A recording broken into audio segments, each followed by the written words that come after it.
Ian, you guys got me okay?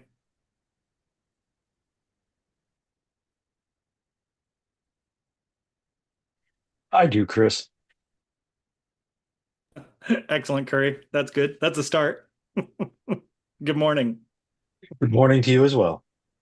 How you doing? Well, we've got a 6-week-old in the house, so sleep is at a premium, but doing very well. And he and his mother are doing very well. Awesome. That's so great to hear. This is your rest time. Exactly.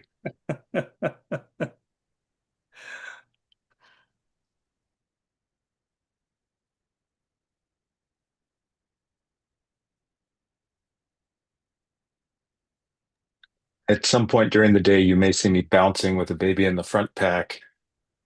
We will all be very happy to see it. It'll be great. Be a good distraction.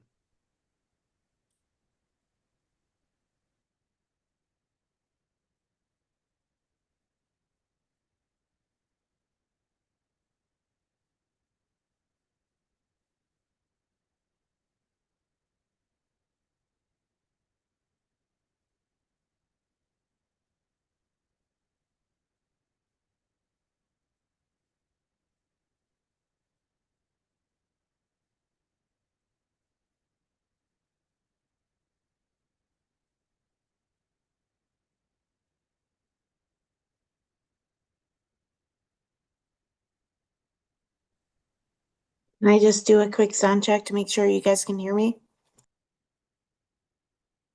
Loud and clear.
Okay, good morning, everybody.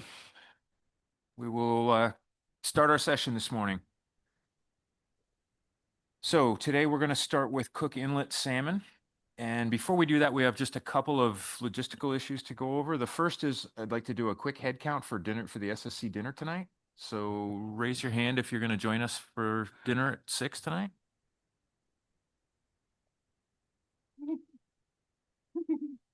Awesome. Thank you.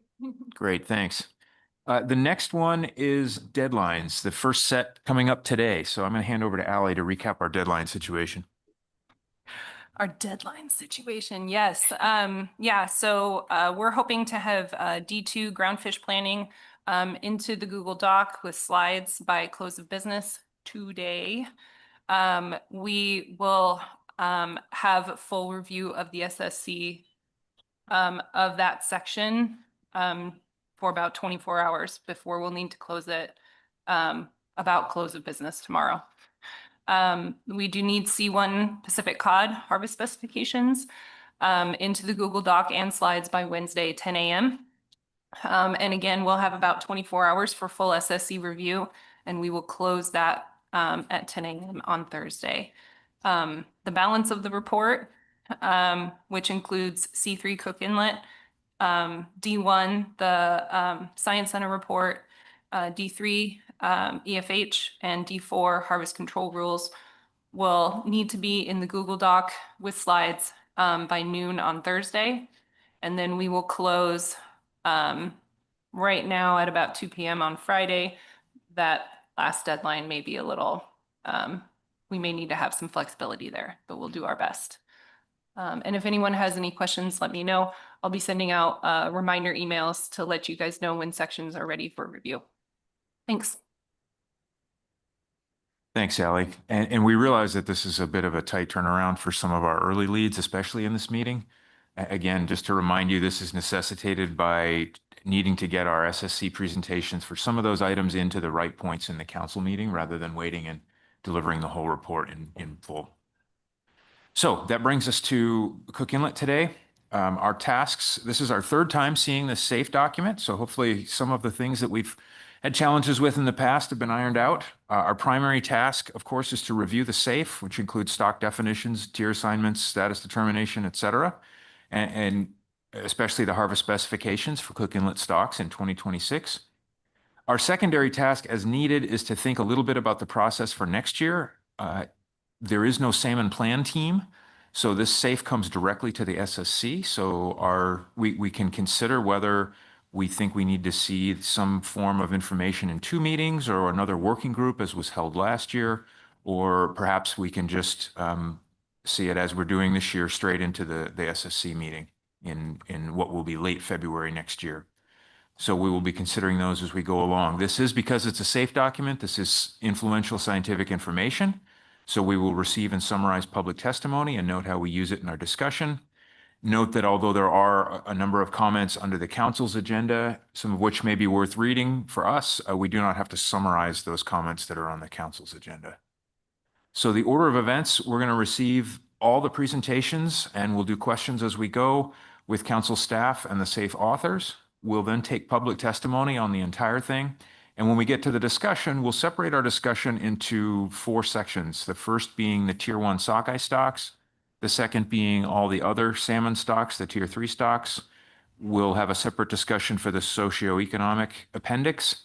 And then as needed, we'll collect up any other general process or other topics. So are there any questions about how we're going to proceed on this one? Great. Well, with that, we have council staff is going to be remote today. I think we have at least one of the authors here. So I'll now hand over to council staff and authors to lead us through. Thanks. Diana, hopefully you're online. Hopefully you guys can hear me okay. We sure can. Thanks, Diana. Okay, great. So just to remind you of the actions that are required of you under this agenda item, Dr. Stewart, you already summarized most of them in terms of reviewing the SAFE report, approving that, and then providing final 2026 harvest specifications, including tier levels and appropriate buffers for the OFL and the ABC, and the 2025 overfishing status in relation to the status determination criteria. For that, I would say, I just wanted to clarify, when you all make your 2025 as well as last year's, your status determination is preliminary. And I just wanted to make sure that you understood that it's preliminary because of the information that's available to you at this time. You don't need to go back and revisit that. At the end of the day, it's the Secretary of Commerce that provides the status determination. So if the regional office feels that the SSC needs to revisit that status determination criteria, they will come back to you. So if you do not hear from the regional office, it is because the Secretary of Commerce has sufficient information from the SSC to make that final determination. So the idea that you making a preliminary determination is perfectly sufficient in terms of making that status determination for purposes of overfishing. I'm happy to answer any other questions. Otherwise, I know that Dr. Dave Filippo will be going through the safe report for you.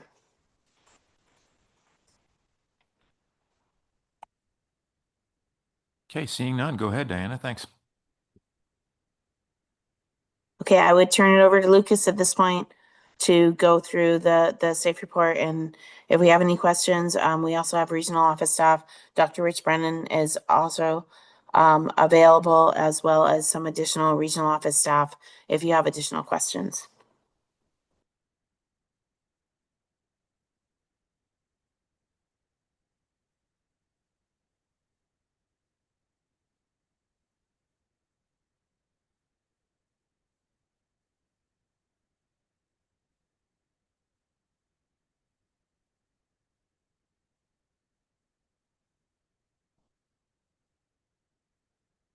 Can everyone hear me okay?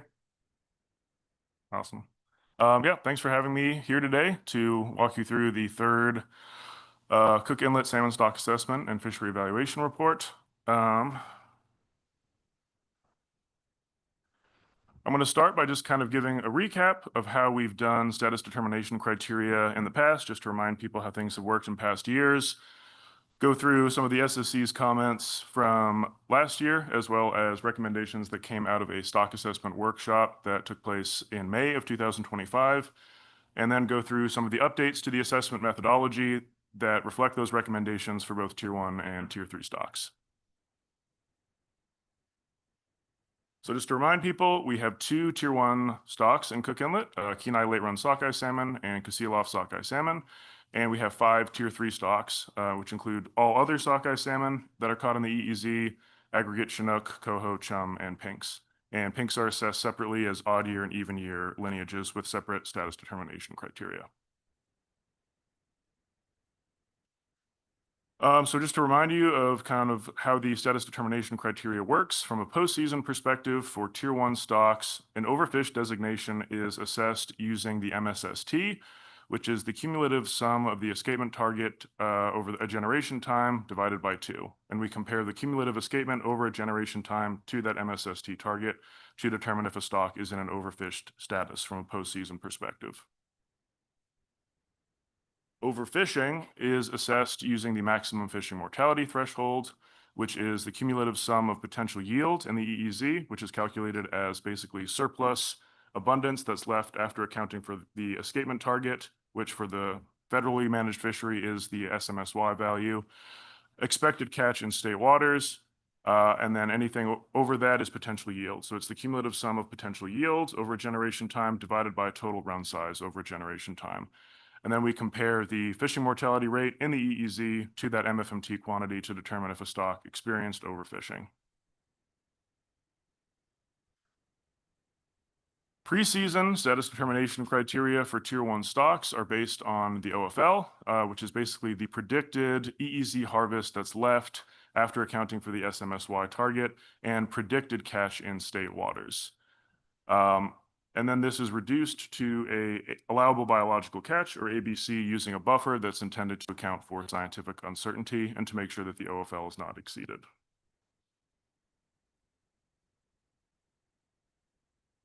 In the past, we've determined this OFL to ABC buffer using a retrospective assessment of our preseason skill at forecasting what the preseason OFL is going to be. In the past, we've used a 10-year retrospective window where we basically look at what is the error in our preseason forecasts of the OFL relative to the true postseason value. And then we scale the OFL to ABC buffer based on the percent error in those predictions. And if you'll recall, as of 2025, per the SSC's recommendations, we only use positive forecasting errors in determining that buffer now, which basically represents the risk of over forecasting.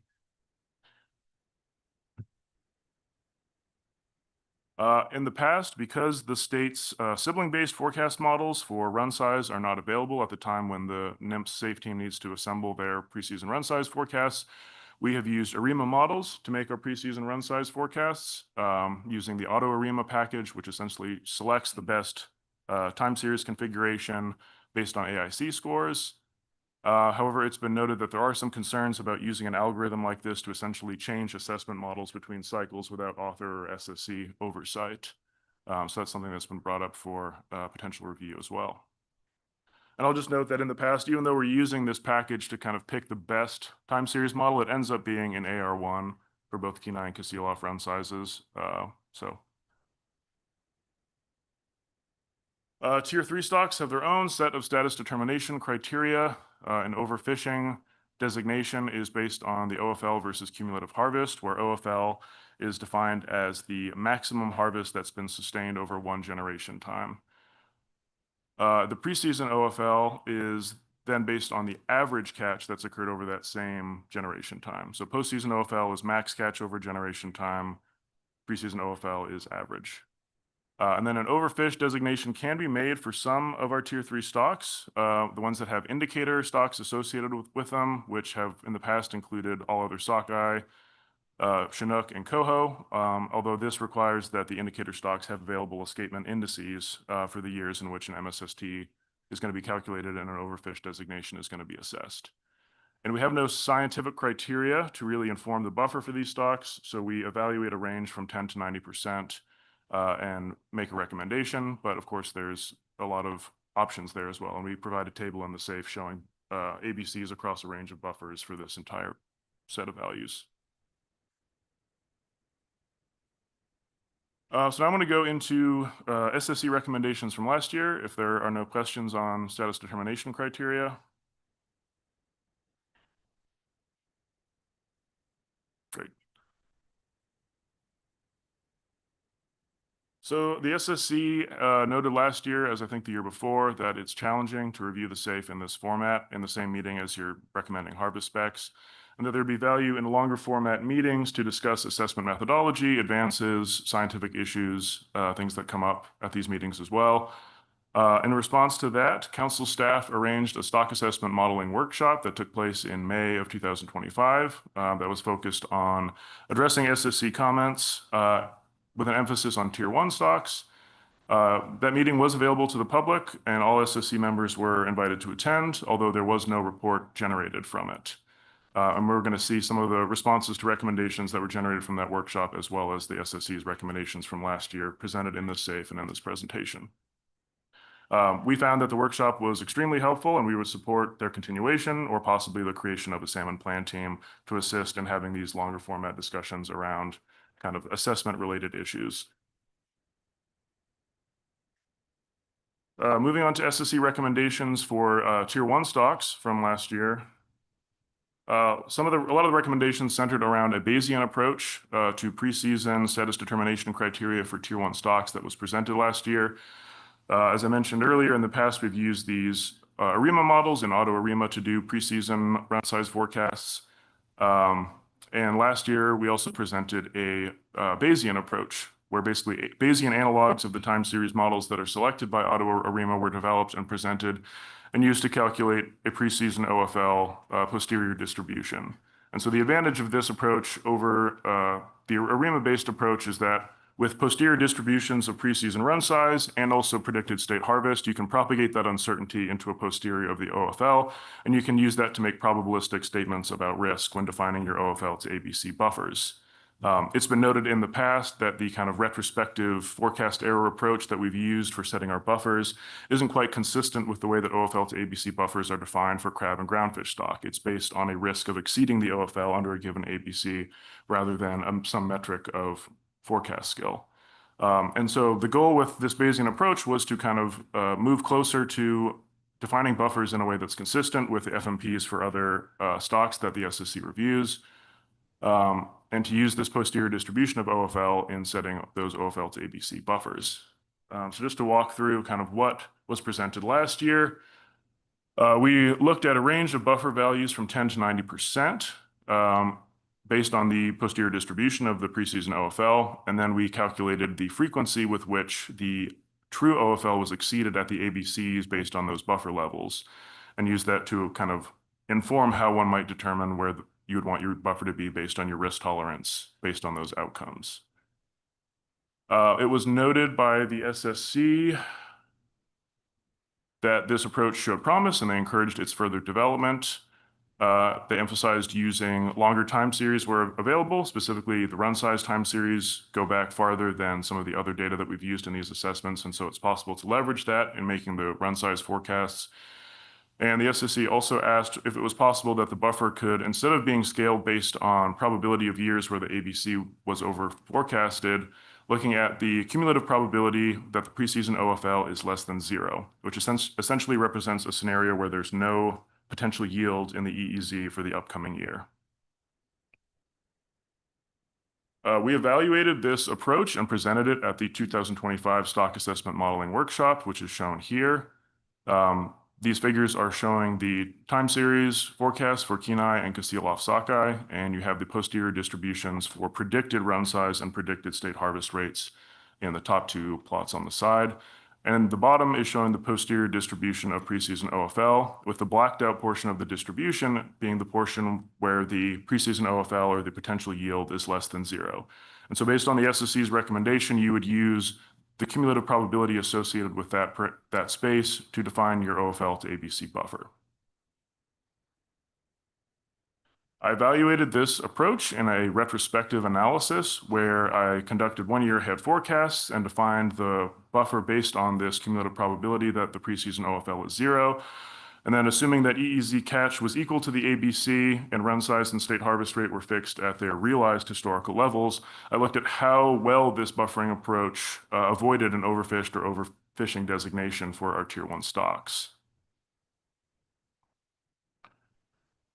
Both the SAFE team and the workshop attendees noted some concerns that, one, this approach doesn't seem to be adequate at preventing an overfishing designation in all years, and also that it still doesn't really address the kind of issue of having an approach that's based on risk of exceeding the ABC. The buffer is supposed to be associated with a risk of exceeding the OFL, not risk that the true OFL is 0. And so it's still not quite consistent with how these buffers are supposed to be defined and how they're defined for crab and groundfish stocks. So the recommendations that came out of the workshop was to advance this Bayesian approach for the 2026 stock assessment, but for consistency with previous assessments, to continue using the retrospective approach to defining the buffer, but to use a longer window. Last year, if you'll recall, there were some concerns about overly influential data points driving that OFL to ABC buffer in the retrospective analyses, where if you only have 10 years, it's possible for 1 or 2 years to kind of drive the action. So it was recommended to continue using the retrospective approach as kind of a default, but to use this longer window. It was also recommended that we explore a P-star approach, where essentially ABC values are determined based on a given target probability of exceeding the true OFL, given the posterior distribution of the preseason OFL from our forecast models. So just to kind of illustrate how this would work, if you imagine this pink distribution shown here is your preseason forecast distribution of the preseason OFL. If you were to set your ABC at the median of that value, you're accepting a 50% chance that your true OFL is going to be above that, and a 50% chance that the true OFL is going to be below that value. So that could be seen as representing a risk-neutral approach. You're accepting 50-50 probability that you're going to be above or below. Alternatively, if you had a more risk-averse view, you might set ABC at the 40th percentile, which only has a 40% chance that the true OFL would be below that ABC. For our run size forecast models, we picked AR1s, consistent with how AutoArima has selected forecast models in past years. But we, at the recommendation of the workshop, and I believe the SSC, we changed how the state harvest forecasts are made. In the past, we've used AutoArima models to make those forecasts as well. However, it's been noted that there are some concerns with that approach. One, there's a lot of uncertainty with the historical EEZ harvest rates because those are estimated rather than known. There's concerns about, fishery disasters that were declared, and those data might not entirely reflect true behavior in the EEZ. And so instead of using kind of a temporally dependent time series approach to forecasting, it was recommended that we project a state harvest rate based on the posterior distribution of a beta distribution that's conditioned on the historical state harvest rates to propagate uncertainty in those values. Are there any questions on the Tier 1 stuff before we move on to Tier 3? Martin, go ahead. Yeah, Lucas, I'm just a little bit, I'm curious about the extent to which the changes in methodology are important, and we did see some changes in the results, and I'm wondering if, for example, the use of the Bayesian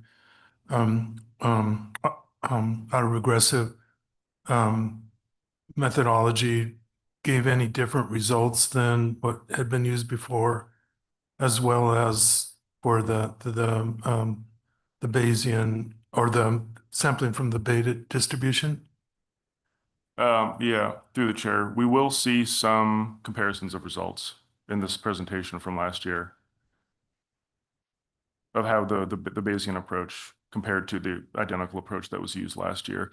From a run size forecast perspective, the AR1s perform pretty similarly. There's slight differences that you might expect, but for the most part, they're very similar.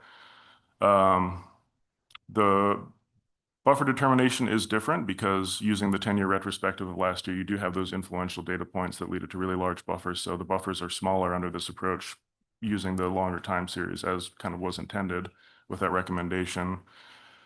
State harvest rates are a little different under this beta approach. And we can compare how that affects the OFL relative to last year's approach. We'll see some slides on that when we go through the stock by stock summaries.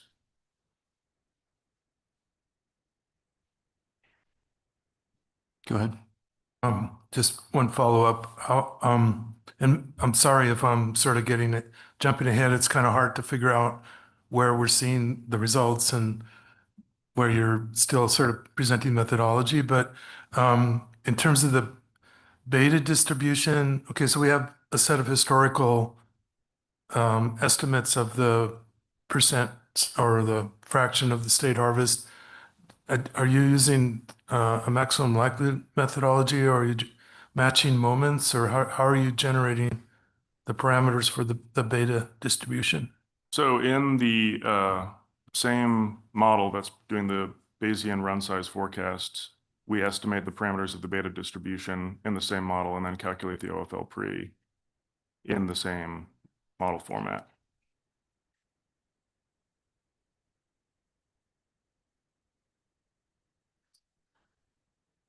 So it's all part of a single configuration in RSTAN or whatever you're using? Yeah. Okay.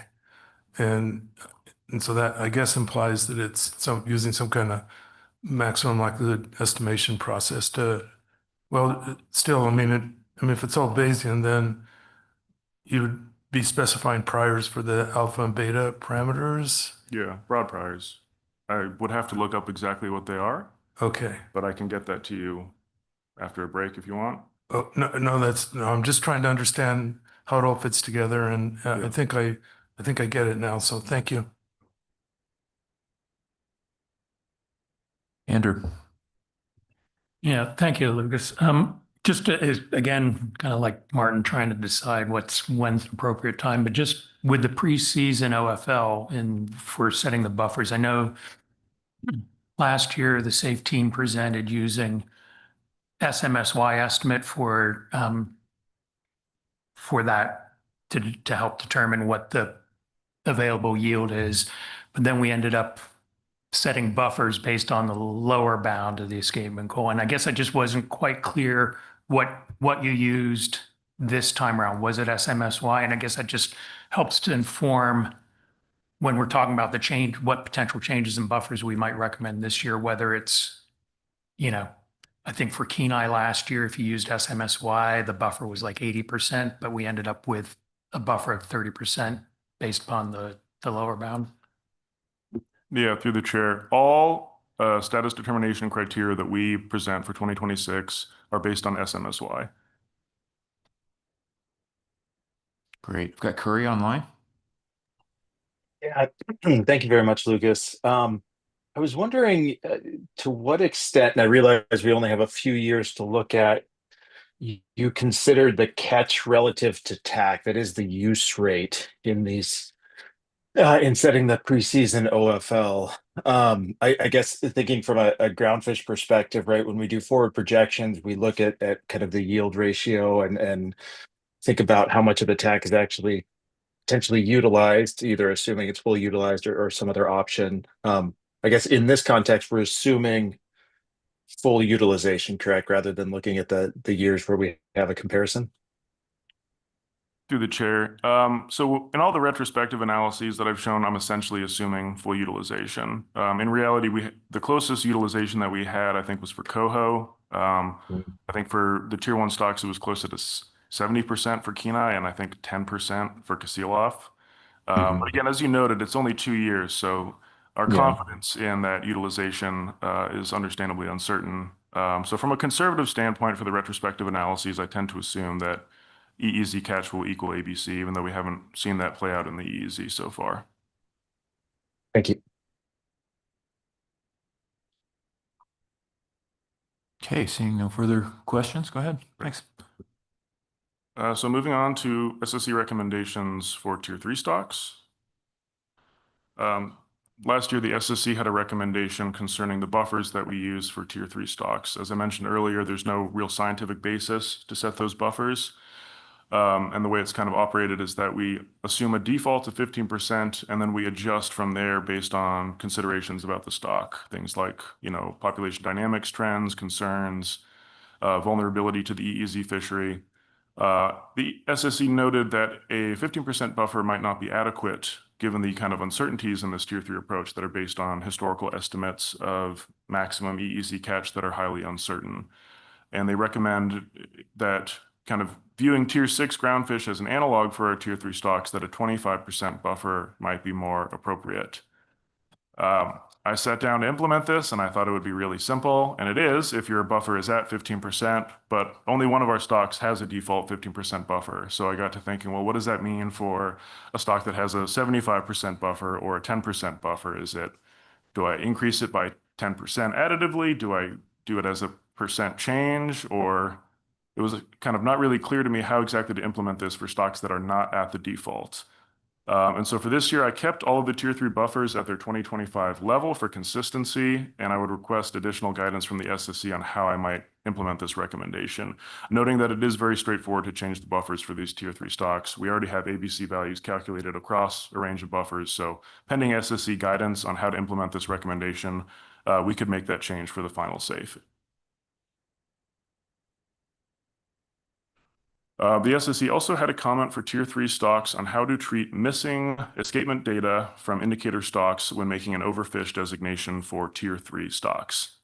So for tier 3 stocks, the ones that have indicator stocks that we can make an overfish designation for, sometimes those weirs are missing data, and that's led to challenges for kind of how to account for that data when we're calculating MSST.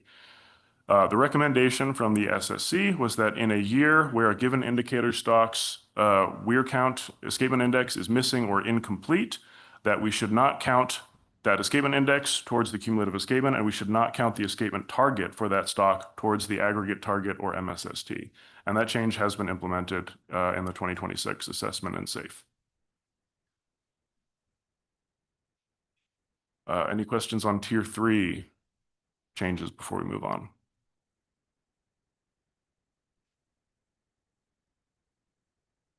Yeah, Jason. Jason, go ahead.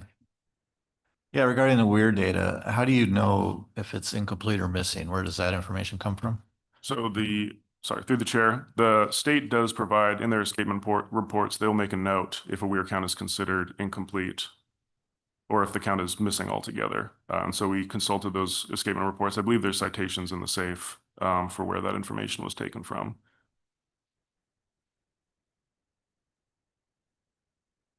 Martin. Yeah, I'm sorry if you're going to get to this one again too, but I think we did we did also sort of recommend sort of prioritizing collecting additional information, and I'm just wondering if there's been progress on that front in terms of being able to have more more complete data for this year or new index sites that have been established. Through the chair, not to my knowledge. In fact, I think we have fewer indices than last year.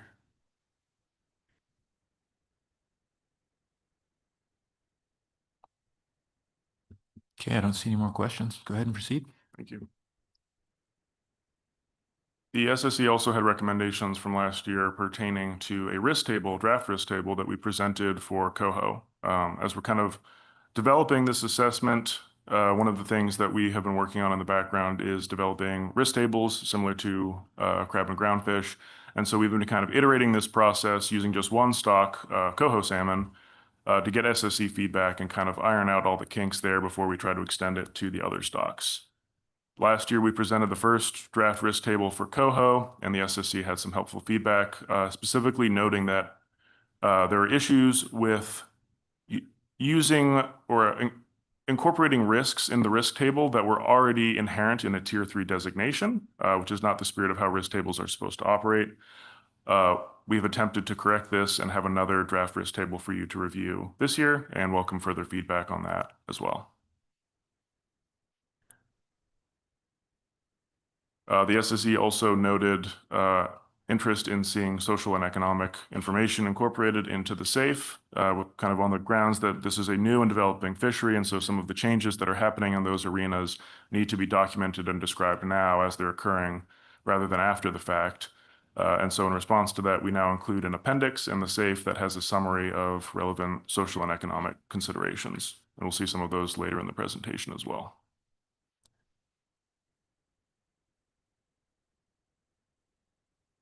So that wraps up changes to the assessment and SSC recommendations. So if there's no questions on those, we'll move on to 2025 postseason summary and EEZ fishery.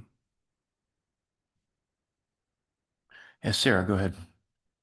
Yeah, just on the early slide, maybe slide 2, you talk about the data from commercial, recreational, and et cetera.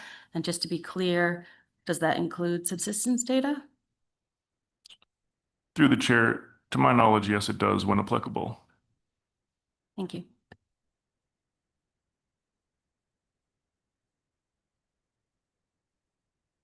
Okay, I don't see any other questions. Go ahead.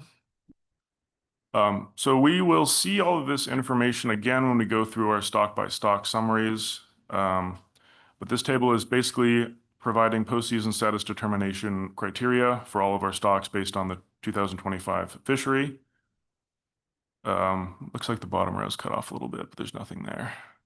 So Cliff Notes, nothing was overfished. There was no overfishing. You can see for our Tier 1 stocks, the FEEZ is well below MFMT for both Kenai and Kasilof, and the cumulative escapement exceeds MSST for both of those stocks as well. For our Tier 3s, the ones that have indicator stocks, cumulative escapement exceeded MST, and for all of our Tier 3 stocks, cumulative harvest was well below the postseason OFL, indicating that there was no overfishing occurring for these stocks.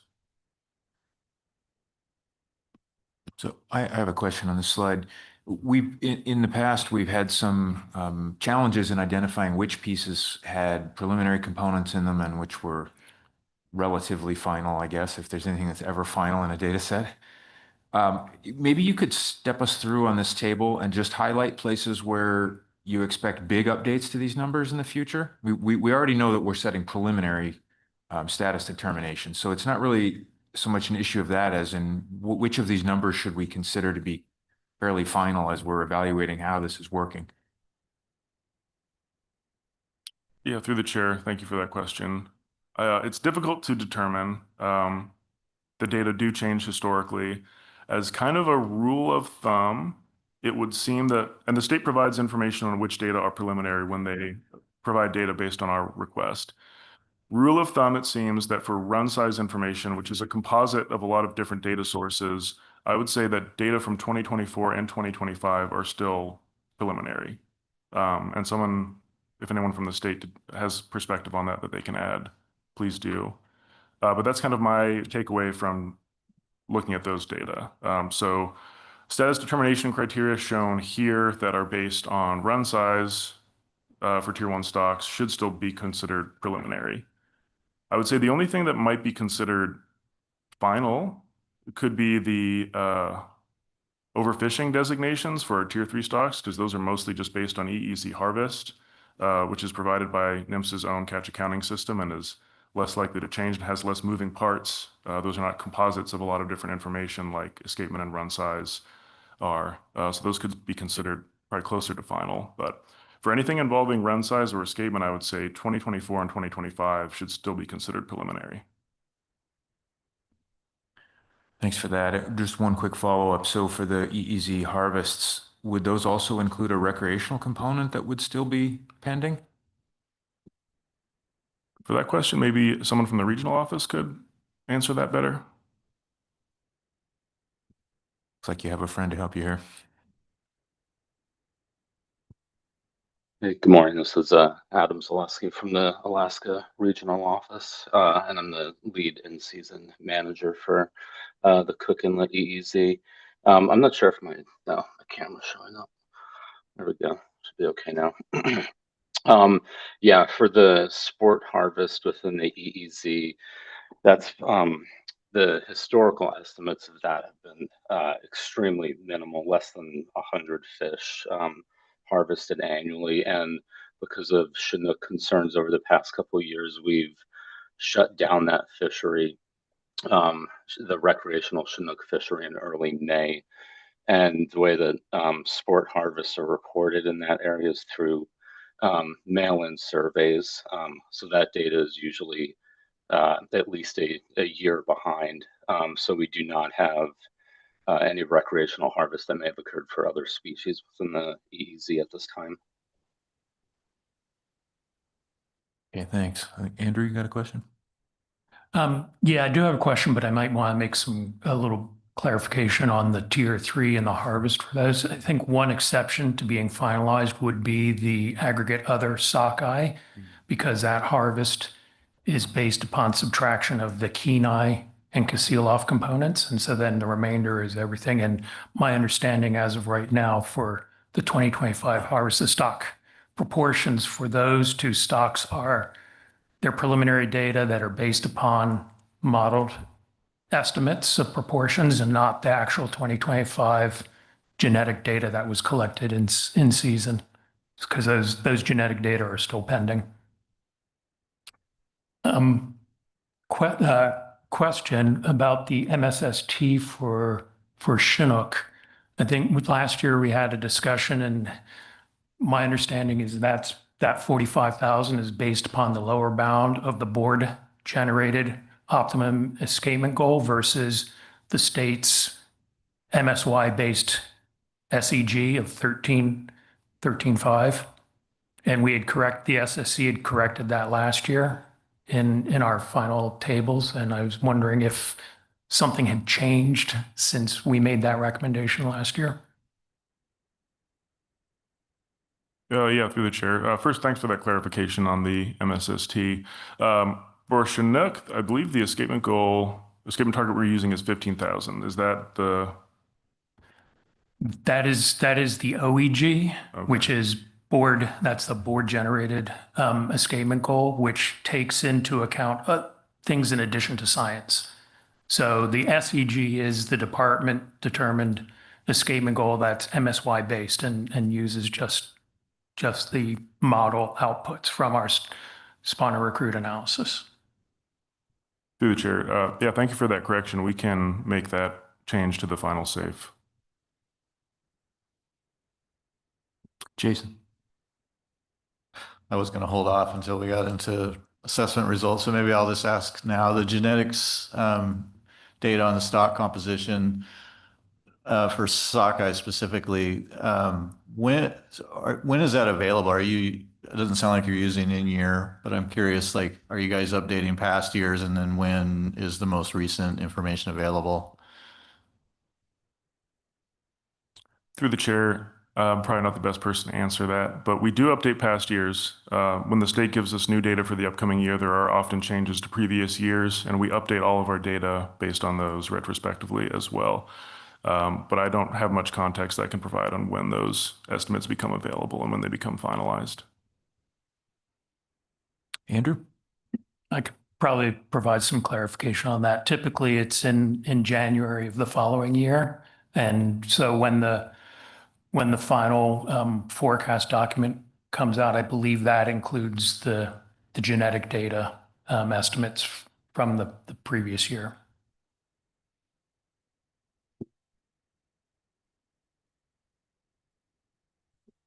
Okay, I don't see any other questions right now. Oh, Curry, go ahead. Yeah, just a brief follow-up. Thank you. So for last year, given that genetic stock composition data aren't available, is the most recent year's proportions or a running average used?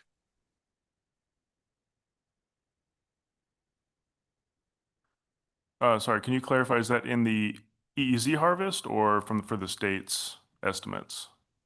For the state's estimates, for the stock composition of sockeye.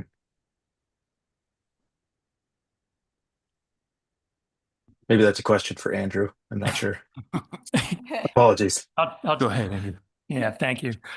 Curry, can you just clarify that? You're wondering, So if What? the genetic stock composition data aren't available for more than a year, what is assumed for the most recent year? Is it sort of carrying over the proportions from the prior year, the year before that, or using some sort of an average? Just sort of curious what's. yeah, I don't know the exact methodology, but my understanding is that it's a modeled estimate based upon past years. I couldn't tell you exactly which years or how the model works. That would be for the area research biologists would have the answer to that. But they do Thank you very much. They do use past years information. Okay. Thank you. Okay, please proceed. Thank you. We also compared the EEZ fishery performance relative to the preseason harvest specifications that were set. So you can see the catch relative to the tax ABCs and preseason OFLs that were set preseason. This doesn't inform status determination, but it is useful for seeing how our in-season management and accountability measures are performing. And in summary, catch did not exceed TAC, ABC, or OFL for any of our stocks.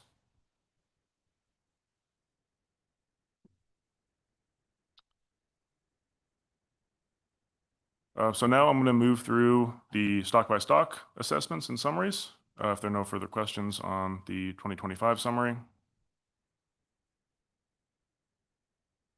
Okay, so we'll start with tier 1 stocks, beginning with Kenai late round sockeye. You can find details on this in section 4.2 in the SAFE if you want to look through. So last year, the NIMS preseason forecast was just under 3.5 million. We were just a hair off. The actual run size estimate at the time of writing the SAFE was just over 8 million. And as we've mentioned earlier, we use the SMSY point estimate as our federal escapement target, which is around 1.2 million for Kenai sockeye. And the most recent escapement estimates at the time that the SAFE was written indicated 2025 escapement of over 3.8 million fish. We predicted a state harvest rate of 50%, and the realized harvest rate was 49%. So at least we got that kind of right. And the EEZ harvest in 2025 was just over 250,000 fish, which was below the ABC of 360,000, and well below the OFL that was set at just over 500,000.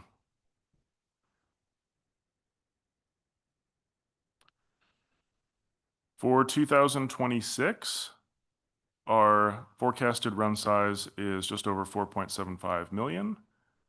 And we're predicting a state harvest rate of around 47%, which leads to a potential yield or preseason OFL of 1.28 million.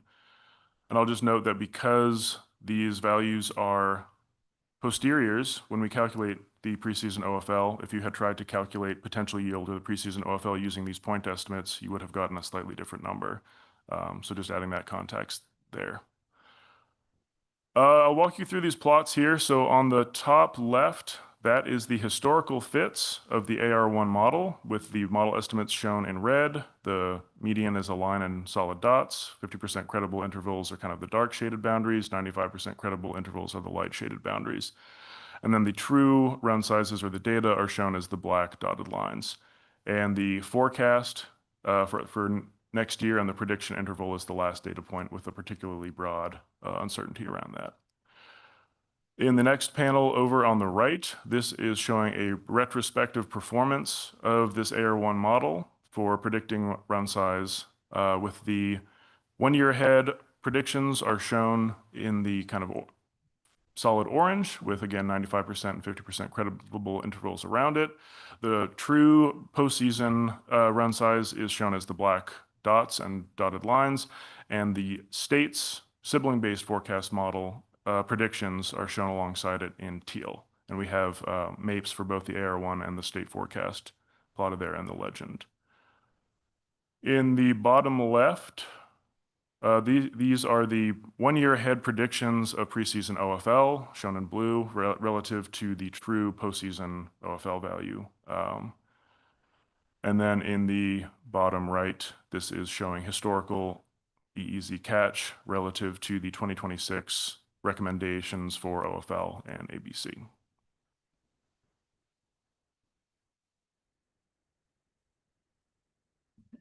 Martin, go ahead.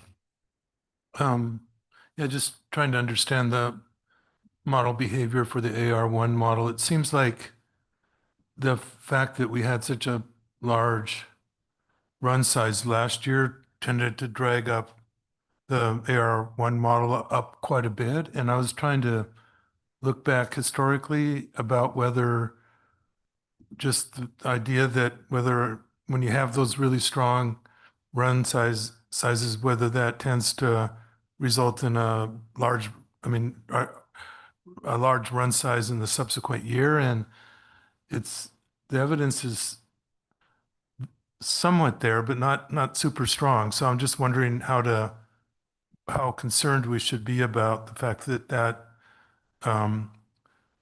forecast is a pretty big bump up from where we were last year, and maybe what we would expect sort of on a long-term average.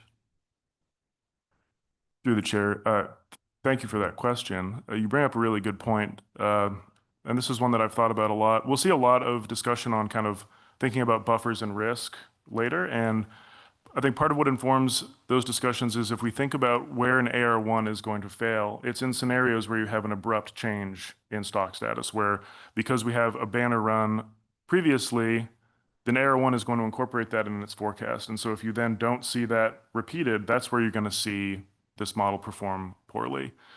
And so kind of thinking about that in our consideration of risk is something that I would recommend to the SSC, and we'll see a lot of different buffer options and kind of performance associated with them that we can consider. But I think that for the reasons that you brought up, I think there's reason to be conservative in our OFL to ABC buffers for next year based on this behavior in the AR1 that you noted.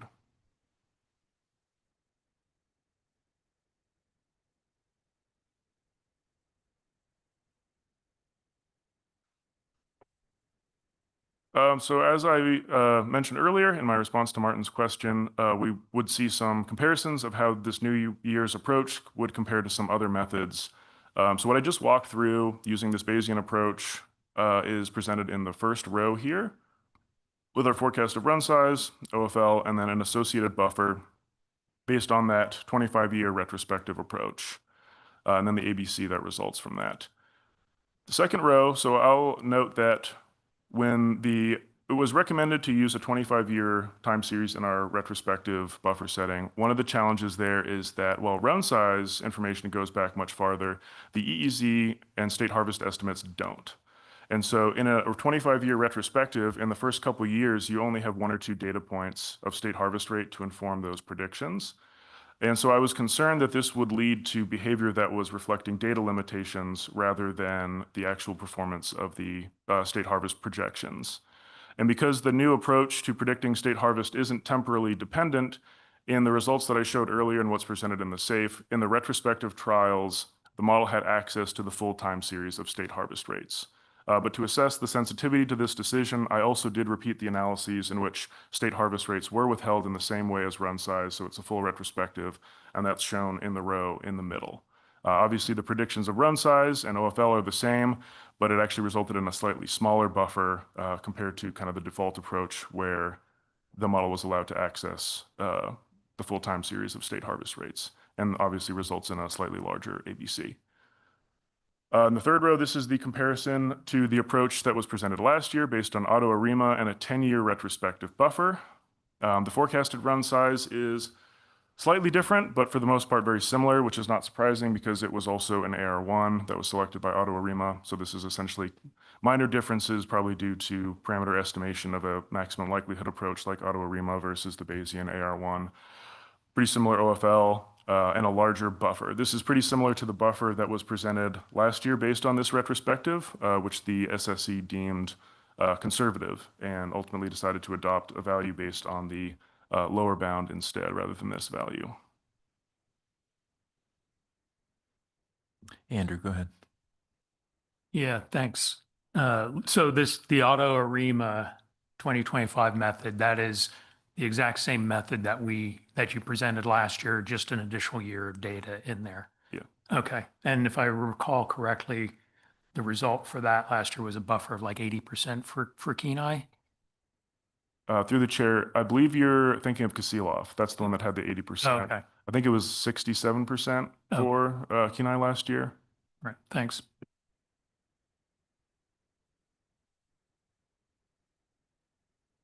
Go ahead. So as I mentioned earlier, in addition to this retrospective buffer approach, I'm also presenting for consideration a buffer approach based on a kind of p-star consideration.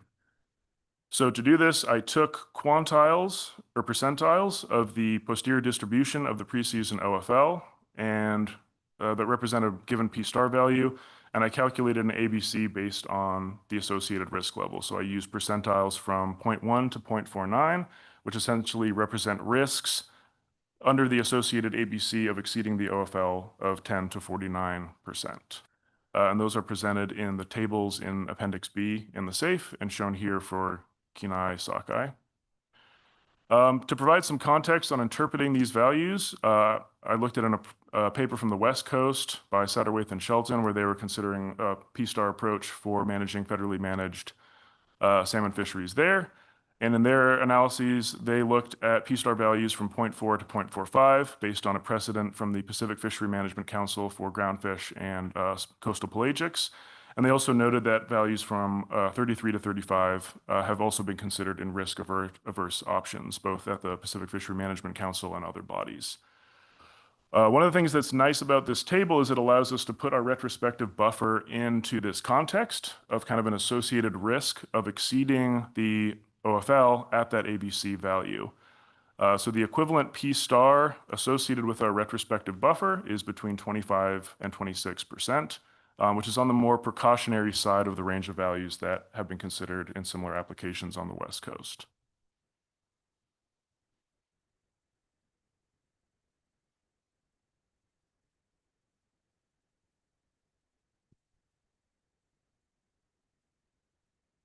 Jason. Yeah, in that paper, they also discussed the mate value and the forecast skill, I think, with for the various stocks that they had on the West Coast. Do you have a sense sort of how our forecast skill compares in context with that paper? Like, are we, should we be viewing it through the same lens, I guess, Yeah. in terms of their conclusions? Through the chair, thank you for that question. I kind of alluding to the dialogue with Martin earlier, I think there are reasons why we would want to be more precautionary than what they consider because we're using a naive forecast model. They're using, I believe they use a variety of different methods, but primarily sibling-based approaches. And what's different about a sibling-based approach is you have that age information that theoretically is going to give you information on a change in stock status before it happens, whereas an AR1 is just going to be based on last year's run. So we don't really have any early warning in our system like you typically do in salmon forecast and even in age-structured stock assessments. And so I don't necessarily see it as a problem that this retrospective buffer is on the more conservative side relative to approaches that have been considered previously. I think there's a lot of reasons why we want to be conservative, given that we're using naive time series forecast models that will not detect changes in stock status until after they occur.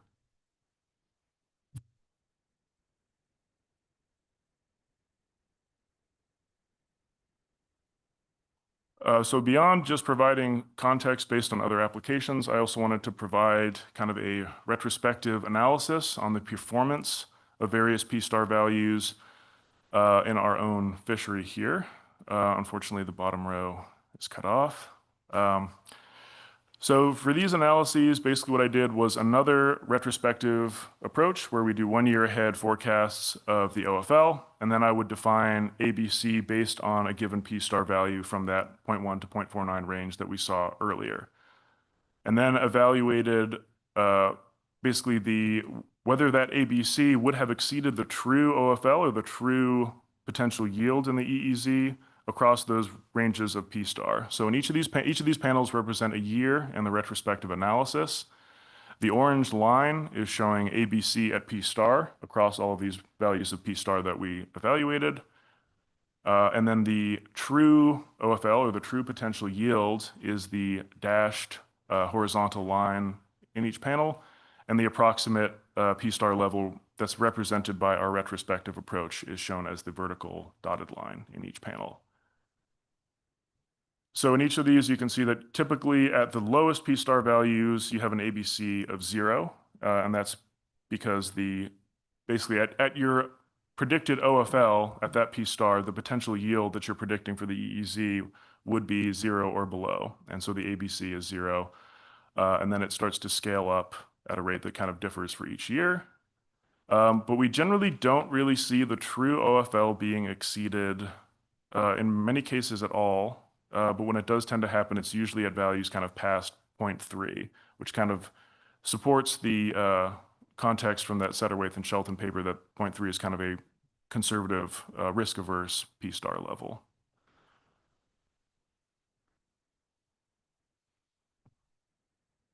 Are there any questions on this before moving on?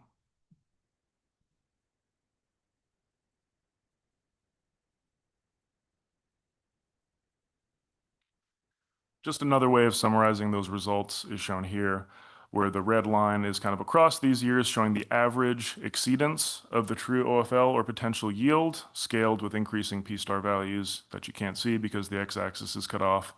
And then the blue line is showing kind of mean EEZ catch. So this is basically showing how catch in excess of the true potential yield scales with total catch.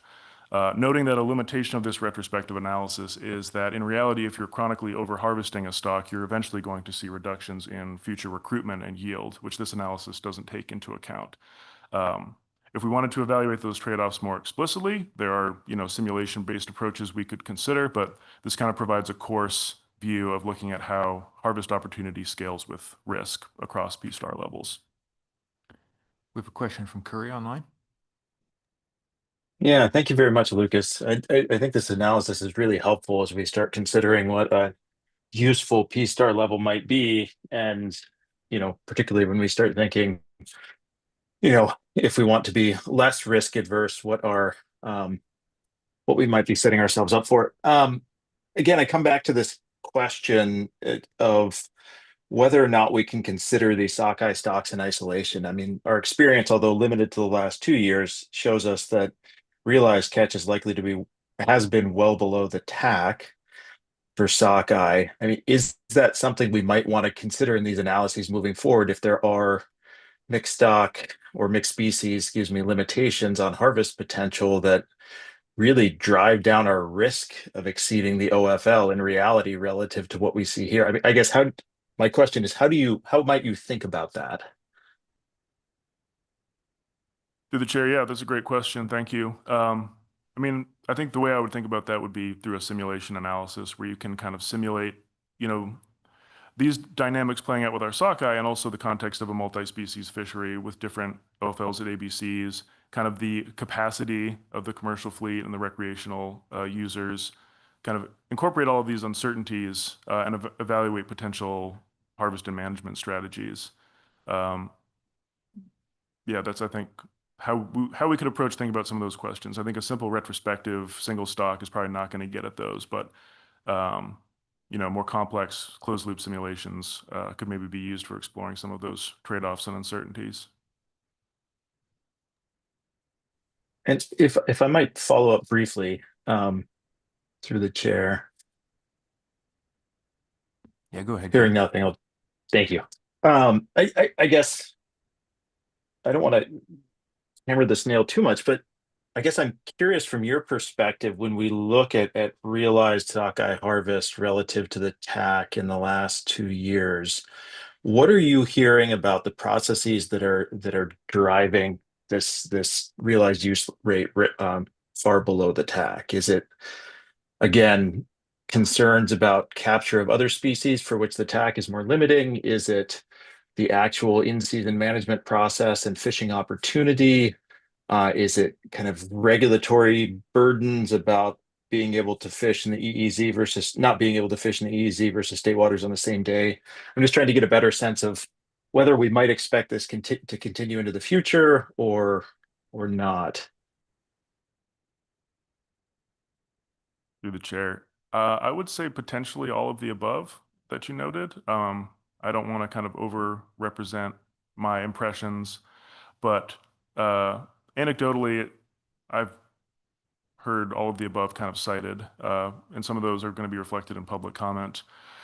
From a kind of fishery perspective, it does seem like the only species that the fleet got close to the TAC on last year was coho, and I think given the conservative buffers for coho, it has a potential to be a choke species. And I think there's also regulatory challenges associated with kind of the differing regulations between state and federal waters. So I think in answer to your question, all of the above are probably considerations in why TAC isn't being utilized fully. Thank you very much.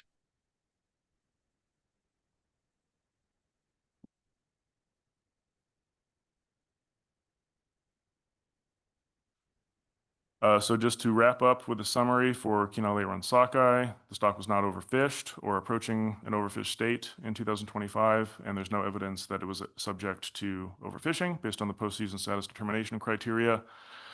For 2026, we once again recommend that this be a Tier 1 stock. Our preseason estimate of MFMT is going to be 0.265, and our MSST will be, as it has been in past years, just over 3 million. We are recommending a preseason OFL of 1.28 million, and the buffer based on kind of the default retrospective approach of 53.9%, which will reduce the ABC to just under 600,000. However, I'll note that with the kind of range of P-star values in the P-star table that we provide, and hopefully the additional analyses that could be used as decision support tools, there are other options available for selecting buffers that the SSC and Council can consider.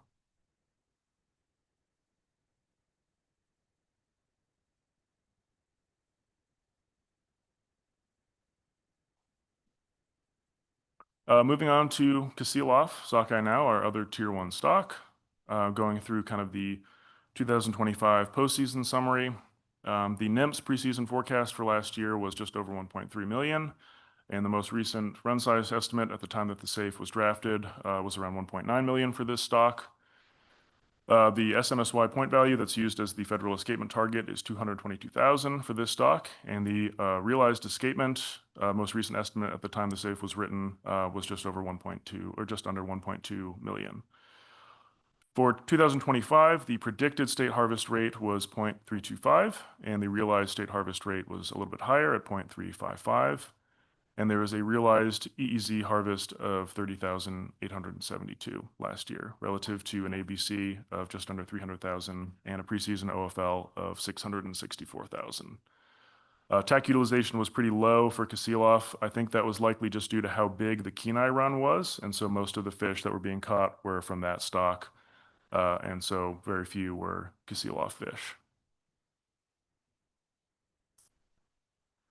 For 2026, looking at the same set of plots that we saw for Kenai, the forecasted run size is just under 1.4 million fish, with a forecasted state harvest rate of 0.388, which leaves potential yield or preseason OFL of 617,000. The 25-year retrospective buffer is around 41%, which based on the P-star table has around a 17 to 18% risk that the OFL at this value would be above the true OFL based on the P-star table. Using this retrospective buffer, that gets us to a recommended ABC of just over 360,000 fish.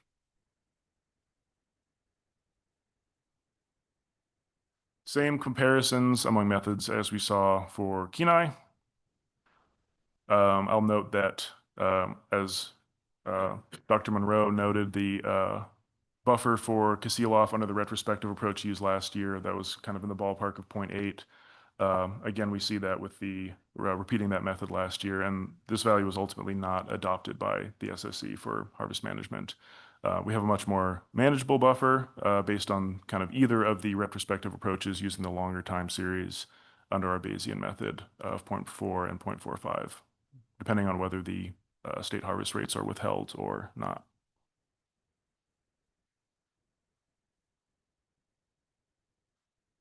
Same kind of P-star table here for Kasiloff with the kind of context provided by that Satterthwaite and Shelton paper, and kind of seeing where our retrospective buffer for Kasiloff stands relative to the range that has been looked at for the West Coast, which again is on the more precautionary side of the values that they considered. But as we've discussed previously, there's good reasons why we may want to be more conservative. Same retrospective analysis results here as we saw for Kenai. Kind of what's interesting about Kasiloff is the way that the ABC scales with increasing P-star values. We don't really see kind of that knife edge inflection point like we saw for Kenai. There's tends to be harvest even at lower levels of P-star than we saw for Kenai. I suspect the reason for this is that Kasiloff has less volatility, and so the forecast intervals are a little bit tighter, and so you have less kind of space in the distribution that is associated with a potential yield of 0 or below. And so we kind of see a smoother, more or less linear transition in most years. But again, not much risk of exceeding the true OFL or potential yields at the implied P-star level of our retrospective buffer.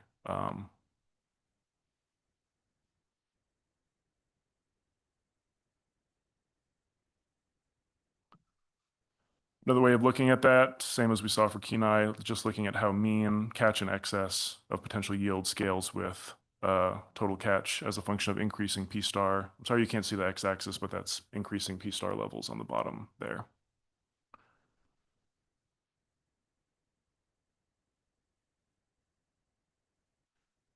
So to summarize, for Kasiloff, the stock was not overfished in 2025, and there's no evidence that it was subject to overfishing based on the postseason status determination criteria. For 2026, we're once again recommending this as a tier 1 stock with an expected MFMT of 0.538 and MSST, same as last year, of 555,000. Based on our predictions of run size and state harvest, we're expecting a preseason OFL of 617,000 fish, which reduced by our retrospective buffer, about 41%, gets us to an ABC of just over 360,000.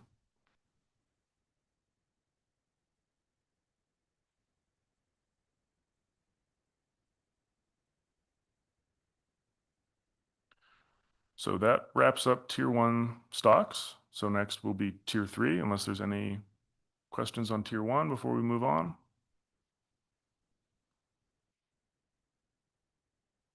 Okay. So keeping the sockeye train going, for tier 3, we're going to look at kind of aggregate other sockeye, which is essentially all other sockeye that are caught in the EEZ other than Kenai and Kasiloff. This stock complex is one that we can do an overfished assessment for based on the indicator stocks, which are listed here. We have Fish Creek, Chilotna Lake, Judd Lake, and Larson Lake, but noting that Judd Lake appeared to have a missing escapement index for the past year, which based on the SSC's recommendation for treating those missing data, that escapement target is not counted towards the aggregate and for MSST when we make our overfished designation. Some 2025 postseason summaries here. The MSST was 100,000, and the cumulative escapement as of 2025 was just under 560,000, indicating no evidence of the stock being in an overfished status. And the postseason OFL was 907,000, whereas 2025 cumulative EEZ harvest was 537,000, so no evidence of overfishing last year. The preseason OFL was just over 180,000 with an ABC of 154,000, and the realized harvest was just over 92,000. So well below both TAC, ABC, and OFL.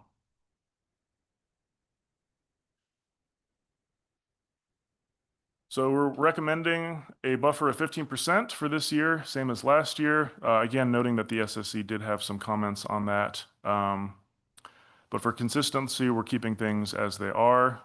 There's no reason for increased concern relative to last year, it seems. The indicator stocks have been meeting their escapement targets, and this buffer appears to have been effective at ensuring that the OFL was not exceeded. That said, if there are reasons why the SSC wants to recommend a more conservative buffer, we do have those values in a table in the SAFE, and it's relatively straightforward to adjust as needed.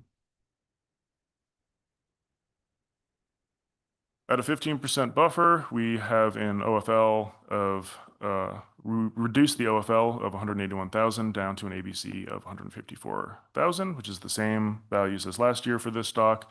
And we can see those here relative to the time series of EEZ catch. We've got a question online from Curry. Yeah, Lucas, thank you. And apologies for interrupting. I noted in the SAFE document, there was some discussion about the potential to move aggregate other sockeye from the tier 3 to the tier 1 status. I'm wondering if you can review for me what additional information would be necessary. Does it come down to complete enumeration of all escaping sockeye that would be necessary to do that? Through the chair, yeah, I think so. I think for it to be a tier 1 stock, we have to have reliable counts of run size and escapement. So that would, I would imagine that would require having those data for the entire stock complex to make this a tier 1. And I guess as a for those escapement projects that are in place, there is age composition data. I'm sort of thinking through what boxes would need to be checked for that to be realized. Through the chair, yeah, certainly you would need age composition data to do those run reconstructions. I don't have knowledge on any projects that may be ongoing in collecting those data or the scale thereof, but maybe someone could comment on that.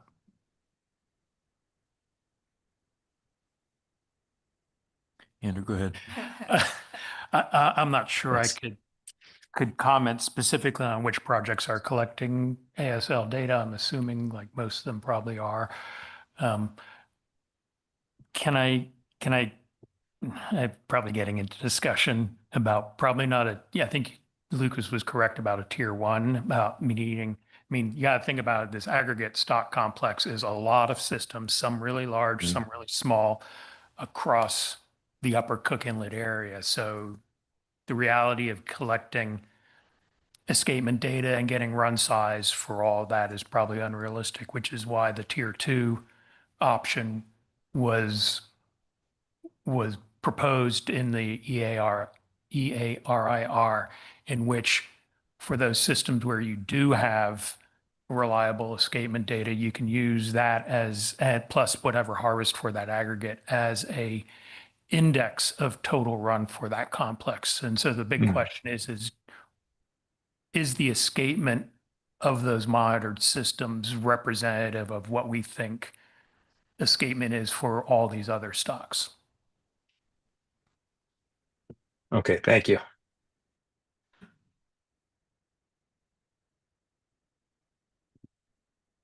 Don't see any more questions. Go ahead.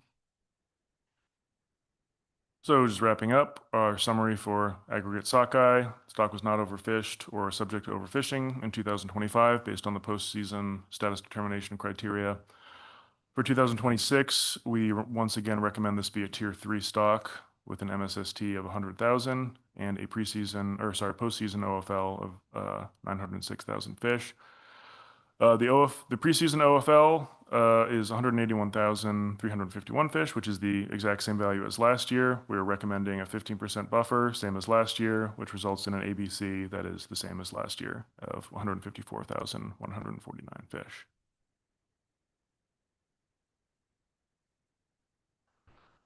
Moving on to aggregate Chinook now.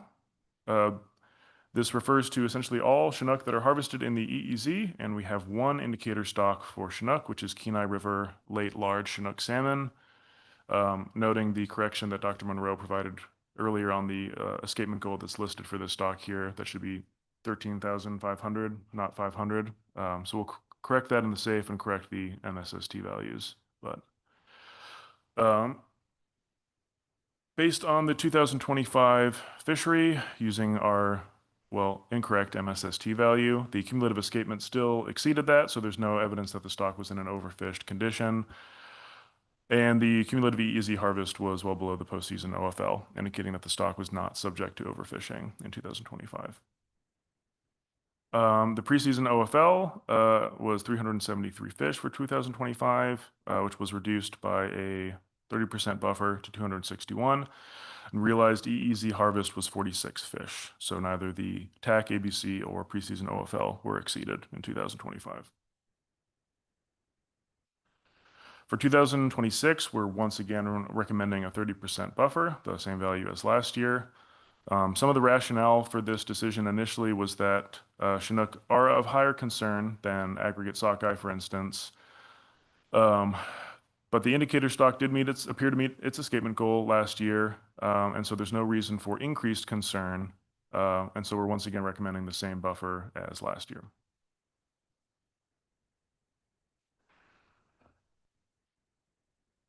We have the same preseason OFL as last year of 373 fish, which reduced by a buffer of 30% gets us to the same ABC as last year of 261 fish, which we can see relative to the time series of historical EEZ catch here.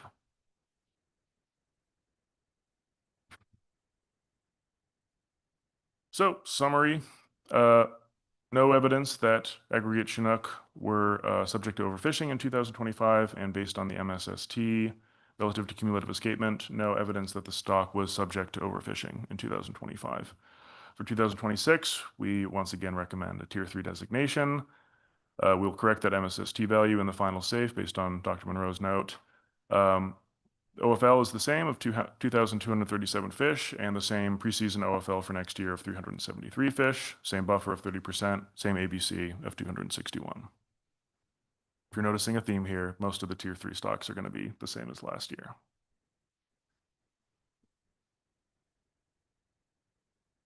Any questions before we move on to coho? Awesome. Coho are another one of our Tier 3 stocks that theoretically have indicator stocks associated with them that can be used to make an overfished designation.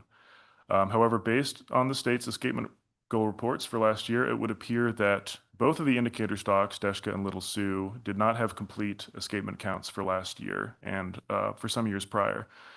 And so because we're not counting escapement goals for stocks that have missing indicator information, that means that it is not possible to make an overfish designation for 2025. So we can only do an overfishing designation based on 2025 and based on the cumulative EEZ harvest relative to the postseason OFL. There's no evidence that the stock was subject to overfishing in 2025. The preseason OFL was 67,000 fish, which was reduced by a 75% buffer to 16,753. And the 2025 realized harvest was 15,444. So TAC and ABC and OFL were not exceeded.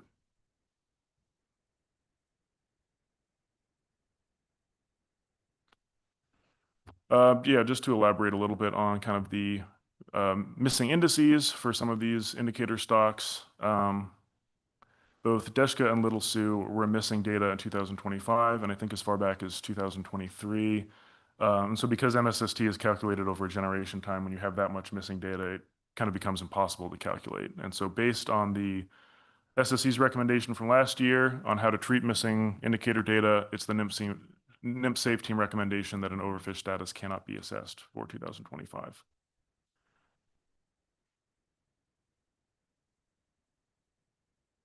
For 2026, we are once again recommending a 75% buffer, which is the same value as last year.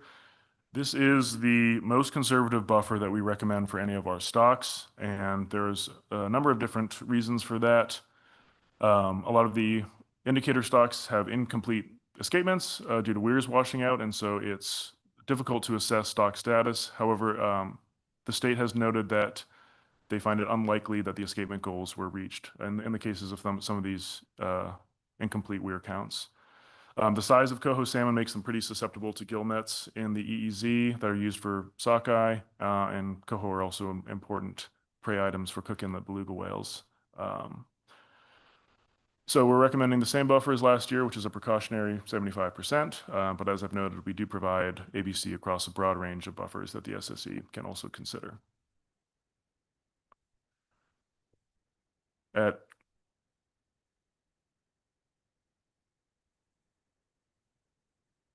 Go ahead, Martin. So, and as a bit of historical context, I think it was the SSC that recommended the 75% buffer last year, as opposed to the team's recommendation of a 90% buffer, which just looking at what happened this year, whether or not that was a good thing or not, I mean, we just barely avoided having to shut the fishery down because of the coho take, and at the 75% buffer. And so, as you're probably aware, there's a lot of concern, and what I just want to give you an opportunity to sort of express your views if we were to reduce the buffer, say, to 50% or something like that. Through the chair, yeah, thank you for that question. It's difficult for me there's no scientific basis that I can provide for why, there's no analyses I can do to really look at risk associated with different buffers for the tier 3 stocks. That said, I think 75% is very conservative, and I think I would not have any scientific objection if the SSC was to recommend a buffer of 50%, for instance.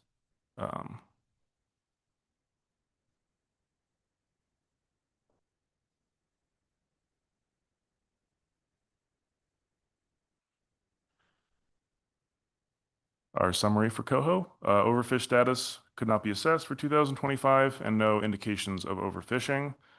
We are once again recommending tier 3 stock, OFL of 268,000 fish, and a preseason OFL of 67,000, and a buffer of 75%, that would be reduced to an ABC of 16,753, which is the same as last year. As I noted earlier, we also have a revised draft risk table for coho in the SAFE this year that is shown here.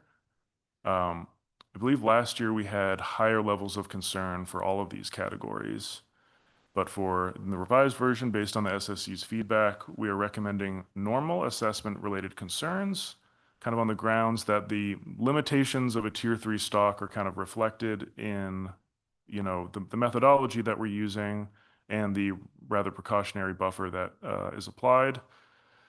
For population dynamics, we're also recommending kind of normal level 1 concern.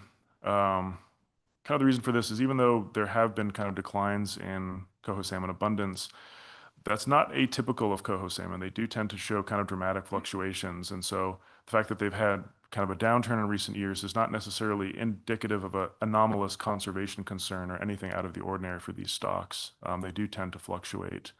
And there's no indication that the declines that we've seen pose a conservation concern or represent variability outside kind of the historical envelope of coho salmon population dynamics. For the ecosystem category, we are recommending increased concern. A lot of that is based on the ESR that Dr. Ferris presented yesterday with indications of kind of warmer and heat wave conditions in the GOA last year, potentially reduced marine survival based on, indicator stocks that we have this data on in Southeast. But there was evidently average prey and no large increases in predators in the ecosystem last year. For the fishery category, we're also recommending increased concern based on the fact that the size and migration pathways of coho makes them susceptible to harvest and gill nets in the EEZ. But we will note that recent harvests have remained below the ABC and OFL values, and we have good EEZ harvest rates for the stock for at least the past 2 years. And we would welcome further feedback from the SSC on how we can improve this risk table and when they think it would be appropriate to start producing risk tables for some of the other stocks in the SAFE report as well.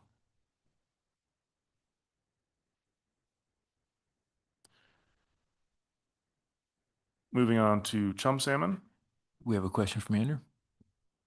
Sorry, just, yeah, kind of going back a bit to just thinking about coho and some of our talk about the buffer, but for the tier 3 approach, for determining what OFL is we're using that, generational time average, the highest one for the time period. And the time period that we've been using for tier 3 stocks is 99 till, am I correct that you're adding the new, like it's every single year it's expanding, which I think is probably appropriate because everything before 2024 is estimated and now we're getting new data, but I would think at some point we'd want to use just easy. But I guess my question more is for coho specifically is that there are definitely some management measures that put into regulation to allow the passage of coho salmon to the north. And I don't recall exactly when that was put in place, but would it make sense maybe to think about if it's, so that time period that we're using for OFL is 2004 to 2007, and if that is prior to some of these new regulations put in place, would it make sense to think about a shorter time period to determine what OFL is and the preseason OFL? Through the chair, thanks for that question. I guess my initial impression is that the rationale behind this generational approach to the OFL is that this is an indication of kind of the harvest that the stock can sustain. And so from that standpoint, the stock did sustain that level of harvest, regardless of the management measures that were not in place. And so from that standpoint, it seems that that rationale is kind of still intact for the OFL. I could see opportunities for kind of incorporating that information, in the risk table or in setting OFL to ABC buffers, but that is useful context to have.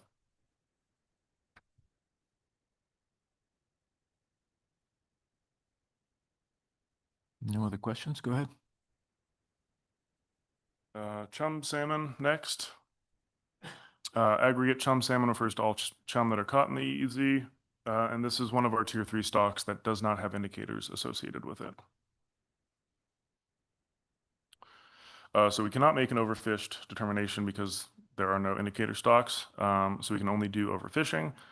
But based on the 2025 cumulative EEZ harvest relative to the OFL, there is no evidence that the stock was subject to overfishing in 2025. The preseason OFL of 97,000 fish was reduced by 20% to an ABC and TAC of 78,000, and the realized harvest was well below this at 27,000.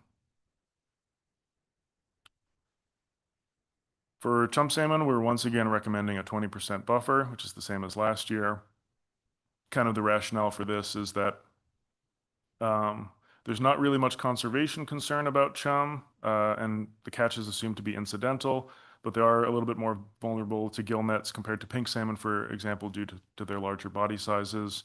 And it's also thought that there's fewer watersheds that have populations of chum salmon in them in the Cook Inlet compared to some of these other stocks. So at a buffer of 20%, we end up with the same ABC of last year of 78,000 fish, reduced from an OFL of 97,508, which you can see relative to the historical EEZ catch time series here.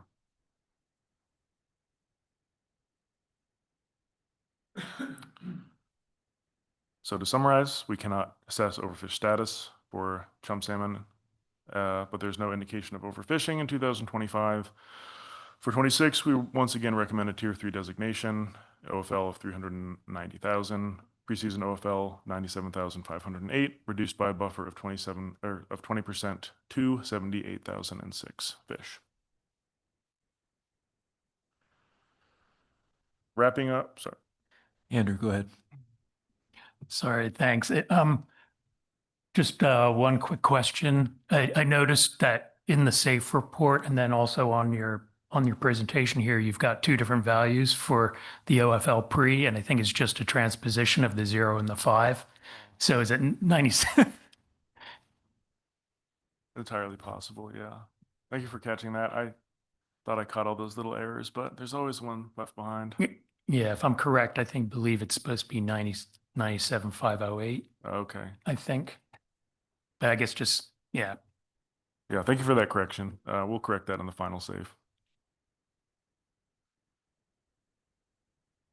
If no further questions on Chum, we'll move on to Pinks. If you recall, as I mentioned earlier, pink salmon are assessed separately for the odd and even year lineages, which means this is the only tier 3 stock for which our recommendations for 2026 are not identical to 2025 because we had an odd year return last year and an even return next year. So for 2025, we also have no indicator stocks for pinks, and so we can't make an overfish determination, but there's no indication that the stock was subject to overfishing based on cumulative harvest relative to the OFL, and the EEZ harvest of 6,000 was well below the OFL, ABC, and TAC that were set for 2025. We're once again recommending a 10% buffer for pinks based on the rationale that their smaller size makes them less susceptible to gill nets. Historical catch is assumed to be incidental, and as far as we know, there are no conservation concerns for pink salmon and Cook Inlet that could be exacerbated by harvest in the EEZ.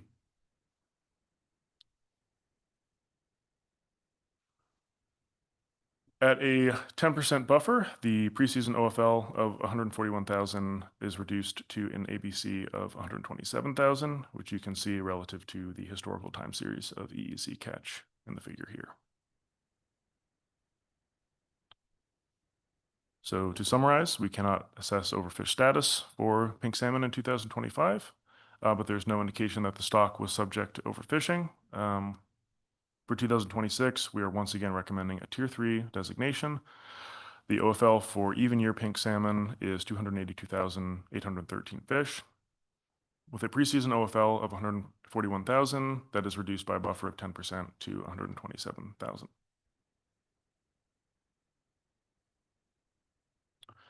So this is just a summary of all of our preseason status determination criteria that we're recommending for 2026, all in one table.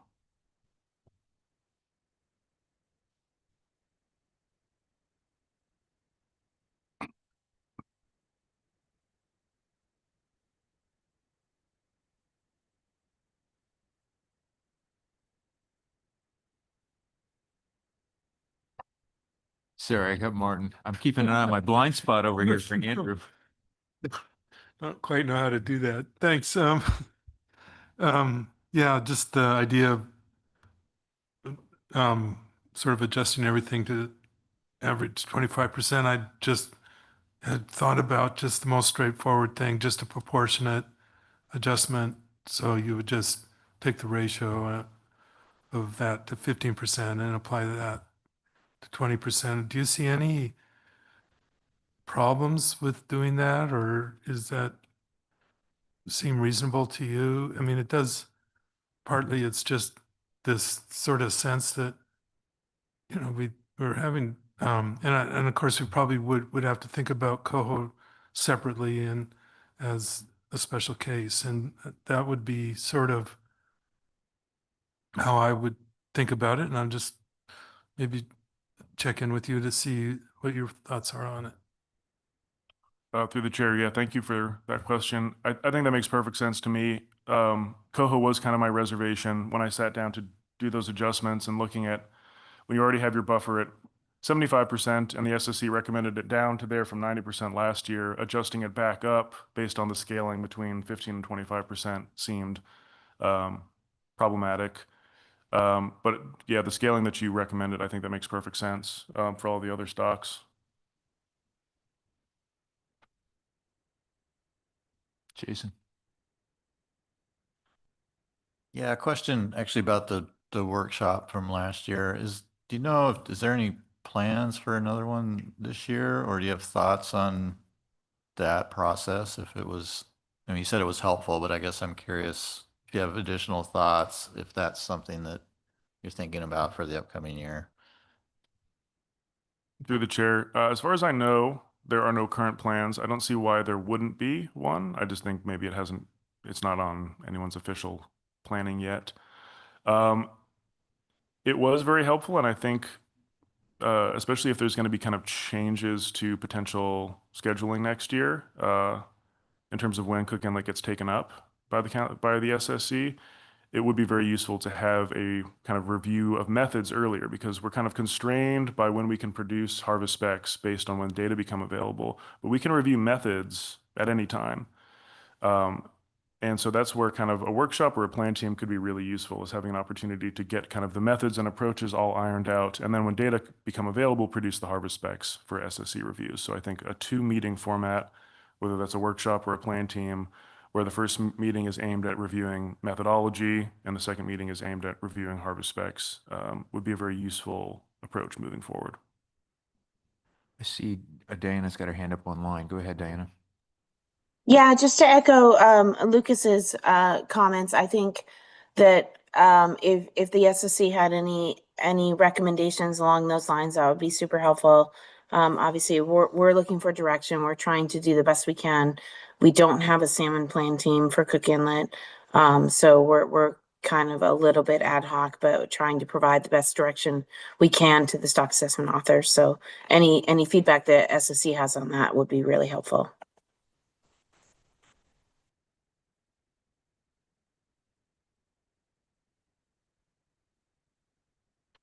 Martin? Yeah, I mean, thinking about these tier 3 stocks, some of it, I mean, it seems like we're maybe missing a little bit of context here in because in some cases, or maybe in all cases, these are sort of incidental to the fishery, and except for sockeye, the other sockeye, and there may be if we had a sort of broader sense of where the removals are in Cook Inlet, and how they compare to the EEZ removals, it would be helpful. There's the management issues are sort of a little different when you have a very, if there's a large fishery that targets that particular resource somewhere else, and in that case, it might be just these are really what you want to do is to sort of prevent them from becoming targets, but at the same time not sort of creating a situation that you want to avoid, where you're shutting down fisheries because the removals are exceeding your ABC, but they're really not causing any large scale conservation concern. And so I'm just wondering if that sort of broader contextual information could be sort of brought forward, whether that be a heavy lift or not. Through the chair, thanks for that suggestion. Just to clarify, is some of the kind of information that we could bring to bear looking at kind of EEZ harvest relative to state waters harvest, locations of where harvest is occurring, things like that? Yeah, I think that would be reasonable for us to bring forward.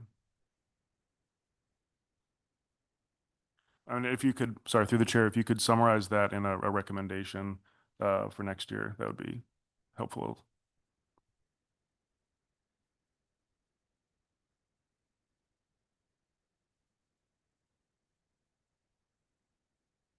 Don't see any other questions. Go ahead. As I mentioned, we also have some social and economic considerations in the SAFE that are summarized in Appendix E and also shown here. So this table is just showing. Caitlin. Sorry, I didn't mean to interrupt you in the middle of your thought. You're welcome to continue, but then I just did have a broader question. I read the document, and this might be for the chairs too. The Appendix E actually contains alternatives, and so I'm wondering if you could talk a little bit about what Appendix E is and how I should be, or if I should be thinking about alternatives, and particularly Alternative 3, and any discussion related to preference over alternatives, an analysis that would support the ranking of alternatives. Through the chair, if Adam is still online, he might be the best one to answer that question. Yeah, it's Adam Zaleski from the Alaska Regional Office. I think the purpose of this appendix in there is to get at, I think, an SSC ask for providing some economic data. So the alternatives that you're seeing in there are from the environmental assessment that we did for Cook Inlet that we're required to do. So the alternatives aren't reflective of anything in the SAFE. They're kind of separately analyzed and evaluated in the EA. So I don't think there's any sort of consideration for you guys on those alternatives in this situation. This is just to show some of that economic and community data that was asked for. Go ahead, Kale. Well, I'll leave that to the chairs if we should, it's sort of odd language and maybe somebody can tell me how I should write a comment about that. But I have another question, which, so I think it's, thank you for being so responsive, and it was really nice to see some of the community information as well. I don't see it on the slides, but it's actually in the written document. I think one of the main SSC comments from last time was that this is a change in management, and so to track changes over time. And so while this other person is online, maybe I could ask the question, would it be possible to, I think this information exists in these EAs every year, so would it be possible to create a time series so that the SAFE, like other SAFE document attachments on the social and economic side, tracks changes over time? So if the available information that was used was the same, but to put it together so that it could be looked at in a time series fashion. Yeah, I think if I'm understanding your question correctly, I think, we kind of put this together in a pretty short time frame. It's a little bit of a scramble, but I think the kind of the thought process going forward is to just kind of keep adding to this table and potentially add a couple more just to be able to track some of this economic data specific to the EEZ over time as that fishery matures. And certainly we're open to additional recommendations for items to add to this if there's something else that's wanted outside of what's already analyzed in the EA that will be provided as an appendix to the SAFE.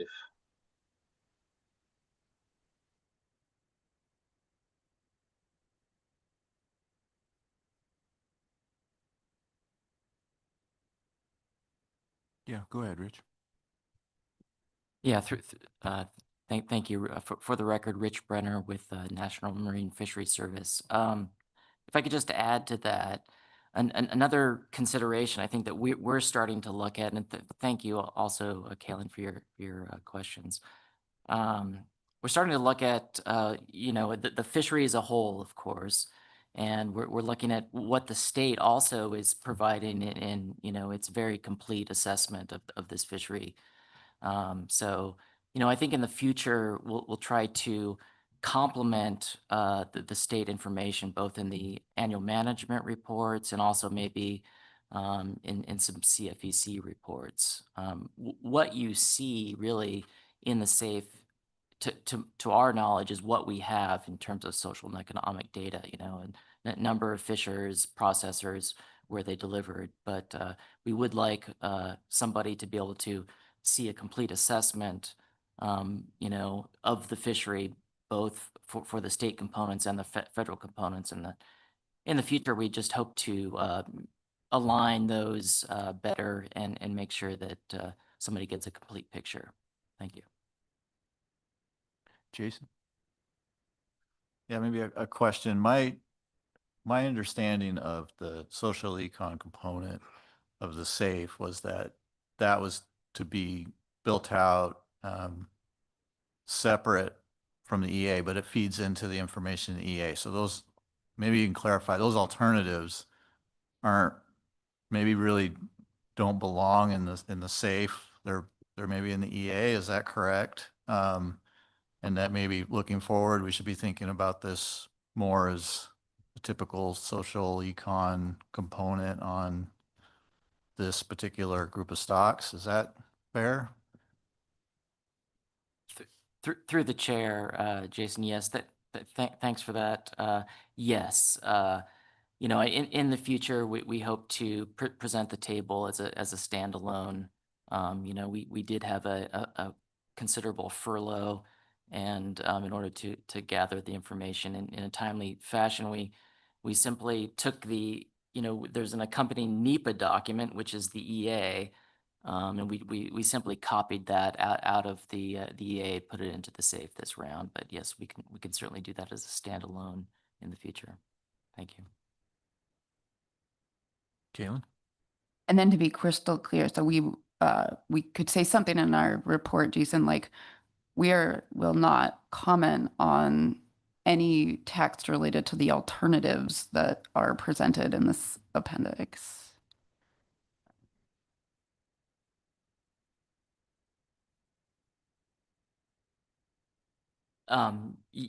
Yeah, through the chair, you're certainly welcome to comment on anything you like, but yes, it is our intention in the future to have this standalone in the future. And sorry for the confusion about the alternatives. That's just standard from our NEPA analysis.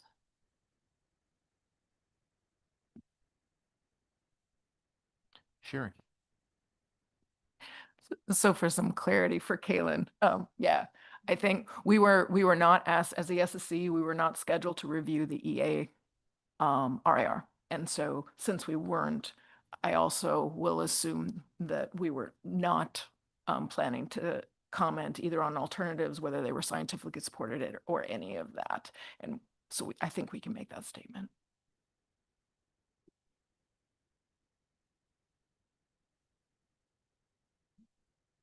Okay, I think you guys are almost there.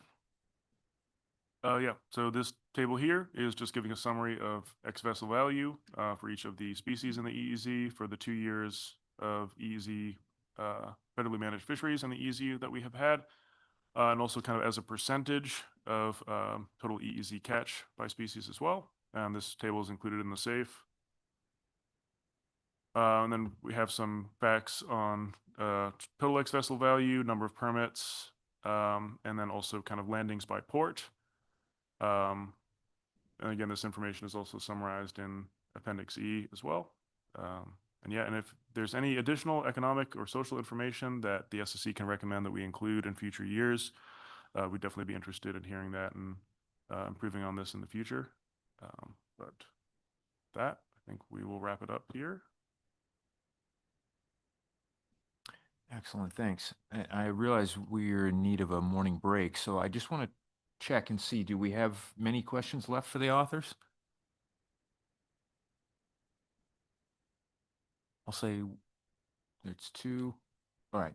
I think that's enough that we're going to finish our questions after the break. So let's take a 15-minute break and come back at 10 after. Thanks.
Okay, let's go ahead and reconvene. We are going to, now that the presentation's complete, we're going to finish up on questions. So this is the last chance to ask questions about all parts of this presentation. And I think I had Rob in the queue first.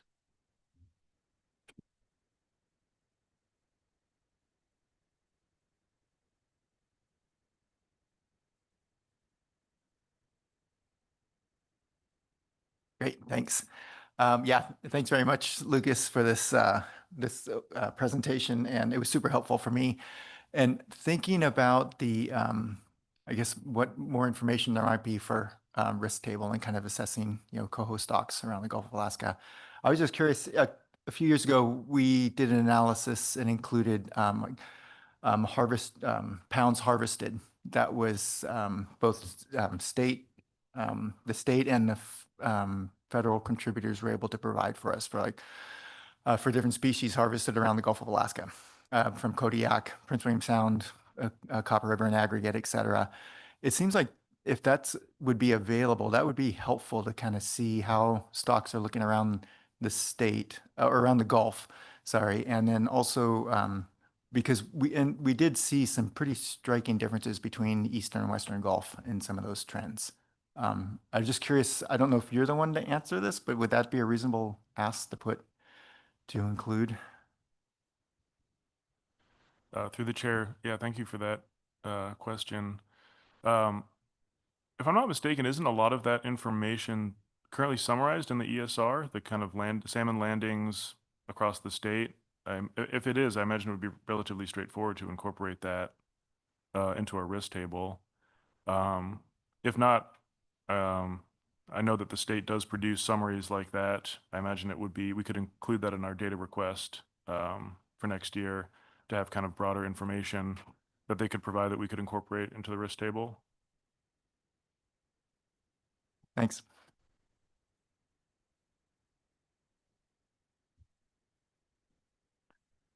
Other questions from the SSC? I know we had at least one other one. Martin, go ahead.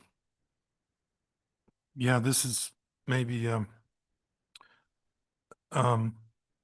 yeah, just thinking about characterization of uncertainty, and one of the things you discussed was that sensitivity to that very large escapement value in terms of the forecast. And I'm wondering if it would be feasible to, rather than use the sort of historical projection, pre and post error, to look at just the uncertainty in the preseason forecast, and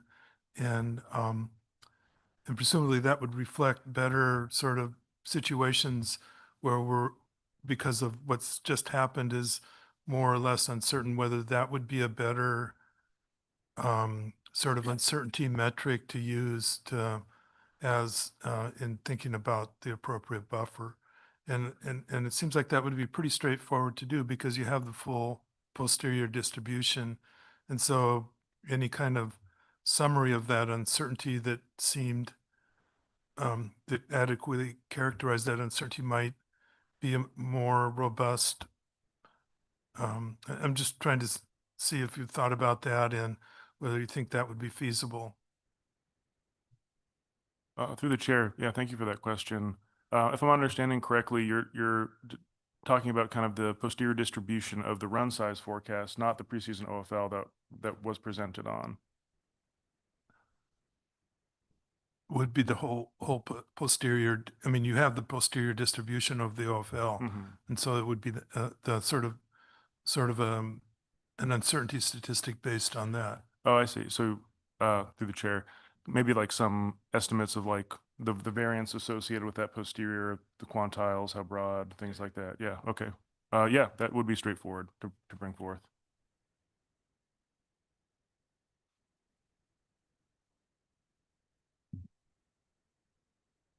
Sarah, go ahead. Yeah, thanks. Thank you for this, and thank you for being responsive to some of the SSC asks when we saw this previously. I have a couple questions. One sort of small question about the value per fish that was estimated using price per pound. And based on the number of fish harvested. But this may, of course, fluctuate if the weights of the fish fluctuate across sub-districts. So I'm wondering how the analysis might have addressed that, or if there are data on fish size difference, how it varies across spatial harvests.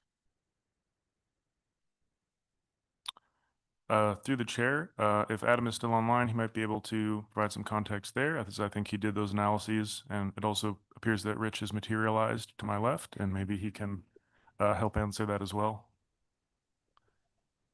You can go ahead first, Rich. Through the chair, thank you for the question.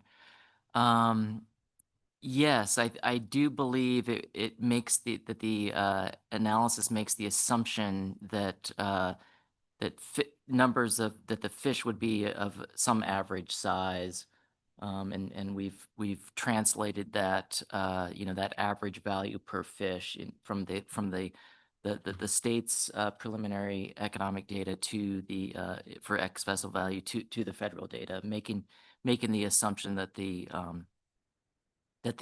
drift gill net sizes would be similar in state and federal waters.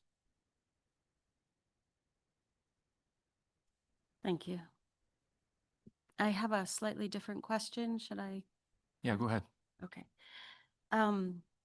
So just in speaking with, I know Mike Downs also asked for some information on distributional benefits and impacts of the fishery. And so there's some data here in terms of home ports, but of course these ports are very, very different types of communities. And so I'm wondering how you might consider cross-sector participation and cross-regional participation, particularly as this is an emerging fishery. And so it's such a wonderful opportunity to really be able to capture some of that as the fishery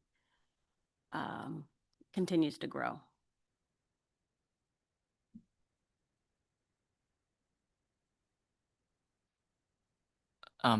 Through the chair, thank you for the question. I'm not sure I entirely understand the question, but happy to talk it through.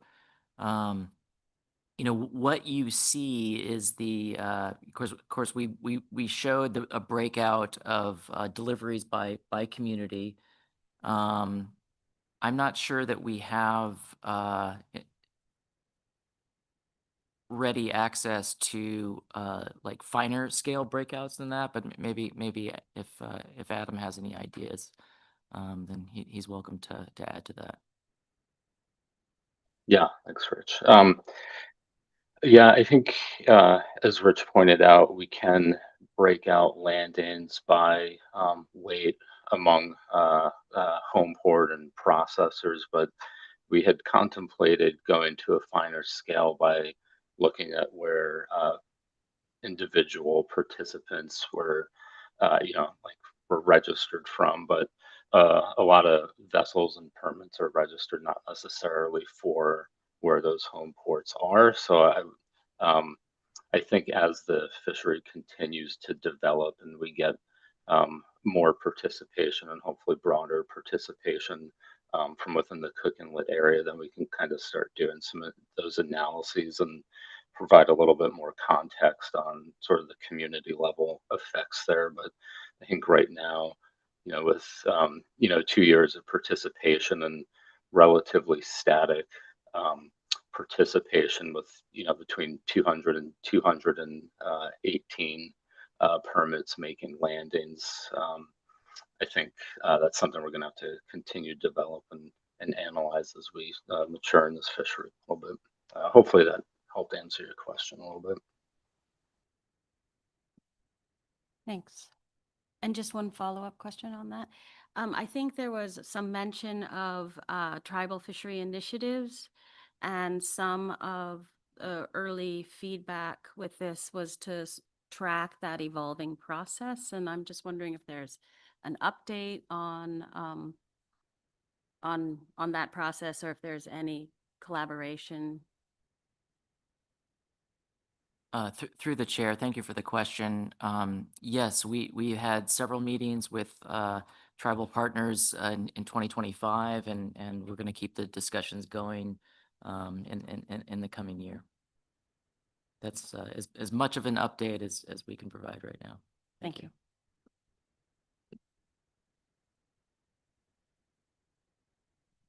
Last call for questions.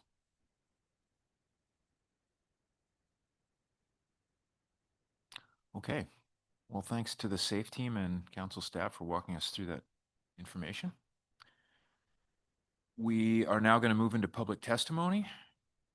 I'll note that we have three written comments that we'll all want to look at, and we currently have 8 signed up for public testimony. So we'll go ahead and start down that list. I have first on the list, I have Noah Swenson.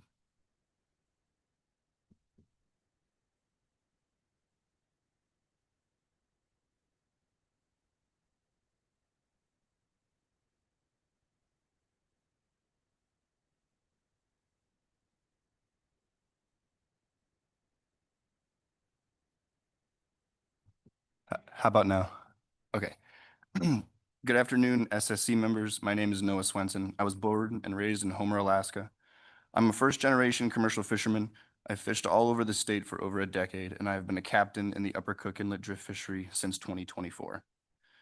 I've fished the EEZ waters of Cook Inlet for 2 years, and during that time, I have observed one major limiting factor to the drift fleet's success: limited fishing time. The commercial fleet needs additional fishing days to realistically harvest our allocated sockeye harvest level. If the fleet were allowed to fish 4 days per week or more through July 15th, we could harvest our sockeye tack before the main coho run shows up in mid-July. This approach would reduce sport fishermen concerns about northern-bound coho being intercepted in the EEZ while allowing the fleet to target sockeye while they are most abundant. Over the past 2 seasons, the drift fleet has not even come close to harvesting its full sockeye tack, largely because we are limited to just 2 fishing days per week. In contrast, many federally managed fisheries around the country are open for multiple consecutive days and routinely harvest nearly their full allocations. Cook Inlet fishermen deserve the same opportunity. More fishing time earlier in the season would allow us to fish efficiently and responsibly without impacting coho stocks negatively. The coho tack is a choke point for commercial fishermen, and reaching that tack will close us out of the EEZ. Closing the EEZ would have a huge economic impact on communities in the Kenai Peninsula. Most Cook Inlet fishermen are Alaska residents who live where they fish, and the money they earn is largely spent in local communities. And in 2025, less than half of the sockeye tack was harvested. A lot of money was left on the table. Sockeye caught in the EEZ are higher quality and command a better price. Harvesting the remaining portion of our tack would have significant positive economic impacts on fishermen, processors, and the local businesses where we spend our money. I respectfully suggest an adjustment to the early season fishing time so the drift fleet has an opportunity to harvest sockeye salmon while protecting coho stocks before they show up in large numbers. Thank you for your time and consideration.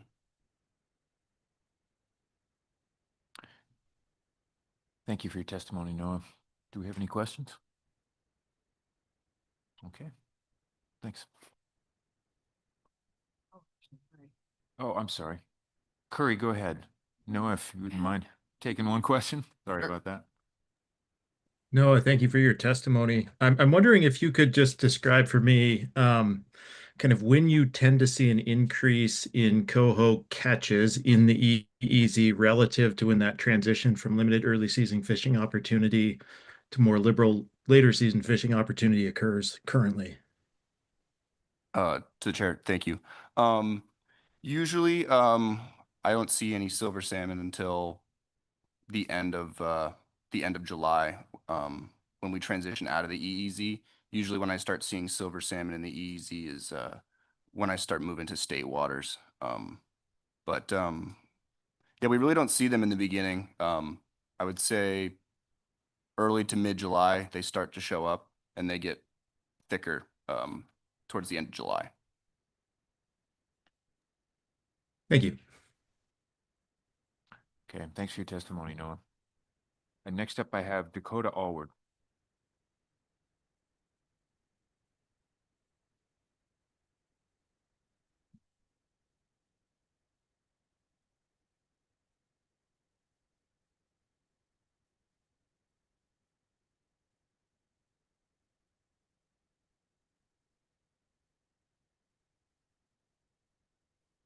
You got me?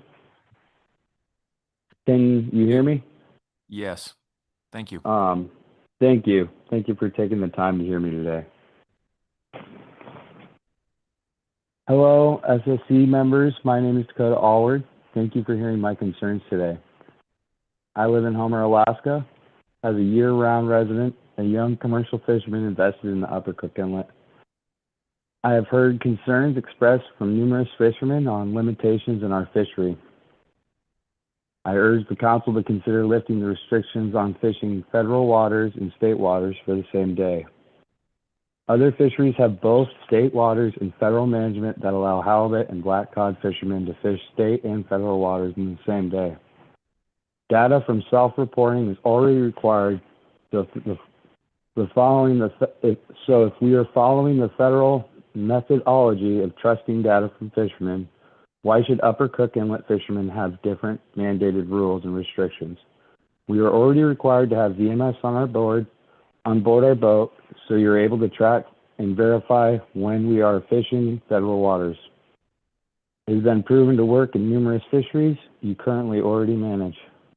The tidal flux of Cook Inlet has strong tides and can reach up to 7 knots. Drifting with gear at this speed makes staying in one area versus another very extremely difficult and expensive. Access to both without different day limitations would be crucial for small operations as my own. Openers can be as short as 7 hours, which is already extremely limiting for the general fleet. My suggestion to the council is to lift the ban for fishing federal and state waters in the same day. My second concern, weir numbers from the Dishka and the Little System have been incomplete due to environmental and funding difficulties. Proper management is crucial for accurate data.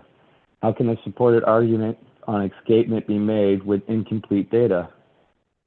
Supporting further limitations on commercial fishermen with incomplete data is dangerous for future escapement and could easily result into over-escapement. My suggestion for the council is to add more indicator streams for a far more accurate assessment, ones away from sport fishing pressure with a history of more complete data. This would allow for more complete data to support a more accurate assessment. Thank you for your time. Thank you for your testimony, Dakota. Any questions? Okay, seeing none. Moving to our next testifier, Kendra Zamzo. Yes, can you hear me? Yes, we can. Thank you, Kendra. Go ahead. Yeah, Willie Sagan. Good morning, members of the SSC. I am providing these comments as a member of and on behalf of the Matanuska-Susitna Borough Fish and Wildlife Commission. We have resubmitted our comment letter from 2025, and I am adding comments specifically with regard to the 2026 preliminary SAFE and the environmental assessment reports, which I recently learned you're not reviewing.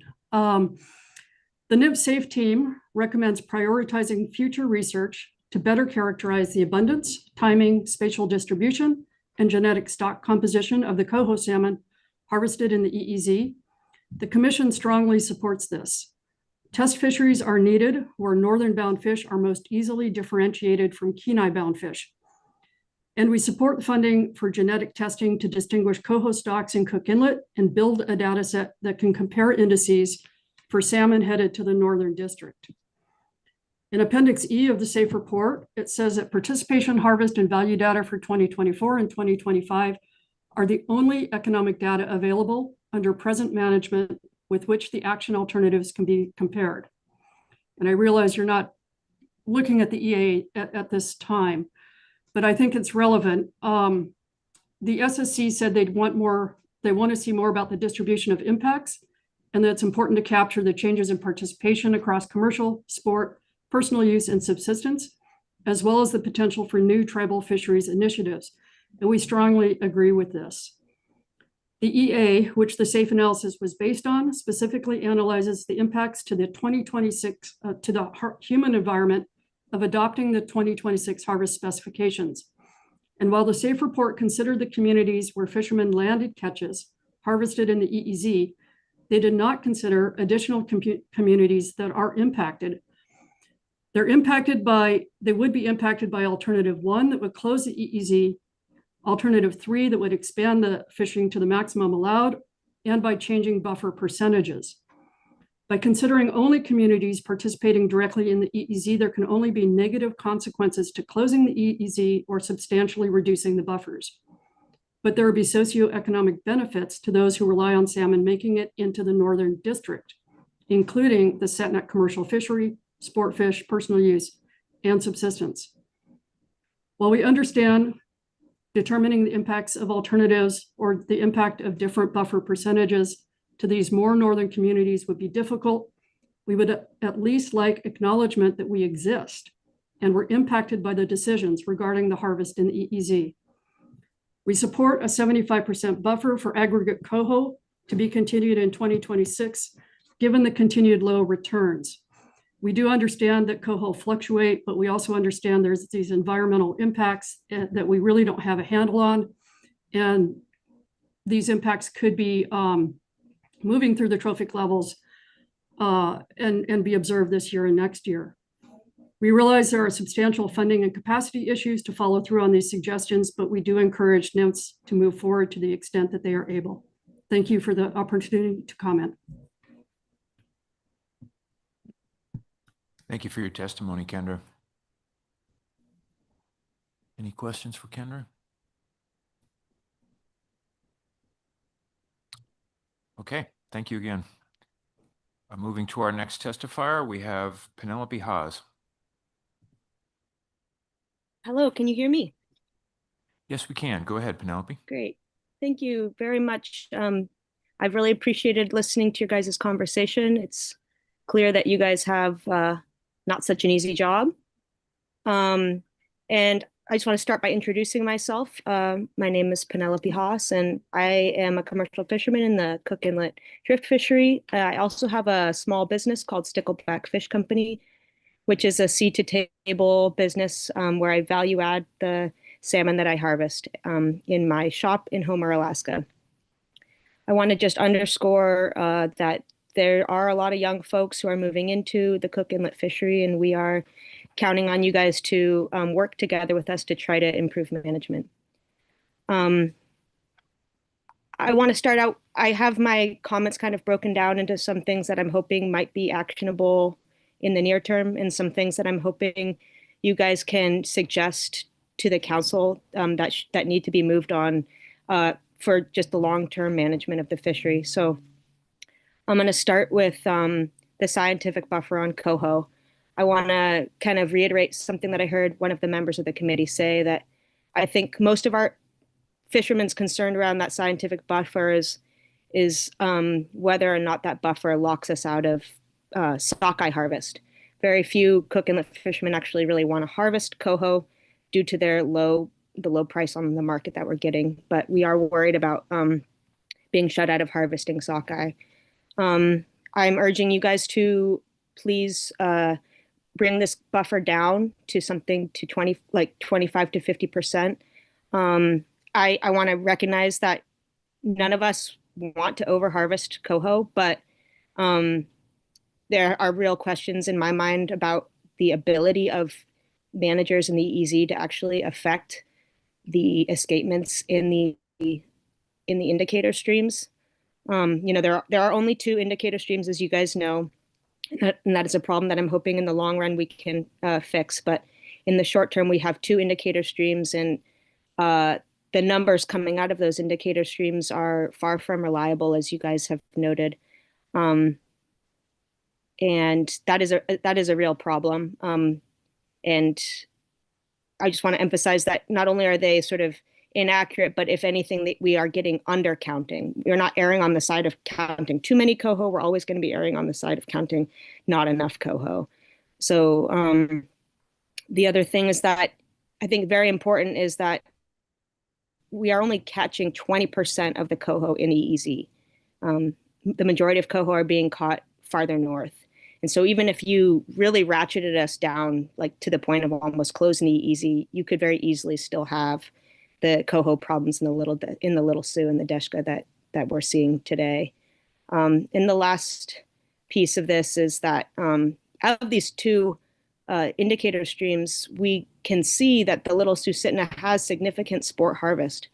That complicates our ability to trust or analyze these numbers or to use these numbers to manage our sport fishery. So on any given year, in the Little Susitna, the data is showing that sport harvest is equal to the escapement.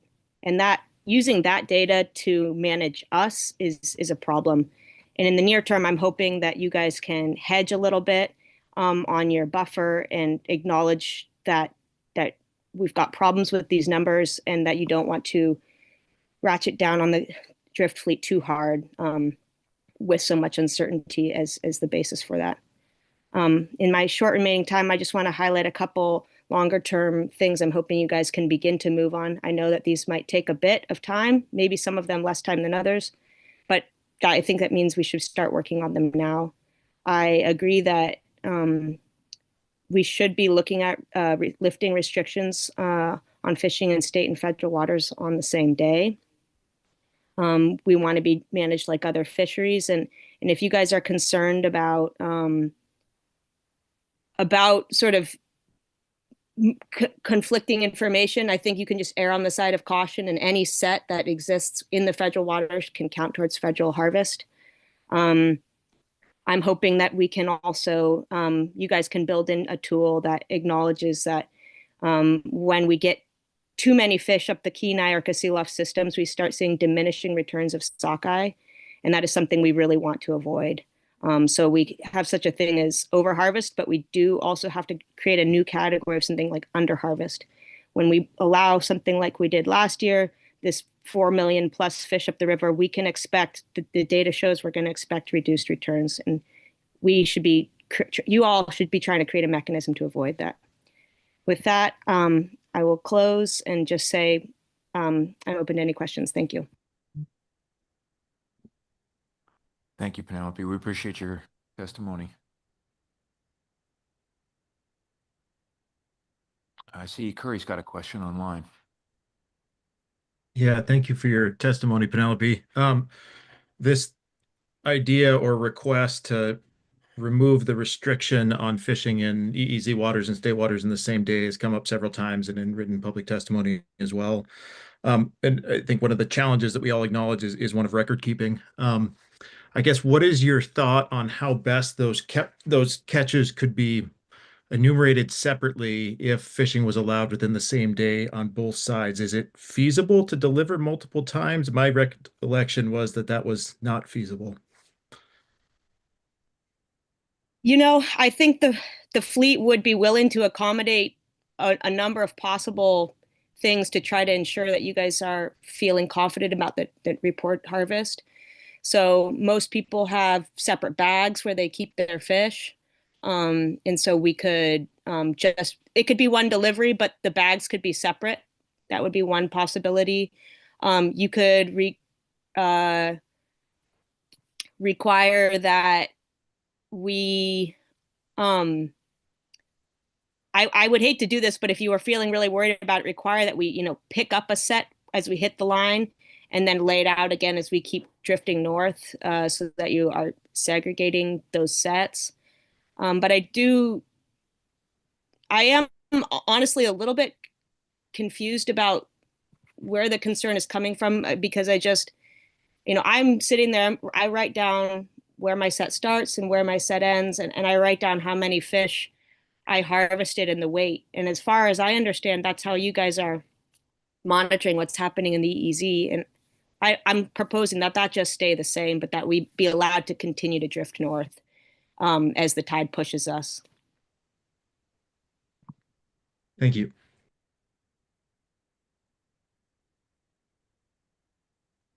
Okay, thanks again for your testimony, Penelope. Thank you. Next up, we have David Martin and Roland Ma.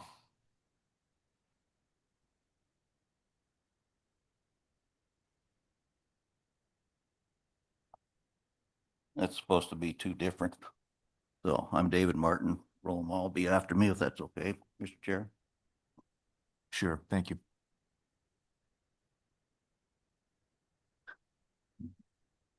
Thank you. My name's David Martin. I'm a commercial fisherman, drift fisherman, Cook Inlet for 54 years.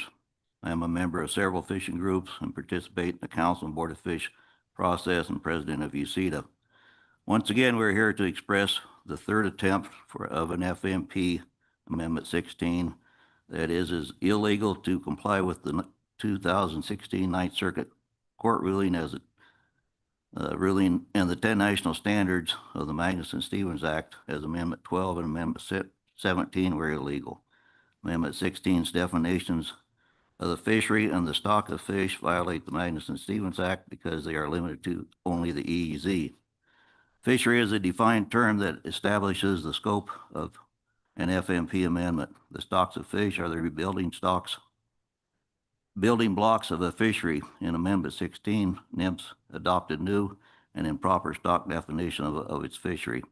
The scope of the FMP amendment for Cook Inlet must include any fishing of such stocks, not just harvest in the EEZ.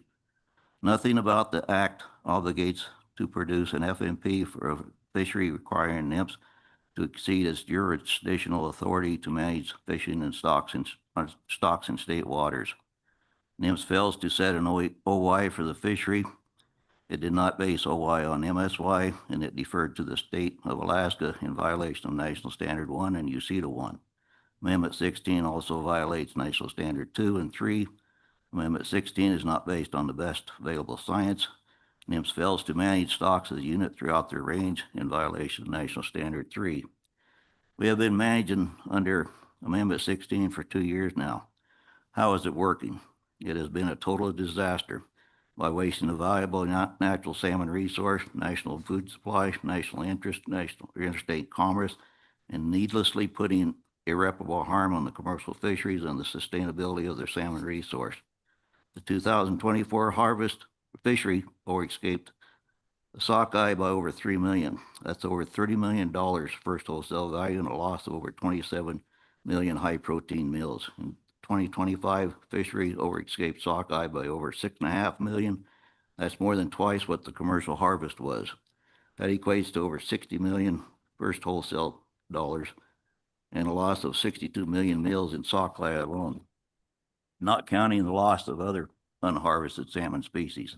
The state's management proves they cannot harvest the surplus in state waters to prevent overescapement.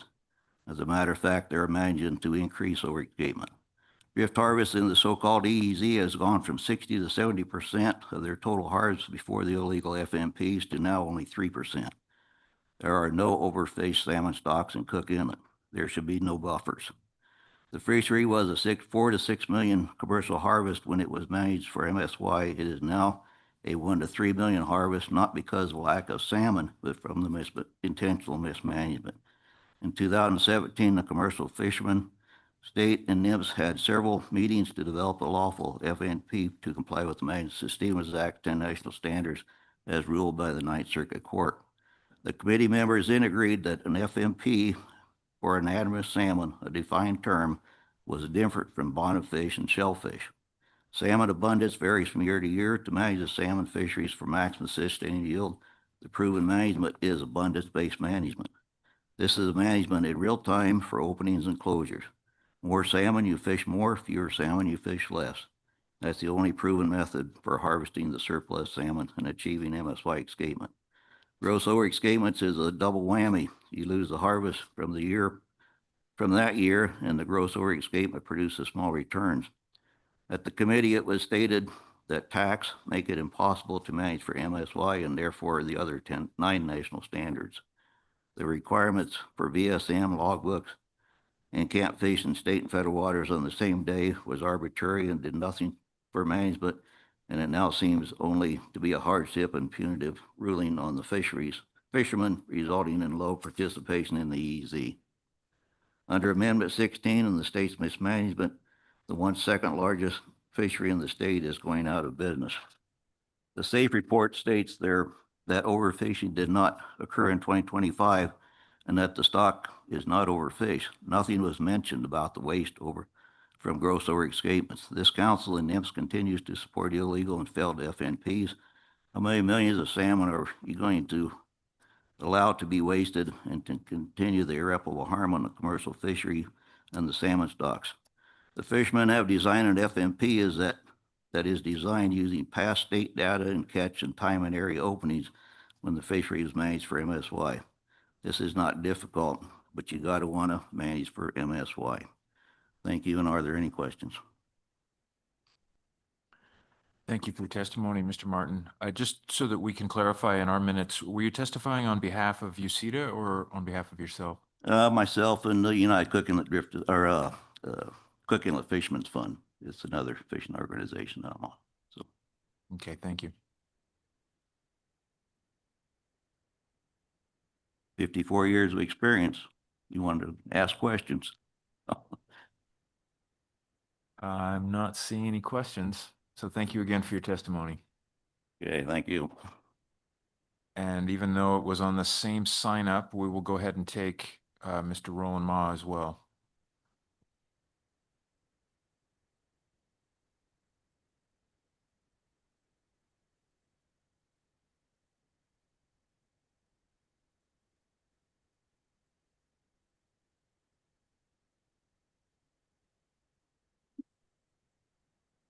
Good morning. For the record, Roland Ma,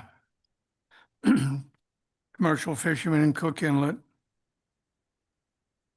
since 1970. The comments that I'll be making, I'll be referring to a couple of documents. The on-time submission, it's the 2026 SAFE report, comments by United Drift Association, UCEDA. I'd be referring to page 14 there. And then I'll be referring to the additional comments that were just submitted electronically. And I'll be looking at the last 2 pages of that, which are escapement data. But changed my approach on this several times. But in the concerning buffers, I labeled that short term. This is on my recommendations. You see these recommendations on page 14 of the on-time comments. Reduce the coho buffer allocation from 50% or reduce it to 50% or less, 30%. And the reason for that, and I'll skip down to item number 3 under coho, is that a lot of the discussion that goes on about coho is concerning the Deshka and the Little Sioux. But in fact, for a number of years, going clear back into the 60s, there are 2 other systems that have escapement goals and have been monitored by the department. And that is Fish Creek and Jim Creek. And those are the comments that were just submitted electronically, and it's the last 2 pages. But in looking at, and Fish Creek is right next door, shares a watershed boundary with the Little Sioux, so it's right next door. Jim Creek is east of Palmer, a small system. But nonetheless, these 2 systems have been monitored for a long time, in some cases 40 years. And so in the appendices that are presented there for you, it shows you the escapement goal of 1,200 to 6,000 for Fish Creek. And this is out of an AMR, Annual Management Report.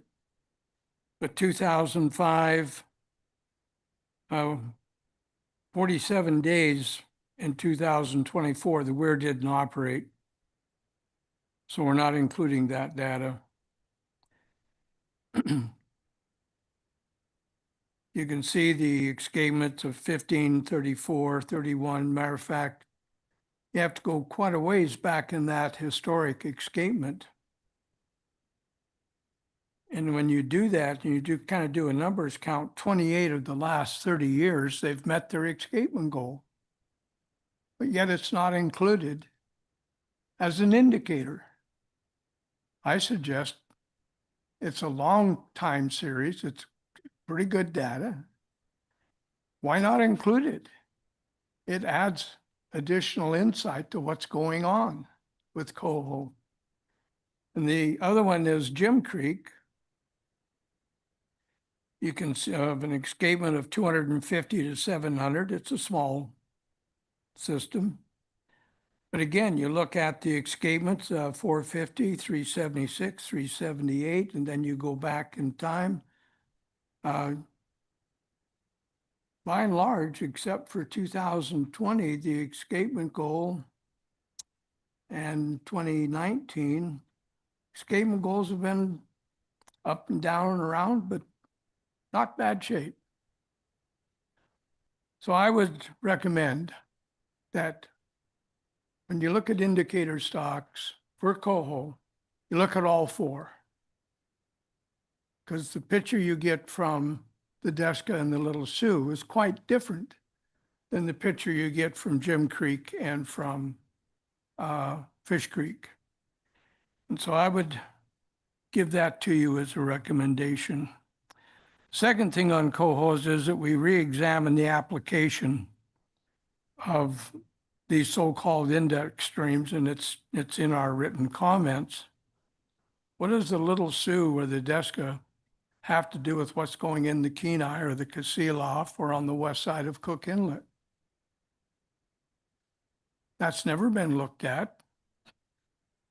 But having been in that fishery for a long time, I don't think there's much, if any, association. It's an index of nothing. The limit the application of the four coho systems would include these Jim and Fish Creek, but even if you included all four, what does it represent? All of these streams are in the northern district around the Susitna River and the Little Sioux. And again, they don't have anything to do with what's going into the Kenai and the Kasilof and the Anchor and the Deep Creek and streams on the west side. That association has never been established in any federal or state report. So Sorry to interrupt, Mr. Ma. Are you close to finishing? I'll finish here. Thank you. But just because someone says this is an index of what's going on in Cook Inlet with coho doesn't make it true. And can I just make one comment about risk? Sure, go ahead and wrap up your comments. Salmon operate, and it's in the SAFE report, and I've repeated it here in our UCEDA comments, are on a Richter curve or some version of that. And it seems like a lot of the emphasis is dealing with when we don't meet that escapement. But there's not much said in the way of risk analysis. What happens when you go over by 1-to-1 or you go to the right of 1-to-1? As a friend of mine used to say, there be dragons there. And that I would then ask you to include that in your risk assessment. Not only under not achieving the goal, but what happens when you go over it? Thank you. Okay, thank you for your testimony. Do we have any questions?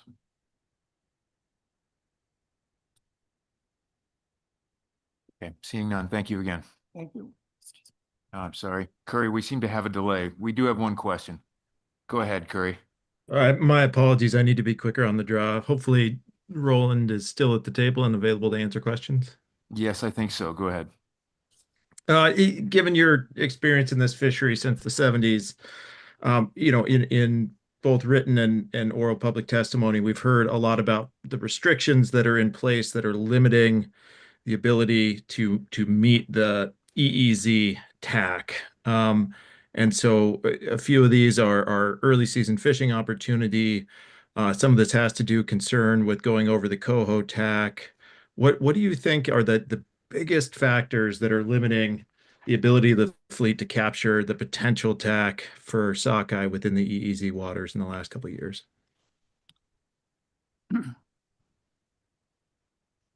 In the 2023 season, the number of boats that made deliveries was around 300. In the 24 season, that bumped up to about 350. In 25, this last season, it was 404. So we've seen an increase of about 100 boats. But those boats coming into the fishery, you say, what? I have to carry a what? And I have to do a law. They just chose not to participate in the federal fishery. One was because of all the requirements. I get it. We want good catch accounting. But other people just decided they want to fool with it. It's part of it. The other one is the way these runs come into Cook Inlet, and I speak of it in the paper.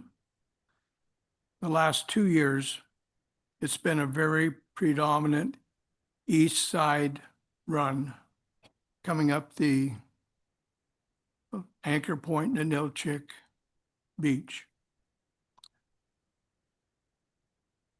The time it takes a fish to come across the Anchor Point line and that east side run, they're in a hurry. They're through the entire EEZ back into state waters in one tide. So they say, well, gee, I got 2 shots, 2 tides in state waters. Why would I want to go to the federal one? It's a flood tide. That's all you got. You don't catch them on the ebb. And so one is the entry pattern, and the other one is some of the restrictions. And then they're also looking at the TAC on cohos. Thank you very much. Thanks again for your testimony. Next on the list, we have Samuel Schimmel. Hello, everybody. My name's Sam Schimmel. I'm Knighty from Kenai, Alaska, and I'm the co-chair of the Takatnu Intertribal Fish Commission. The Fish Commission is an intertribal body organized under the sovereign tribal authority of the Chickaloo, Eklutna, Knighty, Kanik, Ninilchik, Salamatov, and Soldovia villages and tribes. The commission is organized for the health, well-being, and cultural continuity of our tribal citizens, our future generations, and all other Alaskans and other people who rely upon the health of our region's fisheries. We represent over 10,000 tribal members, and we are empowered to negotiate and act and regulate fishery matters on behalf of our member tribes. We have concerns over what's going on here. Salmon management is different from groundfish. It's different from halibut. It's different from crab. In those populations, you have a relatively measurable and relatively, not a relatively measurable, you have a relatively stable population that can be difficult to measure.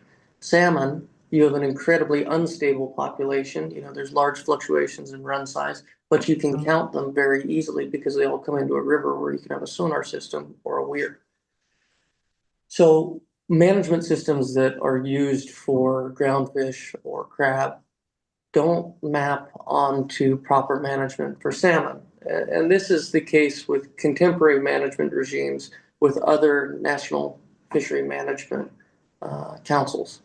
If you look at the Pacific Northwest Council, the Pacific Council, they manage their rivers based on a lower bound assessment, where you have lower buffers and you have a more opportunity for harvest. This is because, spawner recruitment with salmon means that one fish can produce, in the context of the Kenai River, up to 10 fish.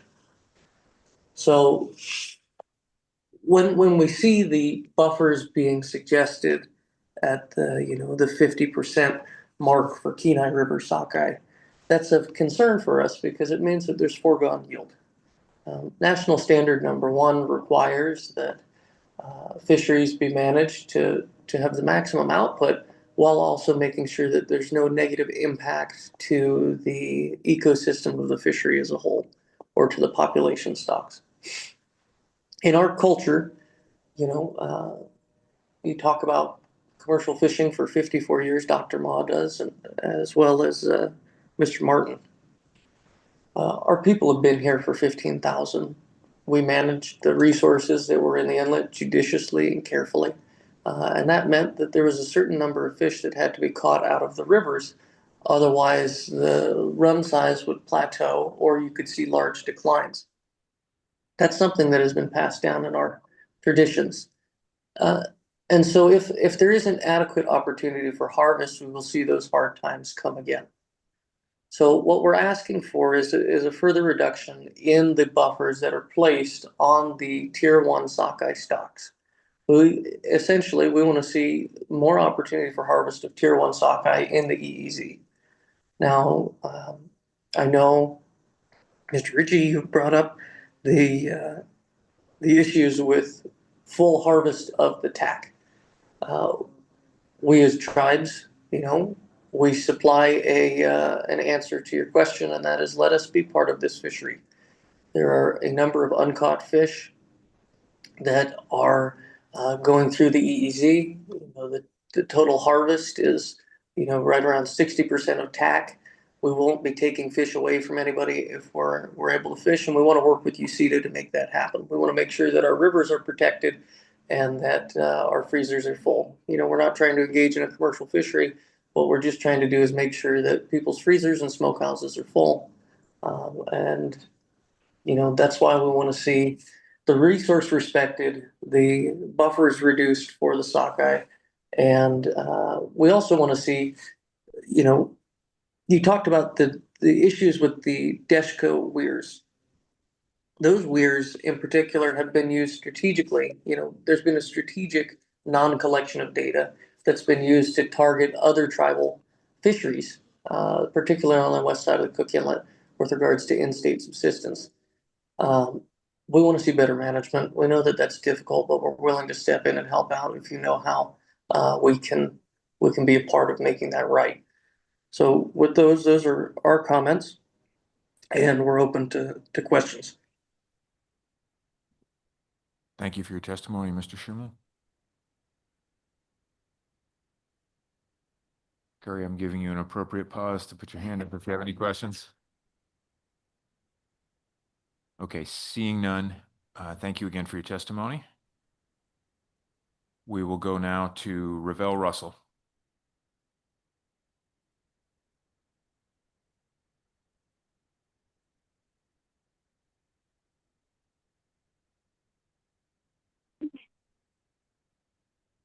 Hey, good morning.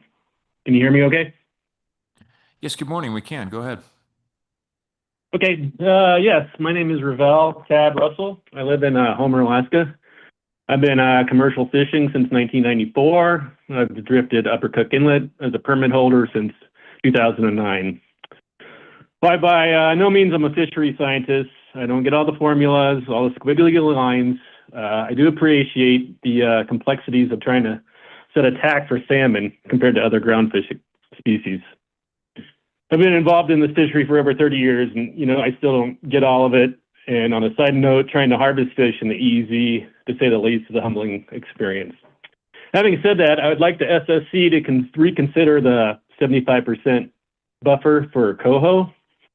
As stated earlier, cohos are not a stock concern. They are not designated as overfished. No overfishing occurred in 2025. The 75% buffer seems overly conservative, considering, as mentioned before that the two indicator streams are consistently incomplete due to flooding and weirs being washed out.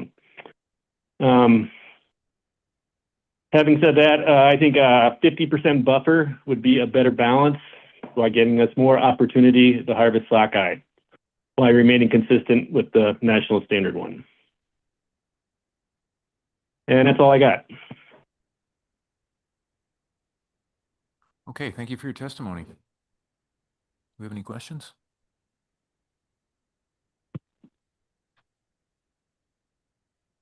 Seeing none, thanks again. And okay. I think we have one more public testifier, Abigail Turner-Franke.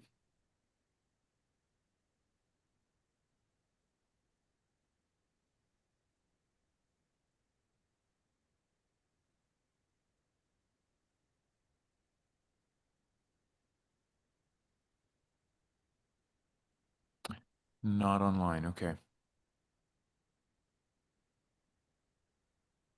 Well, unfortunately, that's our last testifier, so we can't really bump her down the list and wait.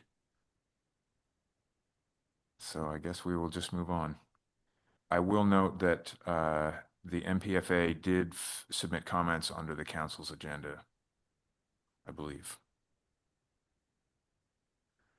Okay, well, that concludes our public testimony then.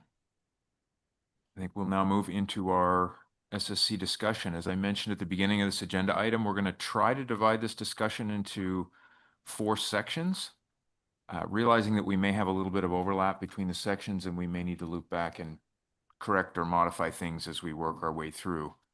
But following the outline from our schedule, our first section will be our 2 Tier 1 sockeye stocks, and our leads for these will be Martin, Andrew, and Jason. So we'll go ahead and start with Martin. Okay, thanks. And immediately coming to the difficulty of having public comment sort of mixed between the Tier 1 and Tier 3 stocks, but we'll deal with that. I mean, I'll try to just summarize and then maybe Andrew can add what I've missed. So I think we highlight our appreciation for the efforts of the Cook Inlet Salmon Safe Team in drafting the 2026 Cook Inlet EEZ Salmon Safe Report, and in particular their really pretty detailed responses to our recommendations from February 2025, as well as from the workshop that we had. There is an ongoing challenge to manage this resource in a way to comply with the Magnuson-Stevens Act, and we should recognize that we're in an iterative process, and we want to be responsive to comments and suggestions, and we'll improve as we go. Regarding public testimony,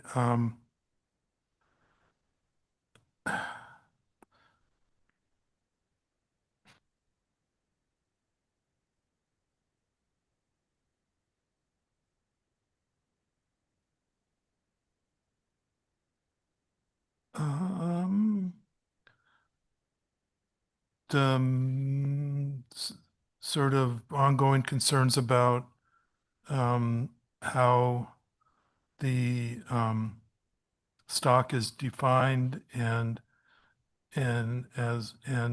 concerns about overescapement, and whether or not the FMP is sort of consistent with the requirements of the Magnuson Act. There was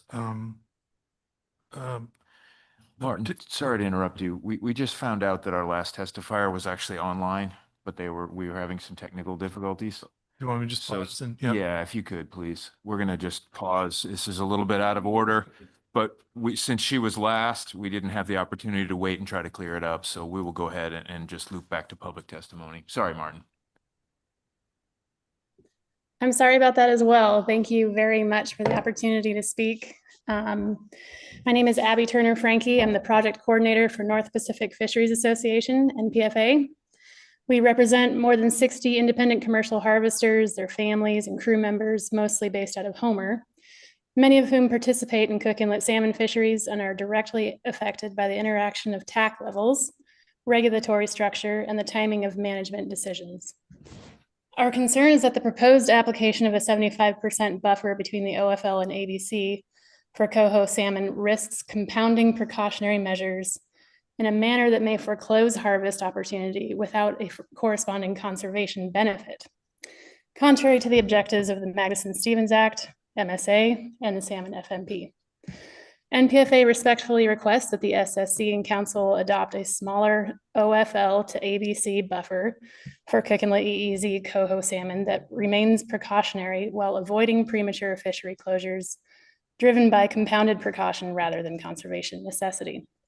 As documented in the SAFE report, Cook Inlet coho salmon are assessed under Tier 3 due to data limitations, not because the stock is designated as overfished or as a stock of concern. The Tier 3 OFL methodology in itself is inherently conservative, as it relies on the highest average EEZ harvest observed across a species generation rather than a central tendency or modeled estimate.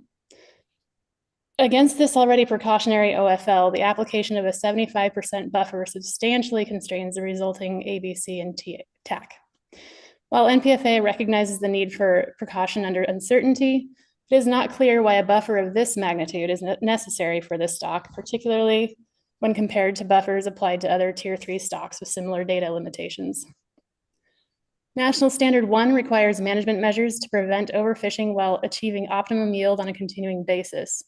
The Salmon FMP in Amendment 16 explicitly recognize that overly restrictive harvest limits, particularly where uncertainty is already accounted for, can result in foregone yield without meaningful conservation gain.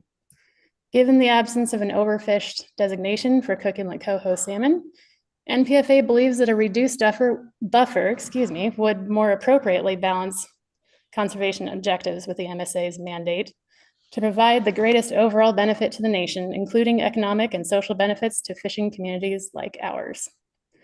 In addition to biological considerations, the Council faces foreseeable management interactions that are not fully reflected in the current TAC discussion.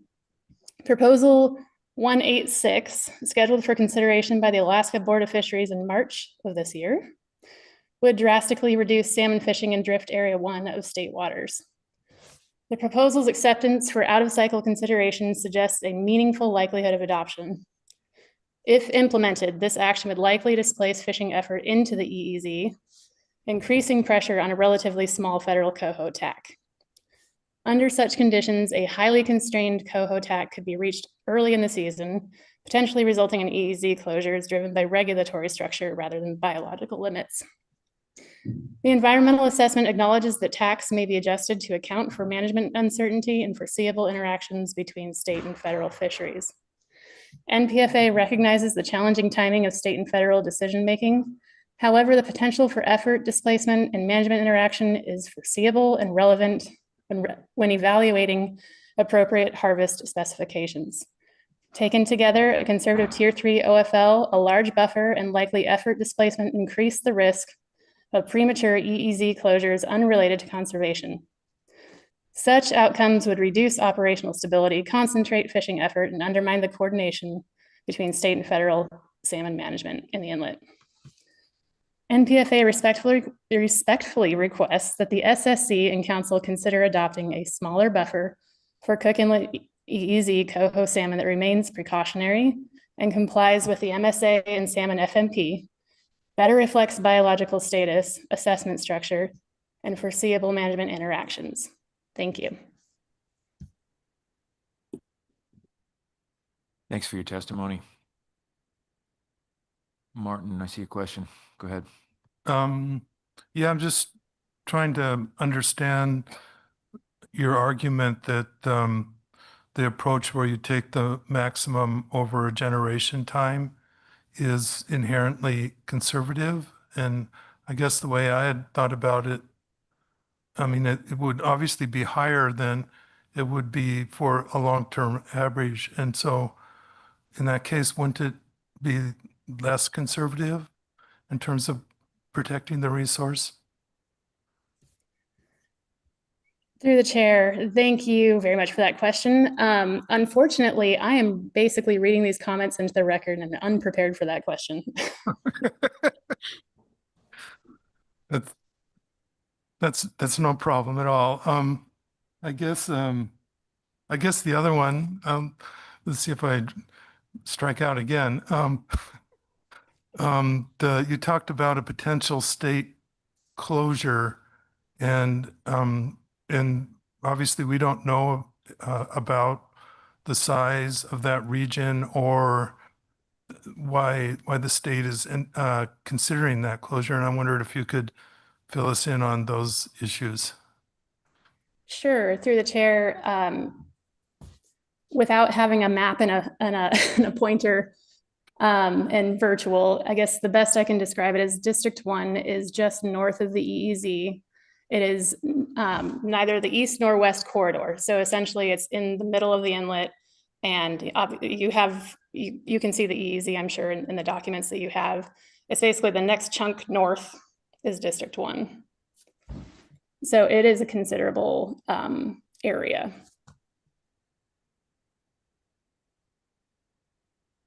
Yeah, and why is the state considering closure? I know that might be speculation on your part, but maybe you have some information on that. Well, without speculating, it does appear to not necessarily be connected to any sort of conservation measures, but rather, again, kind of just being overly cautious without reason.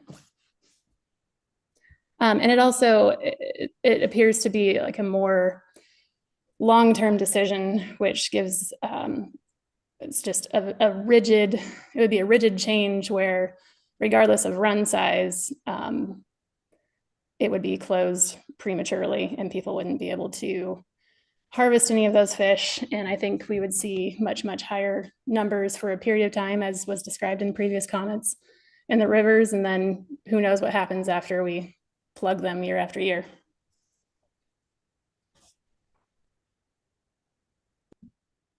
Okay, thanks for that and for answering our questions. Thank you.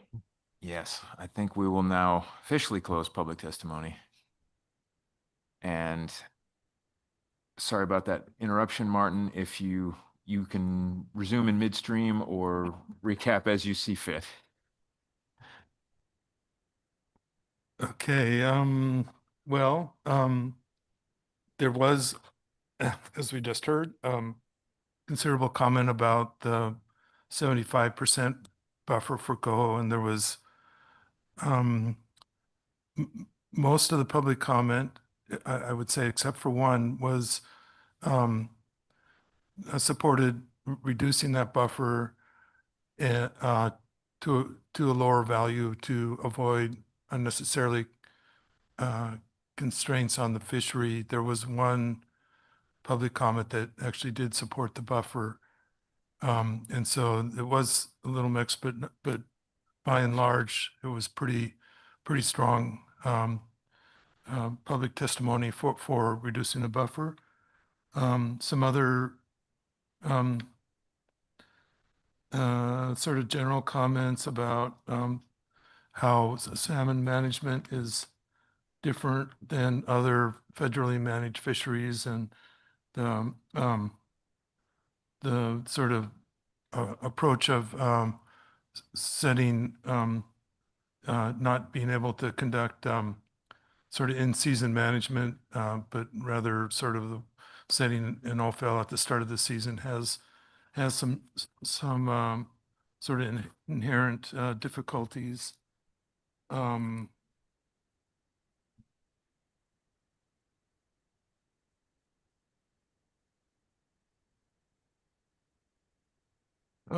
just a little more detail on Coho. They identified two additional sites as potential index streams, Fish Creek and Jim Creek. And there was some comment that the two existing Coho sites were the Deska and Little Susitna were not likely to be representative of Coho stocks as a whole, or the Coho in Upper Cook Inlet.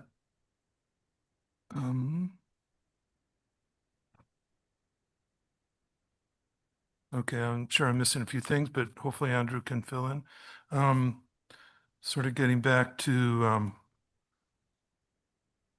our comments, I'm gonna talk I have some general discussion about the tier 1 stocks, and then I'll move into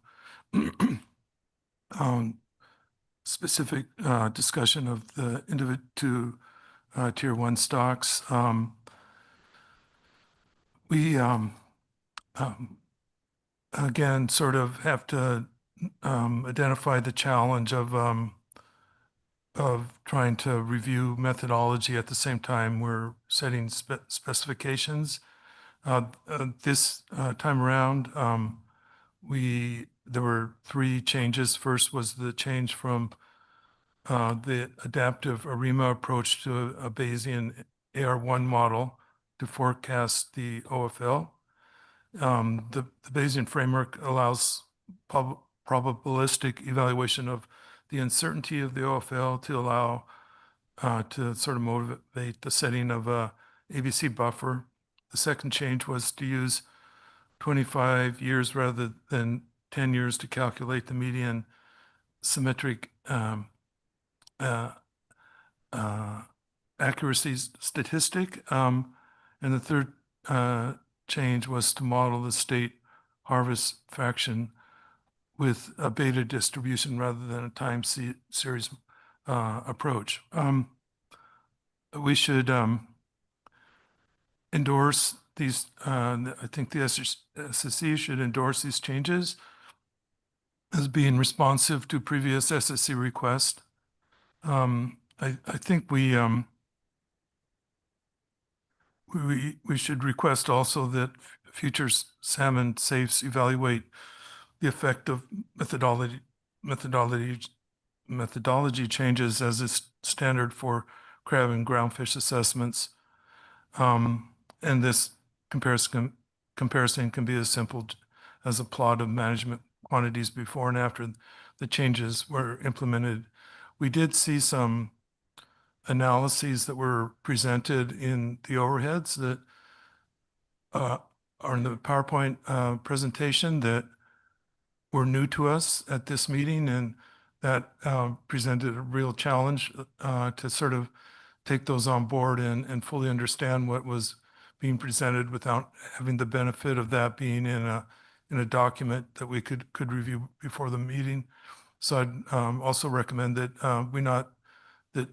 things that are presented should also be in the SAFE document in some form so that we have adequate time to review what's presented.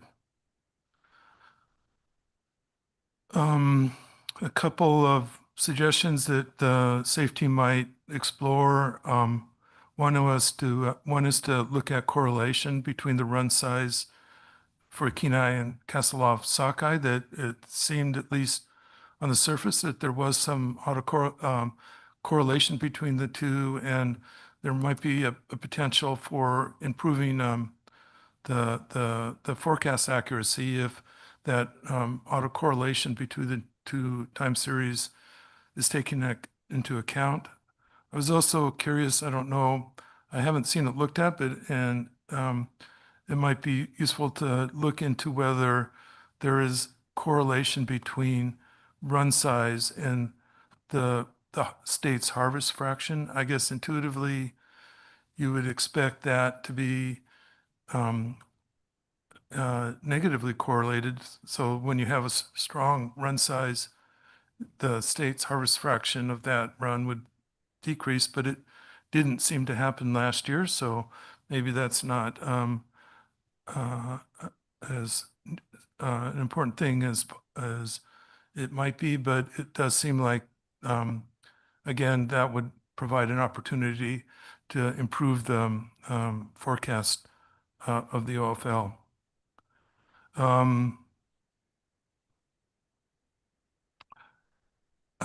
Pleased to see that the SAFE document went with the SMSY value for calculating the OFL and ABC specifications for this year, and that's in line with previous SSC recommendations, and it's consistent with the Magnuson-Stevens Act and National Standard 1 guidelines.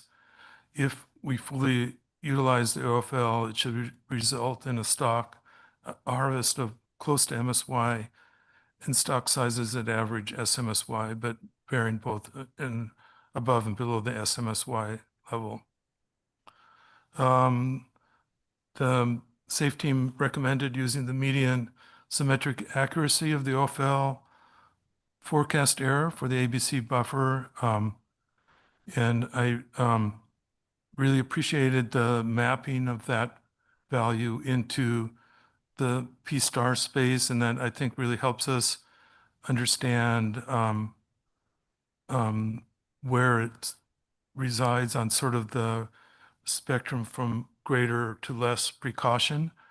I had sort of originally considered whether we should recommend transitioning to a P-star approach for this, for the tier 1 stocks, and I guess I'm not totally on board with that now. It seems like we could work with the current measures of uncertainty, but potentially use them more flexibly. And one thing that let's see. Well, I am concerned, I guess, that just using that median symmetric accuracy, I'm going to call it MSA. It's already used acronym, but hopefully people know what I'm talking about. I would suggest that we consider a multiplier on that value to map us into a space that's not as extremely conservative as what the initial values are. And what I'm going to propose is that we multiply the MSA by 0.5, basically to cut it in half to set the buffers, and that would result in. Let me see if I have those.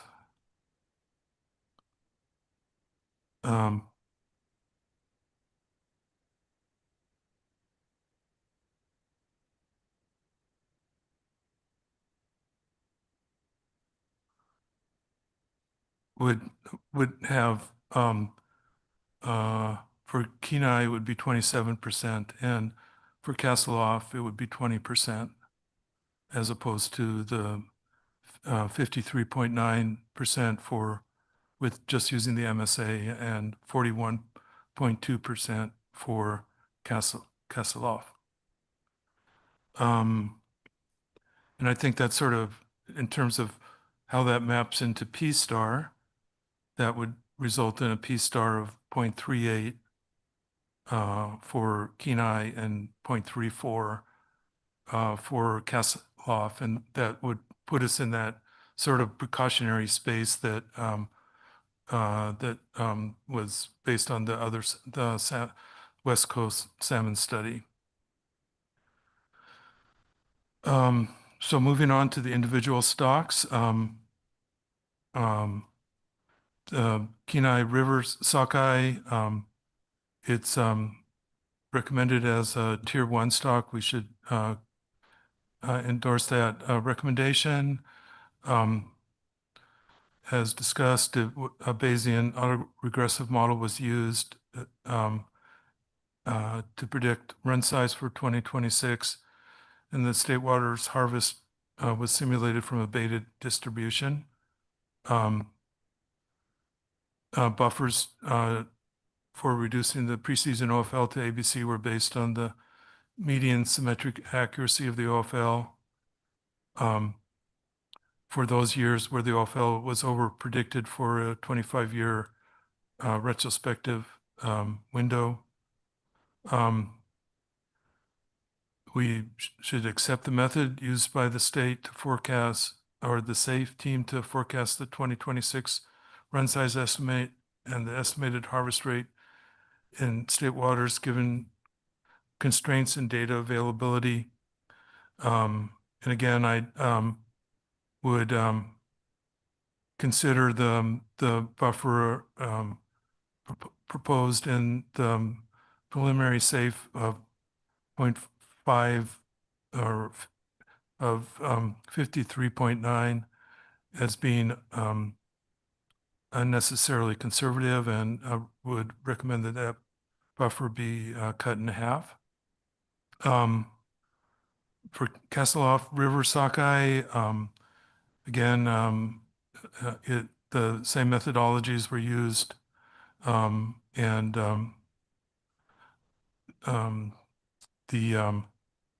and I think the SSC should endorse the methods and the preseason OFL based on those methods, and again, rather than the proposed buffer of 57% for based on the median symmetric accuracy, I propose that be cut in half to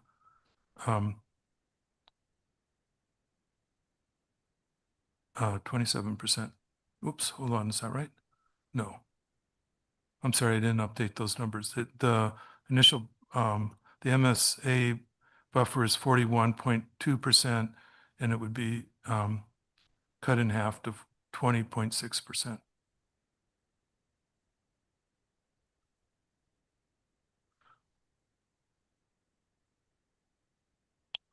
I think that's what I have. Oh, several research recommendations that I don't think we should lose sight of.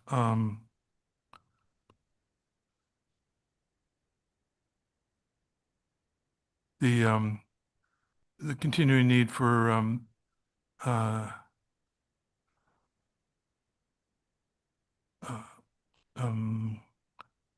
genetic studies for the salmon stocks in the EEZ. Hold on.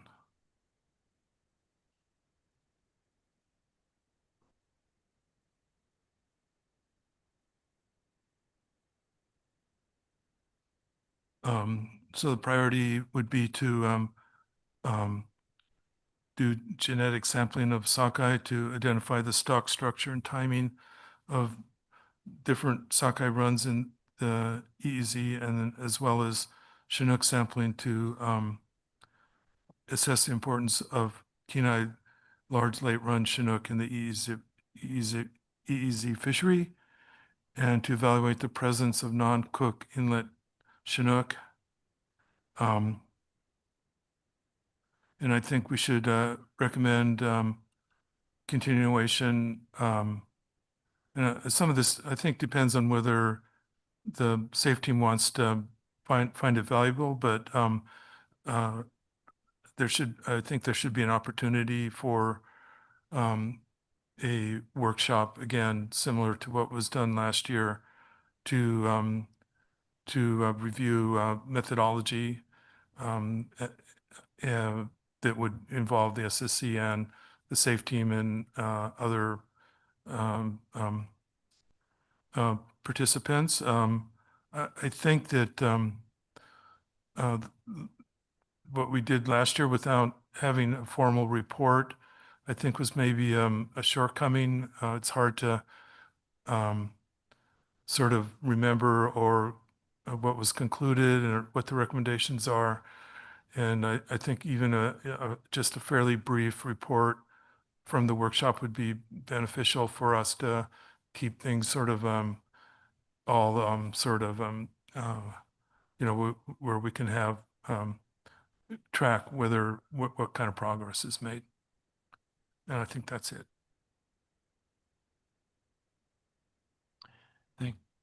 Thanks, Martin. We'll go to Andrew next. I do want to clarify, I think we need to state somewhere in here, we need to make a comment about the 2025 status determinations. Even though it is preliminary, I think we need to say that out loud. Yeah, I did have notes on that, and I just didn't get to it.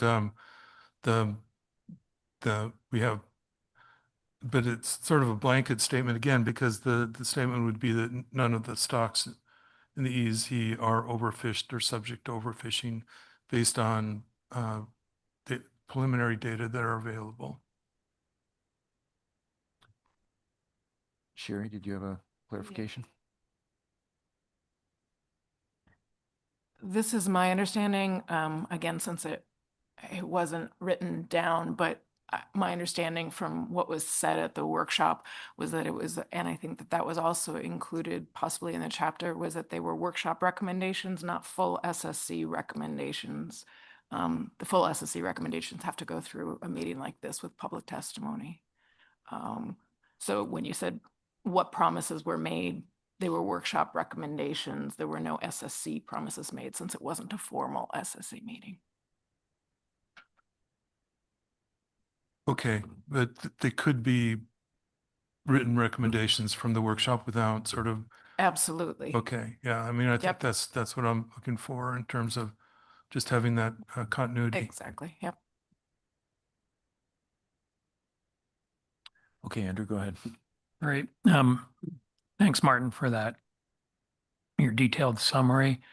I also want to thank the SAFE team for the work they did in their presentation. I think it's definitely seeing improvements over the years and making it easier to review this as we work through this iterative process, and appreciate the work of the new salmon SAFE team lead and the work that he did.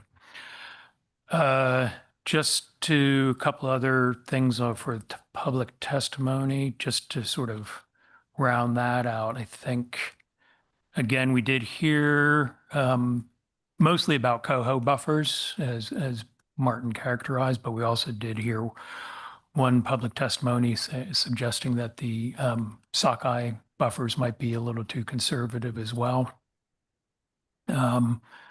As far as coho, we also heard need for better research, assessment, and genetic stock identification and characterization of the harvest. So stock-specific harvest. We did hear about the other index streams for coho salmon in northern Cook Inlet, but then also at the same time, public testimony questioning whether those index streams are representative of coho in general, specifically coho stocks in Kenai and the west side of Cook Inlet. I think that's about it. We also did hear about, the interest in tribal fishery in the EEZ and general better management of salmon stocks within the Cook Inlet. And I think that's it for public testimony summary that I have on my notes. I'm in agreement with Martin, and I'll try not to be too repetitive, but I think, again, we agree that with the SAFE team's recommendation for Kenai and Kasilof sockeye stocks to be tier 1, and their recommendation for the preseason OFL. As far as the buffers are concerned, I came into this meeting leaning towards just keeping the buffers as they were last time rolling over, because I felt that while I appreciate the work that the SAFE team has done on trying to quantify a buffer, I felt it's still a little premature because some of the information that was provided in the SAFE report, I felt was a little incomplete. I think we talked about like sort of typically with stock assessments, you know, when we've made recommendations last year for buffers based upon a methodology. And that methodology actually did change a bit this time around. And so being able to see, you know, results from what we'd accepted last year with the addition of new year of data versus all the different changes. So changing the assumed distribution of the harvest of state waters from an AR or a white noise model to the beta distribution, extending the retrospective from 10 years to 25 years. I think that's all important to be able to see. And we saw that in the presentation, as Martin said. I mean, I think that's helpful, and that starts to allay my concerns a little bit, although I still am a little cautious of making any buffer recommendations solely on that methodology at this point. As far as Martin's recommendation to have the recommended proposed buffers by the SSC, by the SAFE team, I guess I'm a little hesitant to do that quite yet, even though recognizing that, you know, maybe they're being a little bit too conservative. But I don't think we got that in. I didn't think we got that indication from the SAFE team, and I think they felt that what they were proposing was providing reasonable risk. So I think my recommendation would probably be staying closer to what the SAFE team had recommended. Some other general comments about the Tier 1 assessments. I think it's important to be able to properly indicate like the sources of data and what's preliminary and what's final. I think I think being able to understand what components of a preliminary total run estimate for the previous year is important. For example, I know we don't have the upriver, like for Kenai River, the upriver sport harvest. That estimate doesn't come until, for 2025, doesn't come until later this year. So for lack of a better term, we have placeholder estimate, which is the most recent 5-year average. Similarly, for the stock composition, we don't have the genetic data from the previous season. So for 2025, we didn't have the genetic data available in time for the SAFE team to do their analysis. So just sort of a little clearer indication of what's preliminary, what's a placeholder, how is that placeholder calculated, and then in the following year, what values were replaced with final numbers. I think that just will help with a little more clarity when the SSC reviews the SAFE document.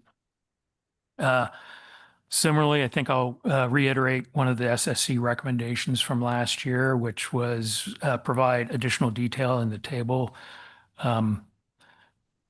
of that lists the components of the harvest. So breaking out the commercial, the sport, personal use and subsistence, and the escapement information so that reader can more easily identify what are, as I was kind of saying, what are final versions, sort of the magnitude of each of those different components into the total harvest versus the EEZ specific harvest, and how that plays into how much we might expect the preliminary total run estimate to change once the numbers are finalized. I think that's pretty straightforward to do. Another recommendation that I have that might help with some of the clarity is maybe Cook Inlet management prior to the Amendment 16, very complicated, lots of different data streams. You got data that are being collected by different components of the state, and the data availability comes in at different times. And so I think having a flow chart maybe that sort of illustrates what the different components are, what they're used to calculate, and when they're typically available, and when preliminary data has to be used or placeholder data, and when we expect the final. I think that would just help everyone sort of visualize how this all comes together and what we're really looking at. And I think that's my comments on the tier one. Thanks. Thanks, Andrew. We'll go to Jason, noting that we're going to need to loop back and have more discussion about buffers. Go ahead, Jason.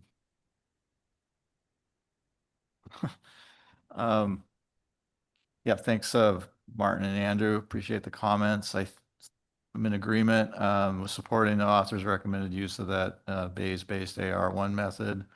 I think a couple good things about that method was it extended the time series and better characterized uncertainty associated with both the run forecast and state harvest forecast than what was used previously. As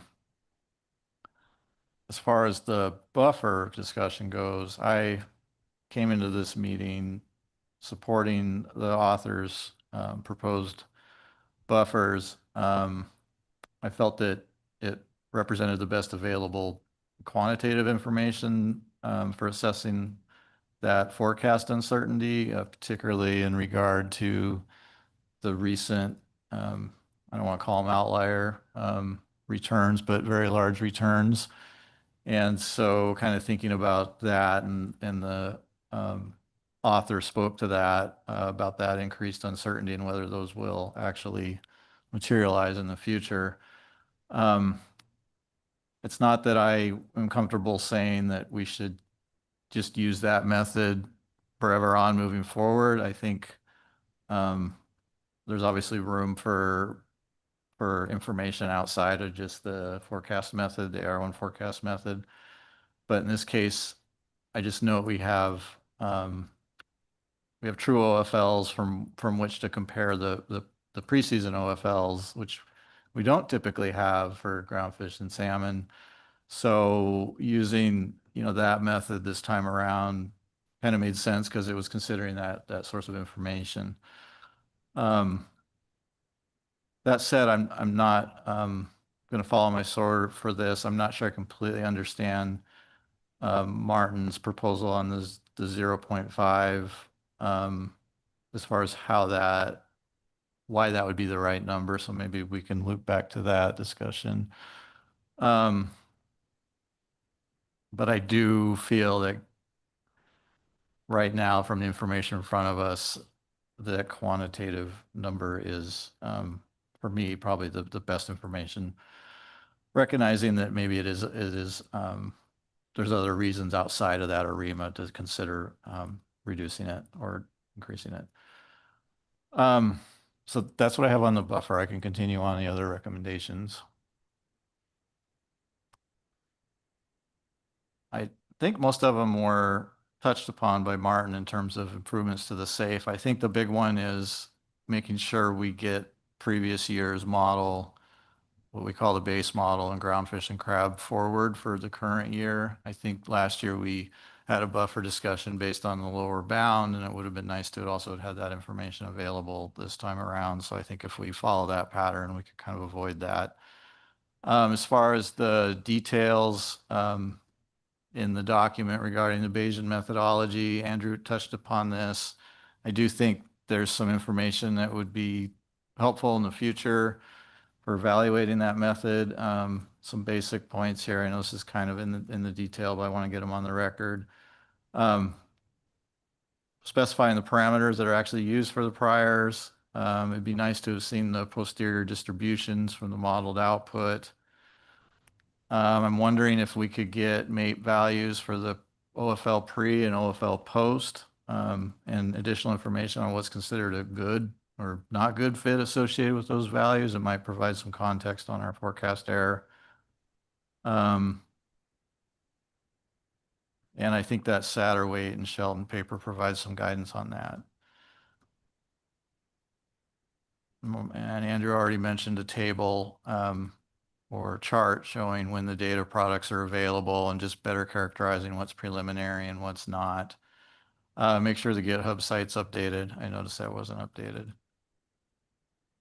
And then as far as the workshop, I guess I'm concerned, maybe I'm putting on my co-chair hat a little bit here, but just the schedule and the schedule for upcoming 2026 and the ability to sort of pull off that workshop and who leads that workshop and how best to do that.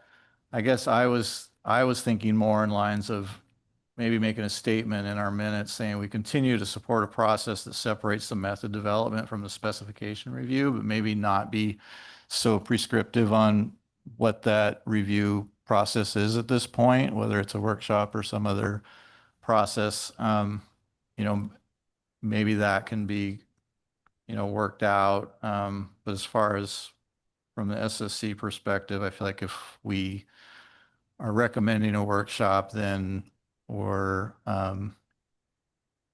we own the workshop at that point. I don't know how else to phrase it. Maybe the co-chairs can help.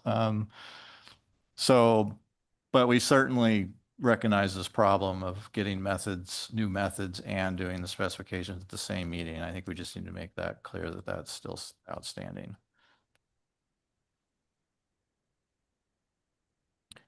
I'm going to suggest that we hold on the workshop discussion until the end and take that up after we've had the discussion of all the other stocks. It's going to be a good discussion, but let's just stick to the tier 1 for now. Did you have other recommendations, Jason? Okay, go ahead. And then I've got Curry in the queue. Maybe just one thing to consider, the authors consider in the future is just, and I don't know, this might be more of a qualitative discussion, just sort of the capacity constraints in harvesting that full ABC. And maybe this is a social economic section thing. I don't know, but I feel like some more discussion on that would maybe help us on these buffer discussions as well.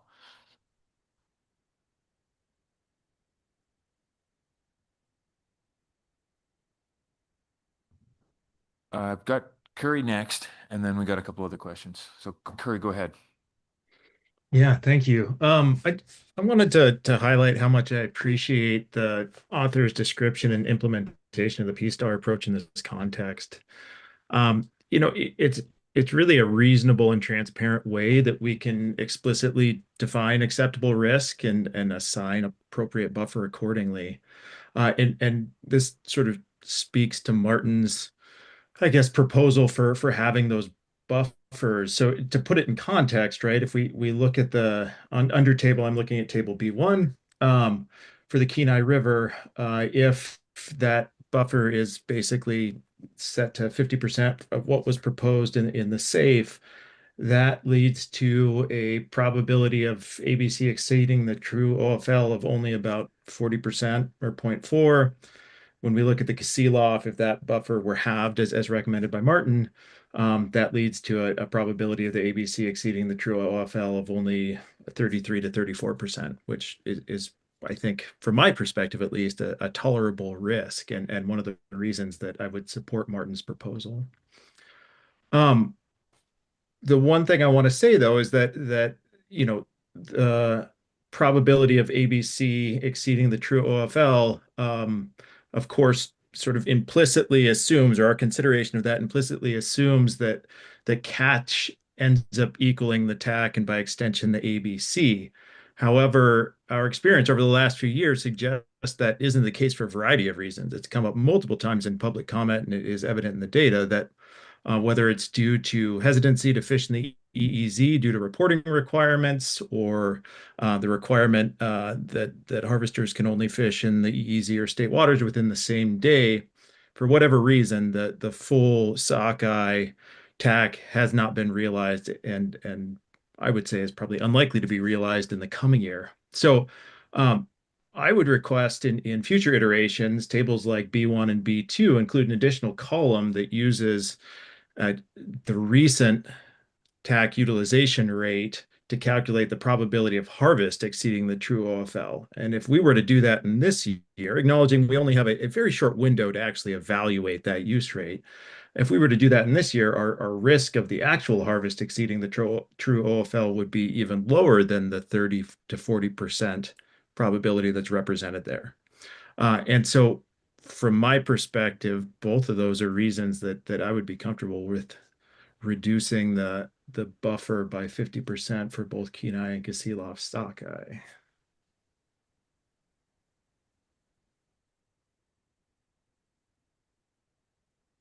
Okay, Andrew. Yeah, thanks. I guess with that, I mean, just I got two things if that's all right. Just, responding to Curry, I guess that means for the Kenai, we're okay with going from a 1 in 4 chance of exceeding the OFL to a 1 in 3 chance. So, I mean, I guess if we're willing to do, if the SSC feels that's an acceptable risk, I don't know. I think I still lean towards sticking with what the SAFE team recommended. I think they felt comfortable with that level of risk, and I think that is reasonable. Just kind of talking about this method a little bit, and this came up during questions about the how this method is going to work into the future and the ability of this naive model, the AR1 model, to predict abrupt changes in run size. And, this kind of responds to a bit of the public testimony. I mean, for these stocks, Kenai and Kasilof, we've seen some extremely large escapements in recent years that we've not seen the returns from yet. The data that we have right now is that the escapements that we have been seeing in the past have still produced yield. And I think in the time series, only 1 year in the Kasilof did it not replace itself. But I know, like, at least last 4 years, as we saw in the escapement data in the tables in the SAFE report, that Kasilof escapement is probably almost double, if not more, than the highest that we've seen historically. I think the highest is around 500,000, and the last 4 years it's been 900 to over 1 million. So we don't know exactly, that doesn't necessarily pertain to what we have to decide today for next year. But I think just putting that as a note of how this method might perform in the future, and just being aware that we might run into some challenges moving forward once we realize whether these high escapements are going to, we're going to start seeing some density dependence that we haven't seen so far in these stocks or not. Thanks.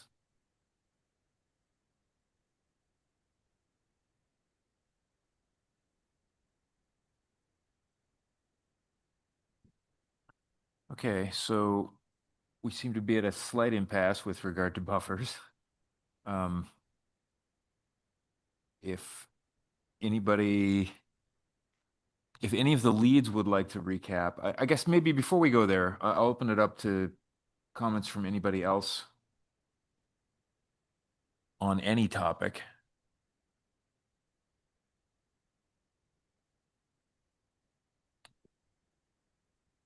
And then perhaps give the leads a chance to recap where they're at. And essentially, we're discussing now whether we should suggest a change to the methods that would result in lower buffers by 50%, or to stick with the buffers as published in the SAFE, I think. The two suggestions I've heard on the table.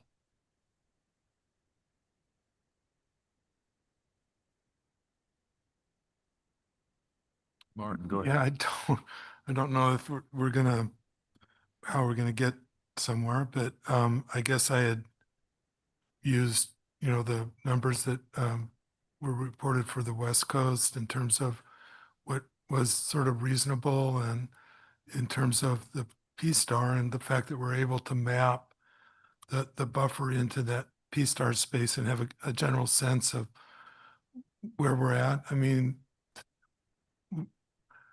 we want to control our risk of exceeding the OFL, but we also don't want to make it so the system so conservative that we forego a lot of yield in order to do that. I mean, that's not the way the Magnuson Act intends us to manage. We want to control that probability, but and you think about what's going to happen if we do exceed the OFL. We we kind of we see that that alone is not necessarily sort of a you get into problems by doing that over and over again, and so that in any given year, will be some probability, but if you're on average precautionary, then the fact that you do exceed it occasionally is not necessarily that severe a consequence. And so I'm just trying to, we're not, if overescapement is an issue, and I don't necessarily believe that that's true, but we won't ever. I mean, there will be overescapement if we're super precautionary on trying to achieve sort of close to the OFL. So I mean, I don't know that I'm going to ever. It's just managing risk is important, but I don't think we want to. I'm just a little concerned that we're just really, and this is the first time we've really seen this mapping. So it's the first time we've been able to understand what we get with a larger buffer versus a smaller one. And I guess at least for Kenai, we were comfortable last year with a 30% value. This year, if you half the buffer, it'd be 27%. So essentially, we're repeating what we did for last year, although that argument really doesn't hold for Castlehoff. So, but again, it's pretty clear that it's that stock is more easily forecast, and so or the AR1 model forecast it more better than Kenai, and so it would make sense to sort of have a smaller buffer, I guess, than Kenai, and so that sort of puts you in that sort of ballpark. I mean, I guess we could, if we're really sort of at loggerheads, we could split the difference or something like that. I'm always willing to sort of compromise. So before I go back to the other leads, I want to add a comment myself, which is that P-star is really the domain of the council. And generally councils that use a P-star approach will specify that'll be written into an FMP, the choice of risk. And so in this case, it's a little bit unique in that we're kind of getting P-star from the back end, in that it's a salmon stock. So we have counts and we can sort of see this information. But I think more importantly, we're using it as a piece of supplementary information. So we can call it a P-star like quantity, but I think we want to pull up short in our minutes of actually calling it P-star, because that's not our domain, I believe, as part of the SSC. The selection of a P-star. If we had guidance from the council on a particular P-star, then I think we would be looking for quantitative analysis that would get us to that value and discussing from there. It's kind of semantics because we're still going to be using the information the same way. But I just want to make sure that we're not being generating a place where we might be perceived as being inconsistent with the approach for crab and groundfish, noting that crab technically has a P-star, but we don't really use it there. Yeah, I had that same concern, and I think it's certainly, we can just say the probability of exceeding the OFL and just leave it at that. Thanks. So that'll just be something to make sure we catch in our minutes. Now back to buffers, Andrew. I guess one first thing about just being clear in our language when we're talking about utilization of TAC and specifically like utilization of Kenai TAC, or just a reminder that there isn't a TAC on these specific stocks. It's a sockeye TAC. And so it's a utilization of the ABC to just, it's just a little thing. I mean, noticing like in the figures in the SafePort report, they have like a TAC for Kenai, and I guess just being clear that it's the TAC for sockeye, and that's part of the issue here. Is again, I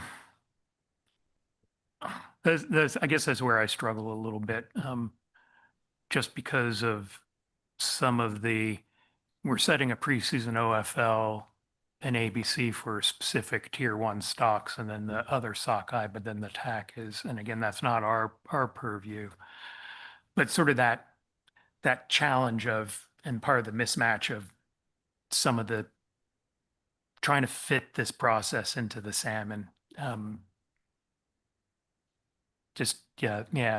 struggle with a little bit. To Martin's point, again, this is the first time we're seeing this, and so maybe I'm just being a little more precautious than he's willing to be. And I guess that's just sort of our risk tolerance. Our personal risk tolerance is showing, which is fine. I mean, I guess I'm okay with Martin had suggested maybe splitting the difference. I mean, I agree. His point about how if doing his method proposed, we end up with a buffer that's very similar to what we had proposed last year. And I think that may be reasonable. That same model doesn't quite fit for Kasilof. And I guess I just don't understand why we're getting these changes in these buffers. And that's where I'm a little cautious about just kind of accepting some of this on face value at this point.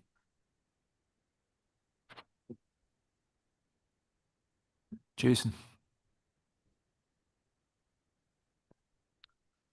I think one advantage we have in this case is we do have that, P-star, whatever we're going to call it, that table in front of us. So we know based on the information at hand, well, we don't know for sure, but based on what we have, where we're at on that risk.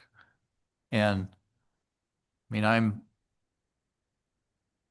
comfortable going forward with Martin's proposal. I think we just probably need to be explicit about like where we're at on that risk tolerance with that table. Maybe that's one way forward. Just be really upfront about that. And if we decide to split the difference, I don't really feel strongly one way or another on that, but we could at least make sure that we're clear, where that is at on that risk tolerance. And then that can become like an ongoing discussion that we can build off into the future safe. So I feel like, this is the first time we've sort of had this discussion, and we've got good information in front of us, and moving forward, this could be a great tool for us. Franz to clear it up for us. And then I've got Curry in the queue. Well, I doubt I'll clear it up, but I mean, in the absence of, kind of guidance from the council on P-star or anything like that, I mean, we often look at other areas and other regions, and I should preface this by not really having looked into like the reference that they provided, for example, for the West Coast and the rationale behind that. But presumably, we often look at analyses like that or other regions for guidance, and that's why I would kind of buy Martin's argument maybe that if we land in that ballpark of another region that has done some analyses that support that range of uncertainty. That to me is a good argument, but then I do recall that the analysts, brought that up and also made an argument for, in this case, being more conservative, but I don't recall what that argument was. So maybe if somebody else does. But I would otherwise, I would support Martin's suggestion.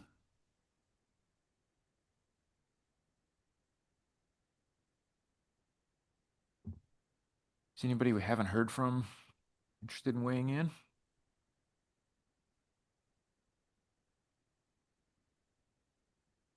Sarah, go ahead. Yeah, I was waiting really to weigh in with the socioeconomic appendix section, but just in terms of the buffers, I think it's worth noting that there seems to be high levels of uncertainty, and some of which was considered in the SAFE. And but I think with the public testimony brought to light, the Board of Fish consideration for changes in state waters, and we're not sure how that might affect the fishery as well as overall harvests. And we know very, very little about distributional impacts of the fishery at all. So there do seem to be, there's uncertainty around what the effects of lowering the buffer would be. And so I have been thinking about that as I'm listening to people talk.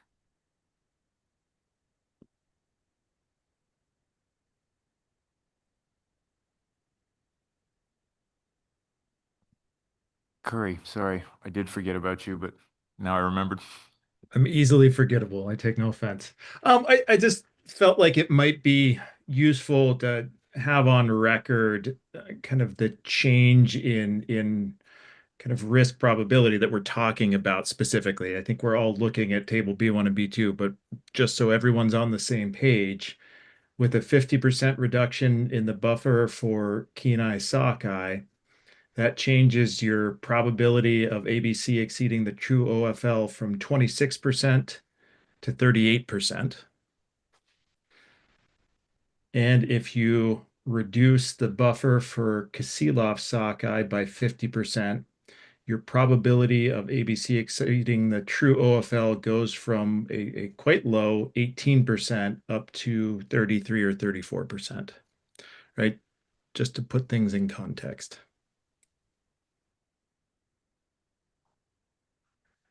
Thanks, Curry.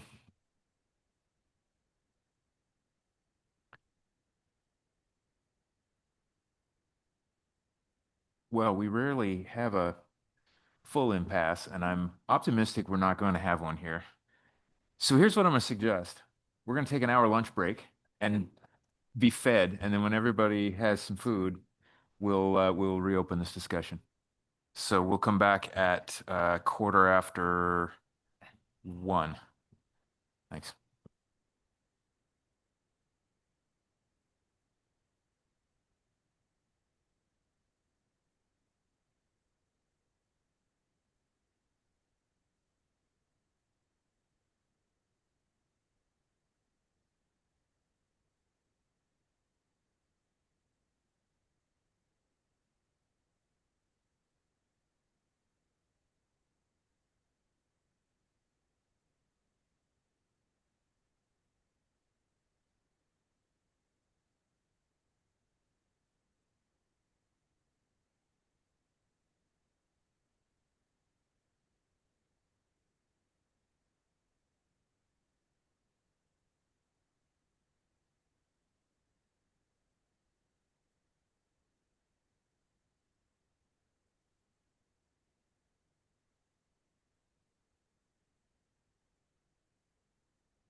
Okay, if everybody could come back to the table, I think we're ready to get started this afternoon.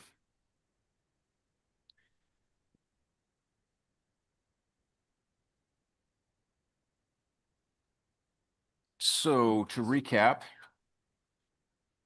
we are still in the middle of our discussion for the Tier 1 sockeye stocks. We've already taken public testimony. We'll move into the Tier 3, the socioeconomic appendix and general process comments after we conclude this section. And I will try to summarize each section as we go, so hopefully we don't have to loop back to the beginning. We've had a healthy discussion thus far. I think we've resolved all of our recommendations and comments, with the exception of landing on exactly where we're going to be for buffers for these two stocks. Hopefully a full stomach has helped everybody's thought process substantially. I know it did mine. So I guess I'll start by asking if any of the leads would like to kick us off and either recap where we are or propose a way forward.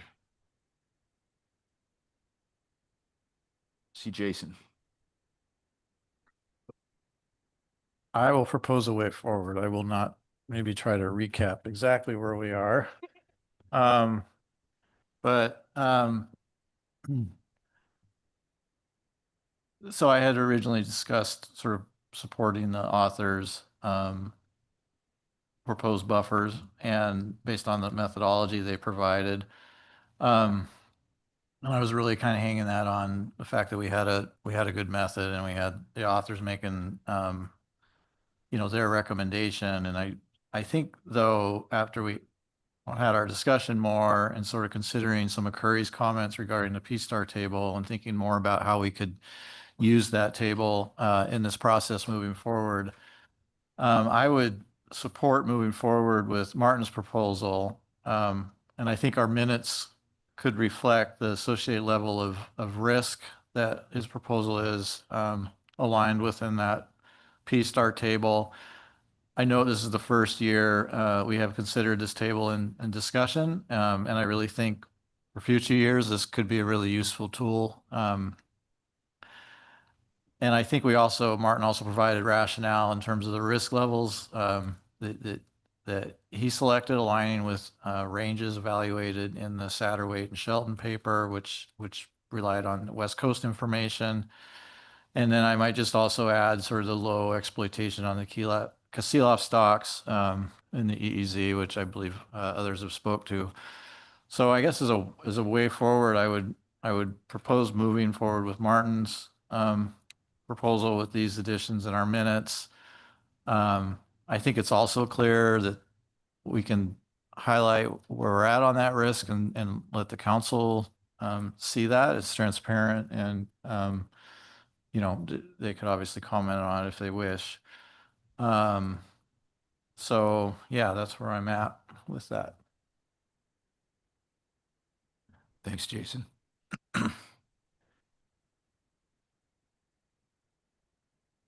Would anybody else like to add anything? Andrew. Yeah, thank you. Yeah, yeah, I'll still express my reservations, but I think I think what Jason is suggesting seems like a reasonable approach. Again, we're kind of swapping one bit of subjectivity for another, like what's our subjectivity on the level of risk?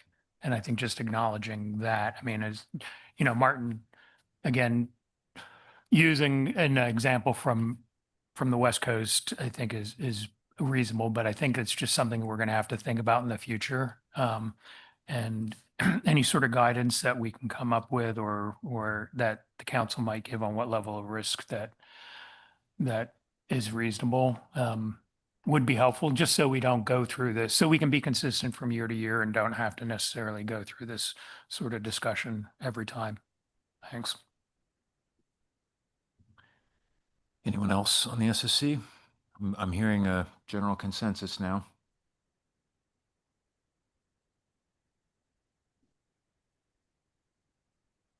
Martin. Yeah, I'm on board with this approach as well.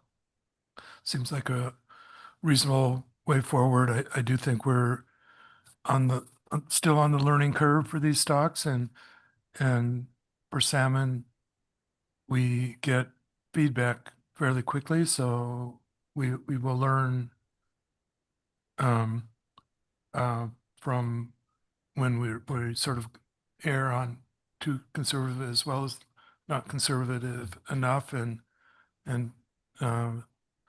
so I think we should be prepared to adjust our approaches as needed. Thanks, Martin. Bronze, go ahead. Yeah, thanks. I just wanted to note that I do agree with that approach as well. I just wanted to clarify in discussions with the analyst earlier that this, the paper does an analysis and provides this range, but if I gave the impression earlier that was implemented on the West Coast, I think that's not the case. It was a study to look at that range.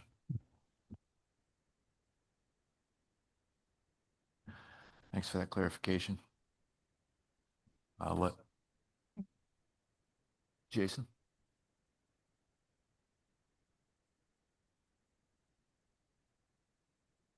Okay, I think we're good on that topic. I'm going to go ahead and summarize then where we landed. So we're going to thank the SAFE team for this report, especially highlighting our appreciation for the detailed responses to the previous SSC's recommendations. There was a lot of progress made in this year's document, and we really appreciated it. We will summarize public testimony. I won't try to recharacterize it now, but we did, and it will be in our document. We will begin by highlighting the general challenge of for these tier 1 stocks of reviewing methods and specifications at the same time. I'll stop there. We're going to revisit this when we get to the general topic, but this will probably appear in all of these sections. Broadly, we're going to endorse the methods changes made by the SAFE team, along with the comparisons with previous methods where those were provided. We will highlight our appreciation for seeing the new P-STAR-like information and the additional insight that it provided into these specifications. We're going to support the recommendation for both of these stocks being in Tier 1. We will note for 2025 status determination criteria that the SSC finds that based on the preliminary information available, overfishing did not occur and no stocks were overfished. With regard to the buffers for this year, we will note the challenges in determining buffers for these stocks, especially as the methods are still evolving. We will highlight our extensive discussion on buffers, risk, and the basis for making these decisions, noting that there were still reservations on the subjectivity of the process for selecting buffers. We'll highlight that we've not yet settled on a final approach, that our use of buffers for these stocks may likely continue to evolve with additional information available. However, given that preface, the SSC will recommend that we consider a different set of buffers than was provided by the SAFE team. Our basis would be a multiplier on the median symmetric accuracy of 0.5, which would result in half of the buffer for both of these Tier 1 stocks. So for the Kenai stock, that would result in a buffer of 27%, and for the Castleoff stock, that would result in a buffer of 20.6%. We would recommend using all of the other methods as outlined in the SAFE for the specifications. The SSC will note that we're recommending a higher level of risk than was brought to us from the SAFE authors. We can reference tables B1 and B2, noting that the reduction in buffer will change the risk associated from the P-STAR calculations from 26 to 38% for the Kenai and from 18 to 33% from the Castleoff. Our rationale for this will include a comparison to the study referencing management of salmon stocks in other areas, noting that this level of risk couched in terms of P-STAR seems to be reasonable in comparison to other regions and other methods of risk tolerance. We note that this would provide a similar result to the Kenai from last year. We will note that we had some caution about making big changes in we were cautious about some of the large changes that were made in the methods this year, and that we did have some difficulty in directly comparing different outcomes. But more on that in our recommendations. We'll also note that this is not a formal P-star approach, but we're using it in this case as supplementary information for our decision making, which is just about the buffers. We'll also note the concerns about the large run size in 2025 and the potential for that to affect the AR1 modeling, and noting that we will know more about how that plays out next year when we see updated results. I think we will also highlight for the council that this P-star information is available and unique to other analyses that we're used to in our FMPs, and note that they could, if they wanted to, provided guidance to the SSC based on this information. I think we'll also, this actually didn't come up in the discussion. Maybe we can loop back to the topic of risk tables and whether we would like to see them for all species when we get to the general discussion at the bottom. So in terms of our specific recommendations, we had a number of them. The biggest one being that we would like to see parallel results from the previous year, as we do for groundfish and crab, basically last year's model with the new data in it, anytime there are methods changes. We will request that everything that's presented in the presentation to the SSC also be included in the SAFE document. We had a number of more detailed recommendations, including looking at correlations between run sizes for these two stocks, as well as correlation between the run size and the state harvest fraction. We would like to see more detail on the priors used in the Bayesian analysis, more detail on the diagnostics in the forecast model. Generally, we would suggest prioritizing genetic sampling of both sockeye and Chinook salmon in the EEZ to identify timing in the presence of these stocks and other stocks in different components of the fishery. We will reiterate our request from last year to indicate clearly where sources of data are preliminary and which are final, especially highlighting which values are available each year and which have been replaced from the previous year. We will request additional detail in the harvest summaries to include all the various components of harvest on these particular stocks. We will ask for a flowchart illustrating the different data components and when they become available in the process, so that we can better conceptualize how all these things fit together. We'll request updating of the GitHub site. We will also request more discussion on capacity constraints, potentially limiting the harvesting of the full ABC, and we will ask for an additional column in the appropriate tables that would report the recent utilization rate.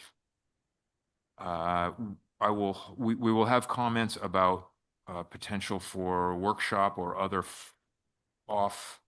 other work outside of this meeting, but I think we'll hold that for the general discussion at the end. So please raise your hand if I've missed any major points. Thanks for bringing that discussion together. We'll now move to the other salmon stocks. These would be our tier 3 stocks, and our 3 leads here are going to be Andrew, Curry, and Rob. And so over to you, Andrew. Great, thanks. There's a number of items from public testimony and written that pertain to the tier 3 stocks, but I think we characterized all that already. I might reference it as I talk about some of the specific stocks as necessary. Again, reiterate our appreciation for the work the SAFE team did in their presentation. The SAFE team recommended that aggregate other sockeye salmon, aggregate Chinook salmon, aggregate coho salmon, aggregate chum salmon, and the aggregate pink salmon stock complexes be specified as tier 3 stocks, and those are stocks or stock complexes with no reliable estimates of escapement as defined in the FMP. And then the SSC should support the designation of these stock complexes as tier 3 stocks. Again, there are a number of changes to methodology that from previous SAFEs at the that the SAFE team highlighted, and I think the SSC should support the methods used to determine OFL and pre-season OFL for these three tier 3 stocks. Try and put these things in order. I think as far as the 2025 status determination for these two stocks, again, similar to the tier 1 stocks that, we reviewed the status determination criteria for 2025 and pending final harvest data, that these data are preliminary, although I think for some of these it's probably a little more final. But again, I think we'll just note that they're preliminary for these stocks, and that as an analyst noted that the aggregate salmon stock complexes were not subject to overfishing based upon the current information that we have. And similarly, pending final data, that the sockeye aggregate complex and the Chinook aggregate complex do not appear to be overfished at this time. There is no determination for aggregate coho, even though there are index streams that we use to estimate MSST, but there weren't enough that had complete information for this year. So I think we agree that given the methods that the SSC proposed last year and the plan team implemented this year, that again, we can't determine overfish status of coho for 2025. And then chum and pink salmon, because there are no index escapement goals, that we can't make a determination on overfished for those stocks.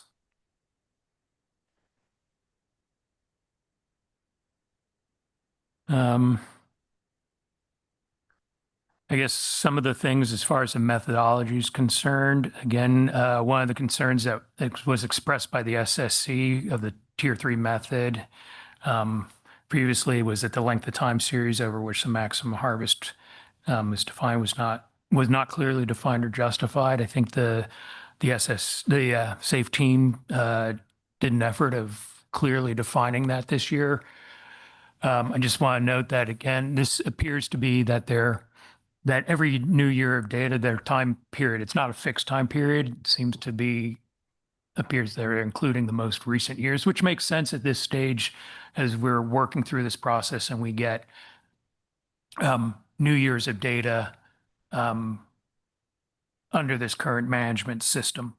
But just something to think about in the future about, down the line, sort of, I think at minimum, once we have like a full generation for the species, whether we can start rethinking of what that appropriate time period might be under this new management system.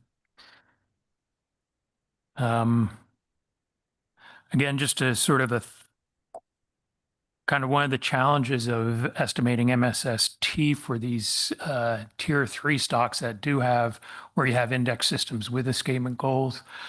I just might note that when these were originally proposed as examples of tier 2 stocks with the EARIR, and at that time, I think the escapement indices and assessment of these stocks was pretty consistent. Now that they're tier 3 stocks, we're also finding that because of environmental issues, we're not able to consistently estimate the escapement of the two coho stocks. And then because of funding and staffing issues, we don't have consistent assessment of all the sockeye index systems. So I guess it's just one of the things I'm thinking about is just sort of as we move forward, and if this is a consistent issue. I mean, when it was originally proposed in the EARIR, tier 3 stocks were stocks where you didn't have escapement, reliable escapement estimation. And somewhere in the process, we've kind of created two tier threes. We have tier three stocks that are based just on the harvest, and we can only estimate what overfishing is. But now we have these other stocks, which now we're finding challenging to apply an MSST consistently. I'm just sort of highlighting that as something that we might need to sort of highlight as consideration in the future.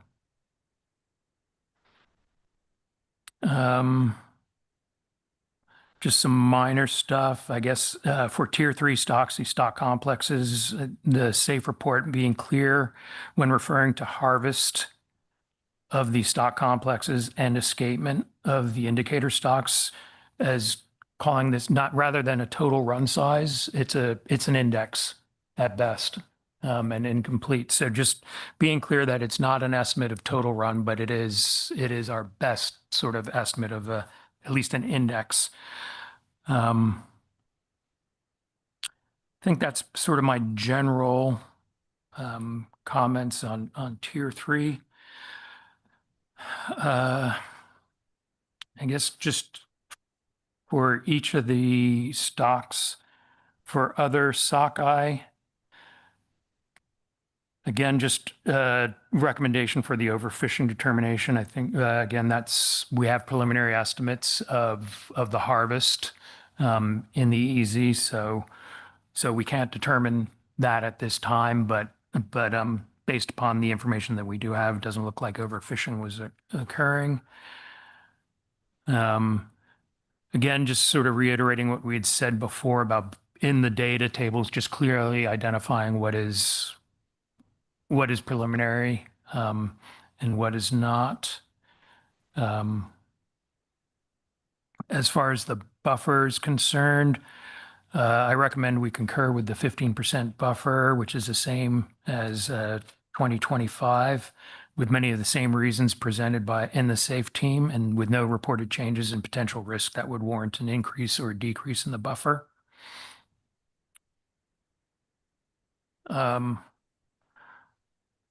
For Chinook salmon, again, I just note the correcting the MSST in table 3, I believe that is, of what the MSST is based upon the lower bound of the sustainable escapement goal. That's the MSY based goal that's set by the department rather than the lower bound of the OEG, which is what the 45,000 in the table is currently.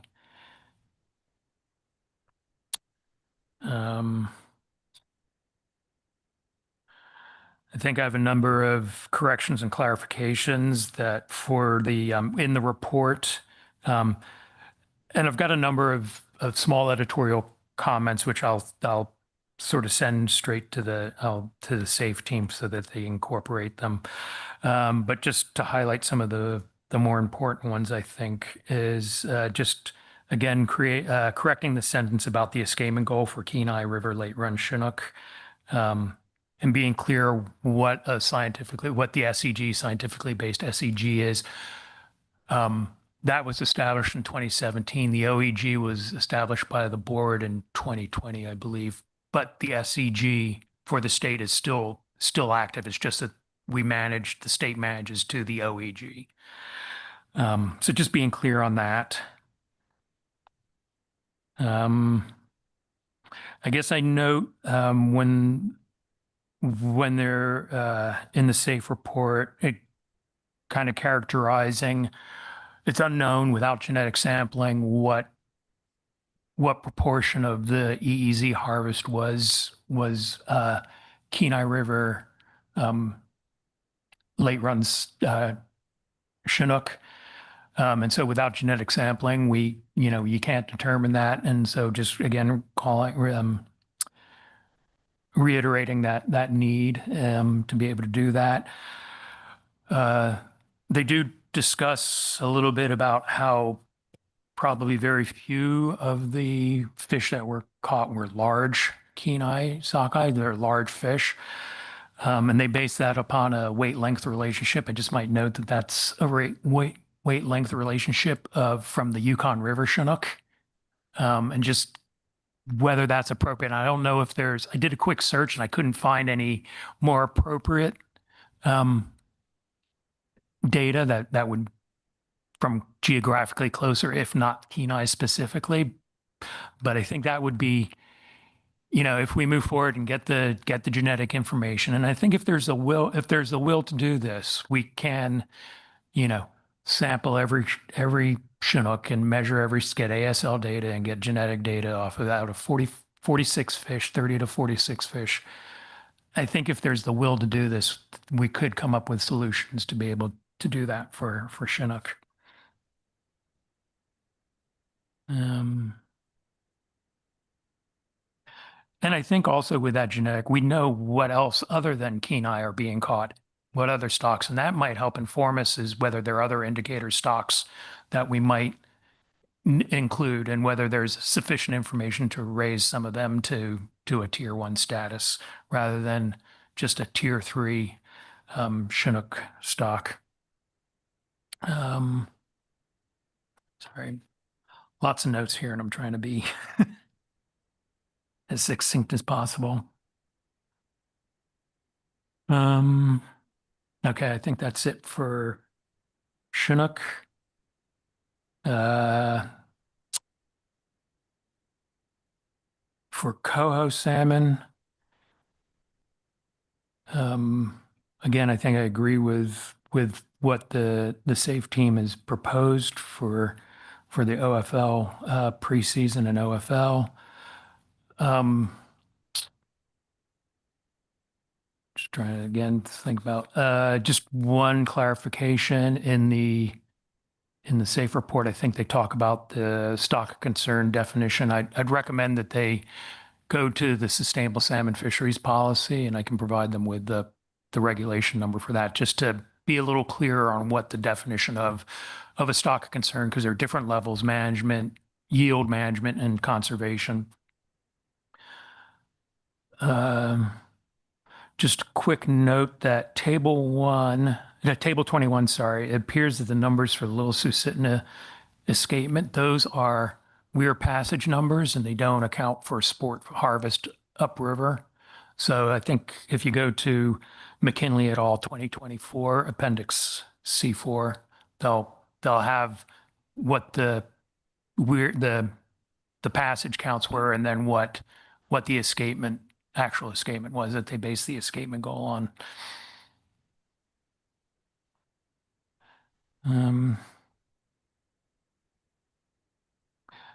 As far as the buffer, we did hear a lot of public testimony about the fact that the recommended buffer of 75% might be a little bit too high. The SAFE team recommended that. They also provided a preliminary draft risk table. I'm definitely not an expert on risk tables, but given the risk levels and then the 75 buffer, there was to me a little bit of a mismatch between 2 level 1s and 2 level 2s for the different considerations and what the buffer with the recommendation of the 75%. I think that the SAFE team outlines a number of concerns and their rationale for the 75% is fine. And I tend to think that we should stick with that. Again, this is sort of new. It's kind of a new process in learning. And these aren't buffers that are based on necessarily science or data, like kind of the same way we were dealing with the tier 1 stocks. But there is that recognition of that if you do happen to get a large coho run and that are vulnerable to the drift gill net, that there is that risk of it being a choke species, as we've heard. So, I mean, I'd be interested in hearing what other SSC members feel about that buffer and whether we change that or not.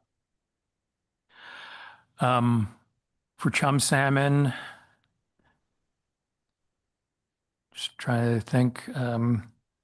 Again, agree with the methods for and the OFL and the OFL preseason estimates. I think I noted that there's just need to check on the OFL pre value. There appears to be a typographical error, whether it's 97,058 or 97,508. I think it's the 97,508 is the true number. And maybe we just get some confirmation from the SAFE team on that value so we can correct it in our tables. As far as the buffer, again, they recommend a buffer to be 20%, given the same rationales as last year. And so I think, again, we should recommend staying with that. I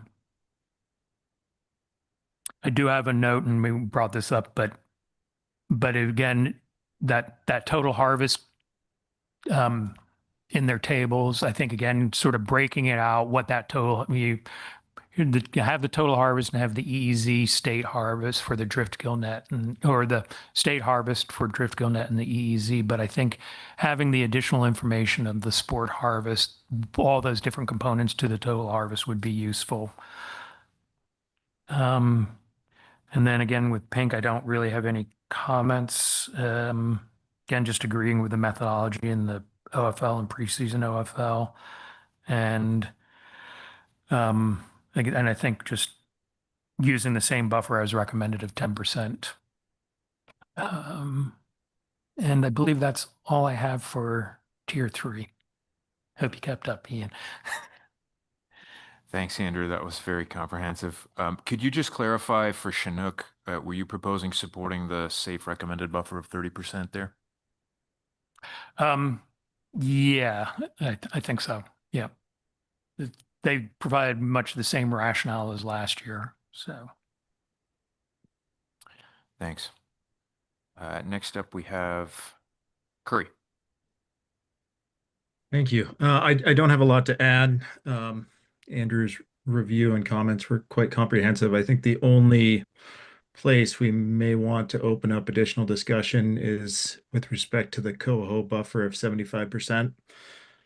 In thinking about it, obviously this is a species for which there are some significant question marks. Incomplete escapement data in recent years, although in public testimony it was brought up that there may be additional escapement enumeration sites that should be considered.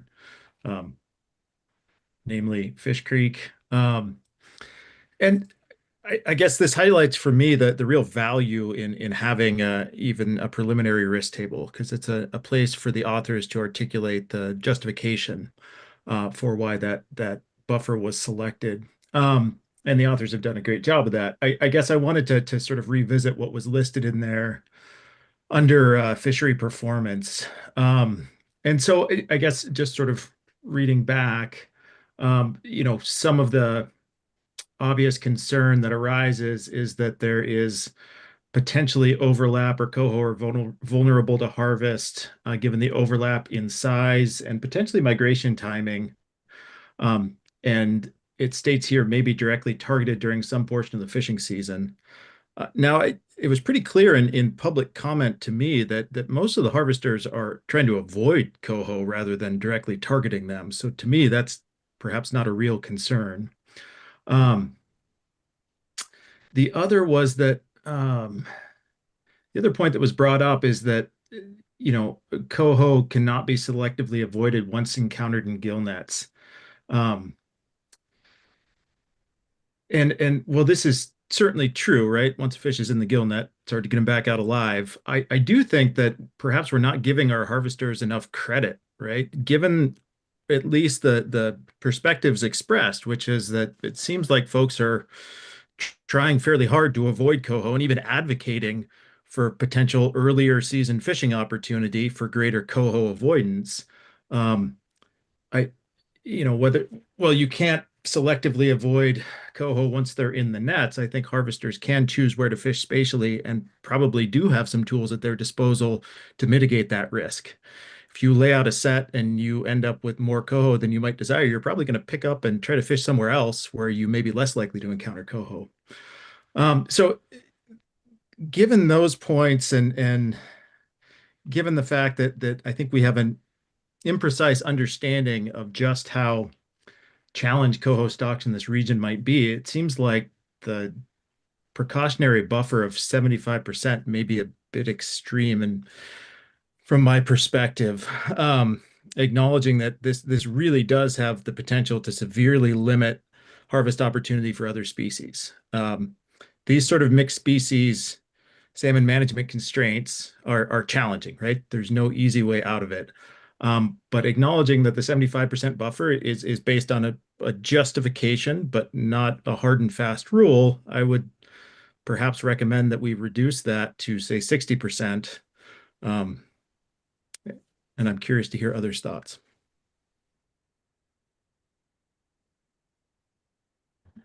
Thanks, Curry. Rob.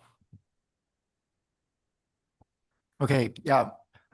Excuse me. Yeah, thanks, Curry and Andrew, for the great summary. They are both the experts, and I have nothing more to add. So thank you very much. I would like to make a couple comments, I guess, just related to the risk table, which I also appreciated. Thinking about yeah, what data are being used for the risks, and I know for risk tables, especially from the ecosystem side. I know there's limitations, but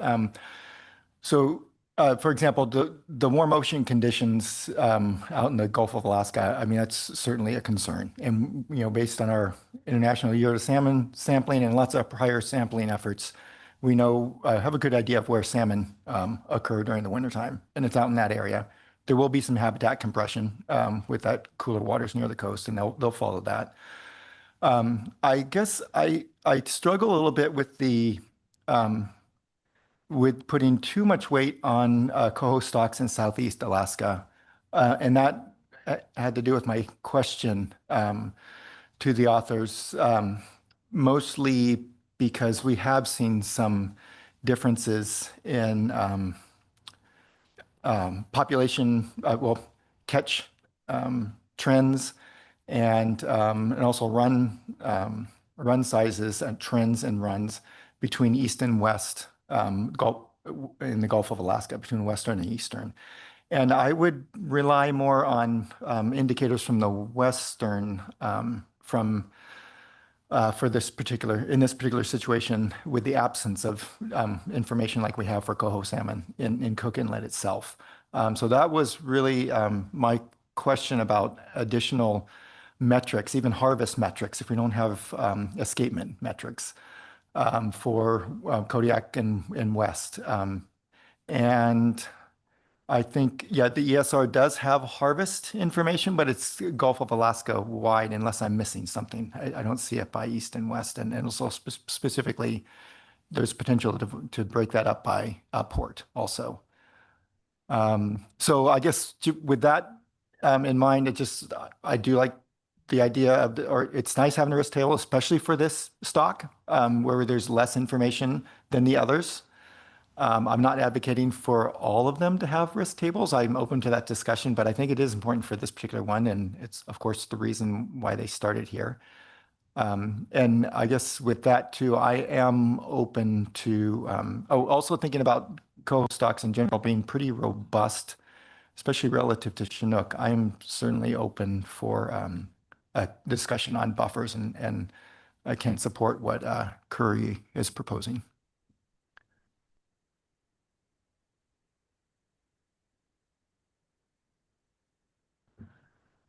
Okay, other comments from the SSC? Martin. Thanks. I just have to get the one comment into the record that it'd be good to see additional contextual information for these tier 3 stocks, such as their harvest in other fisheries and the relative importance of the EEZ harvest relative to the total harvest and Cook Inlet, as well as the types of fisheries that they're harvested in and where the harvests take place relative to the EEZ. I think that was about it.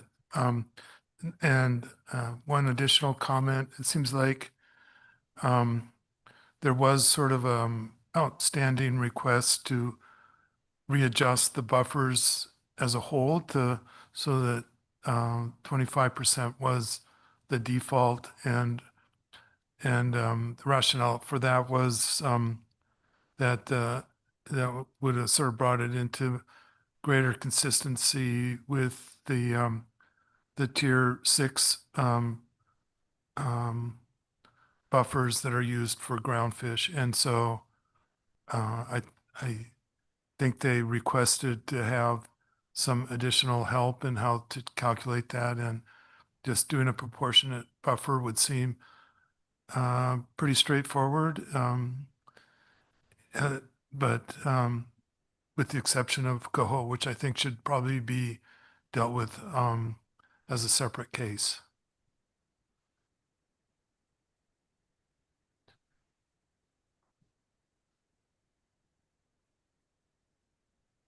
Andrew, do you have a follow-up to that? Go ahead. Yeah, I guess it's late in the day or after lunch. Not quite. Hey, yeah. Just I guess I'm not you're talking about the proportional adjustment. I guess I'm just not quite grasping that. Maybe you can just provide it to me for the write-up. Just divide 25 by 15, and then you have a multiplier basically on the existing buffers. And so if they're larger than 0.15, they get a little bigger. Well, and they get smaller if you're above it, I think. So to clarify, Martin, are you proposing that we adjust all of these buffers in the 2026 specs using that method, or we would like to see that for next year's save? Oh, I mean, I'm willing to see it next year, I think. I mean, I'm not sure what we would achieve by trying to do that. And there's scope for a lot of corrections that we could not necessarily get right.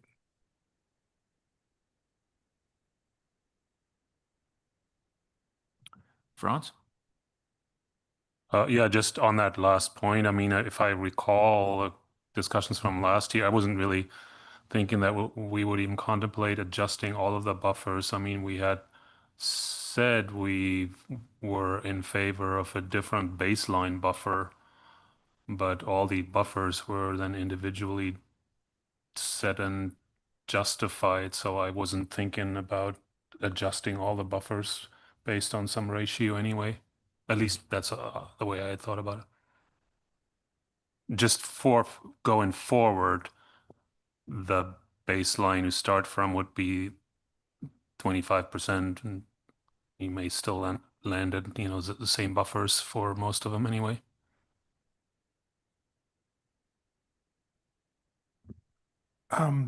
You could, I mean, should I? Sorry. Go ahead, Martin, and then I've got Curry. Yeah, I guess maybe we didn't sort of explain that clearly enough, but it was, I mean, it certainly would lead to a reevaluation of the buffers that they have chosen, but the sort of first step would be to, at least in my mind, would be to adjust all of them and then see where they feel if they would want to correct them further. I mean, it does, anyway, that's the way I had thought that it would be approached, but it could end up in exactly what you're saying in the end, if they think the ones that they have are are appropriate. Curry. Yeah, I think in reviewing our recommendations from last year, I interpreted that as 25% being kind of the default in the absence of any sort of anomalous circumstances, and that any deviations from that would be justified with information within the safe or in an appropriate risk table. And I feel like the authors have done that fairly well.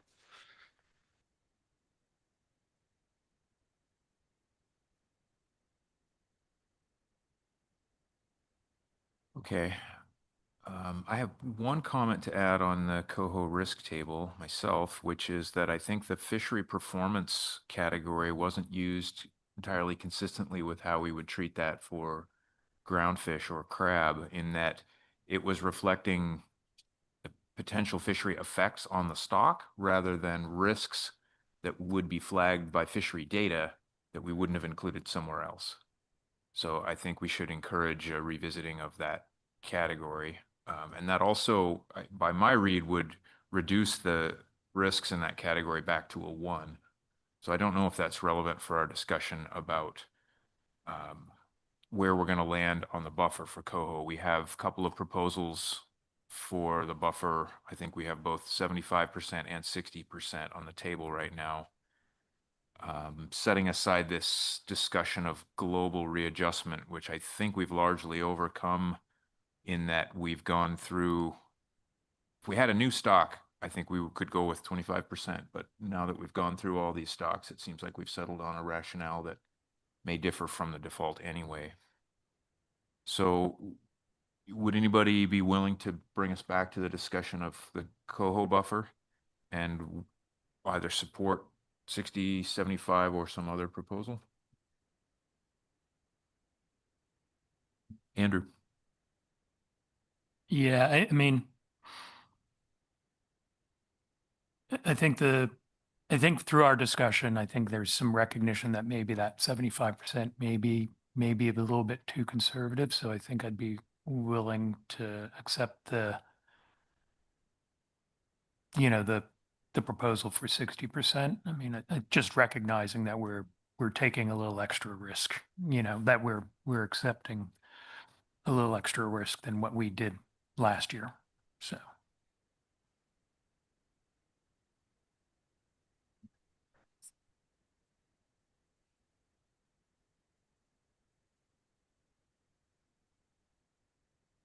Okay, I'd have one comment on our rationale if we're now thinking more in terms of 60%. And Curry, perhaps you could clarify if that wasn't the number that you suggested. That's what I had in my notes. Yes, that is the number I suggested. Okay, thanks. One of the points that I heard in support of potentially a slightly smaller buffer was the concern that this ABC could limit fishing for other species. And while I think that's important for us to identify that this is a priority, that we should consider this carefully, we generally are trying to keep management considerations out of our ABC and OFL discussions. And so I would recommend that we use that to elevate the need to make sure we're having a healthy discussion here and happy with our decision, but not as a specific rationale for adjusting the buffer, would be my proposal. So is there anybody who's uncomfortable at 60%?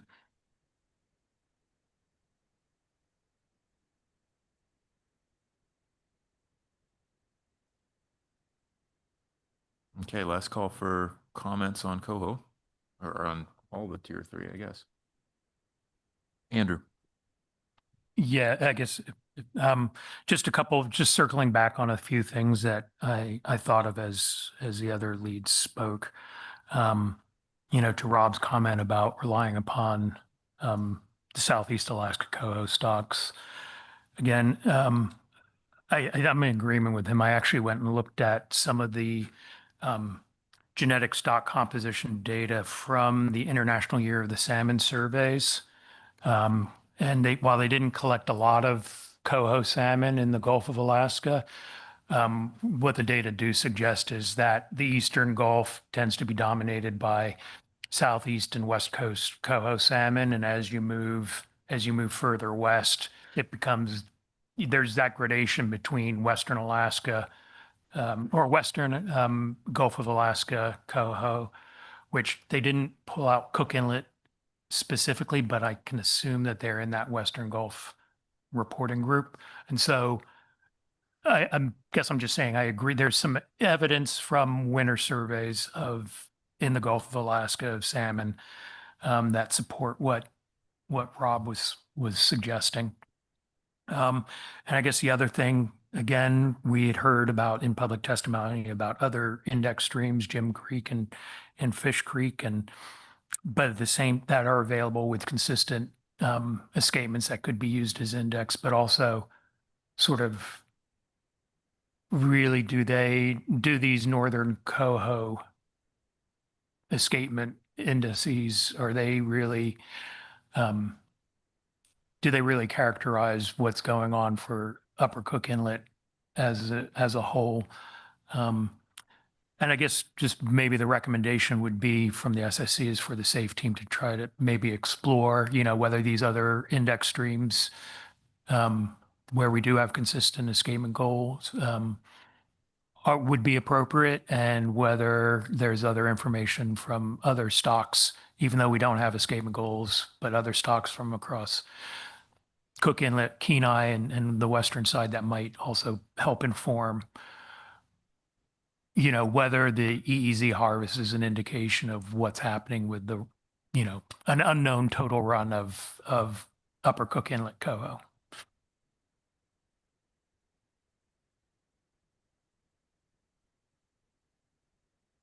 Martin, go ahead.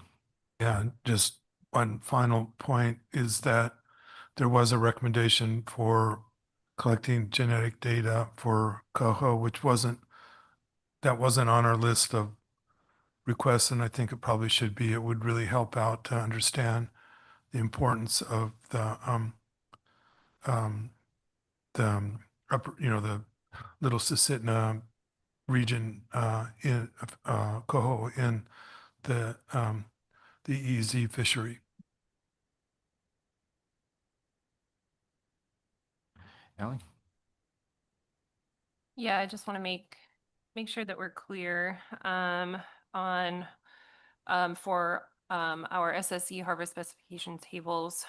So Andrew already noted these, but I just want to make sure that we're all on board with this. So we noted the correction to the Chinook MSST, and that, Andrew, I think you might have misspoke. It's not in table 3 in the SAFE, it's in table 1. So we noted the correction there to 40,500 fish.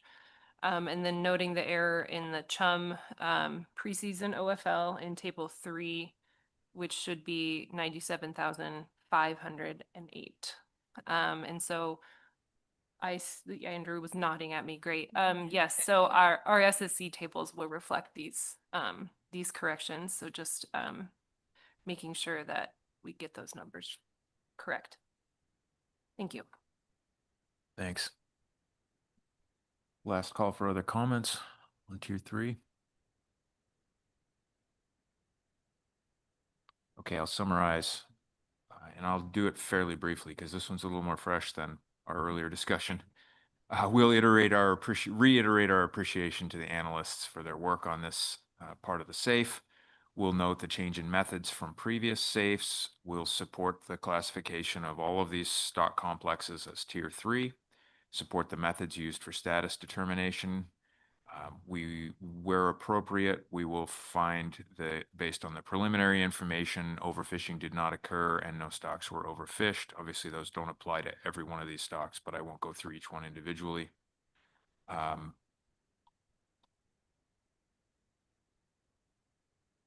We appreciated the clearly defined period over which, or the definition for the periods over which the OFL and the preseason OFLs were calculated. We will recommend, and it's going to be a little mixed here with recommendations and things that we're noting, but we will recommend that perhaps further consideration of where there might be changes in the appropriate time period for those calculations as we get more information and management changes over time. We will note that in general for Tier 3, assessment of index systems it may continue to be a consistent issue, particularly in examples where we had missing information this year. We will clarify that for Tier 3, this is only an index of total run size, not an actual total run size, and suggest that that be clarified in the SAFE document. Moving into the individual species for other sockeye, we support the status determination and the recommended 15% buffer based on no changes in the risk for that stock complex. For Chinook, we'll note the correction to the MSST in Table 1 and support the safe buffer of 30%. For coho, we'll have a much more in-depth description of our discussion. We will note the buffer provided by the SAFE team was 75% based on a number of different concerns. We will identify that this is still a relatively new and evolving process. However, we will suggest a 60% buffer, recommend a 60% buffer, noting that this is accepting a higher level of risk than was in the SAFE when it was brought to us.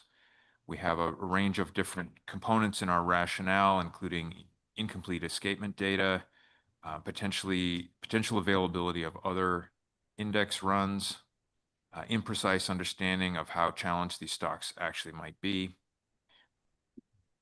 We will acknowledge that this ABC could be limiting to fishing for other species, but will not include that as part of our specific rationale for adjusting the buffer.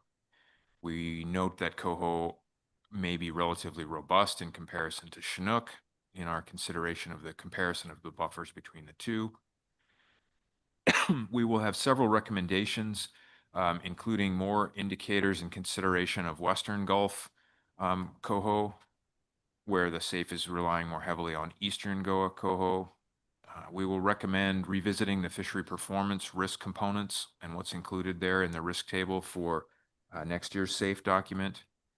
We will recommend exploring whether there are other index streams or information from other coho stocks that could be appropriate, and we will recommend collection of genetic information for coho to better understand which components of the aggregate coho are being caught in the EEZ. For chum, we will correct the transcription error in the preseason OFL and recommend that that be captured in next year's SAFE. We support the SAFE recommended status determination, OFL and OFL preseason and ABC based on a 20% buffer. Again, for pinks, we support the SAFE specifications, including the 10% buffer. We'll have a few other recommendations, reiterating our recommendation from Tier 1 that the analysts clearly identify what is preliminary in the data tables. We had a few recommendations that were specific to Chinook salmon, including the need for genetic sampling to identify the proportion of the EEZ Chinook run that could be related to the late Kenai run. We will have a number of different edits for the SAFE document itself. Those will be transmitted right to the SAFE team. We will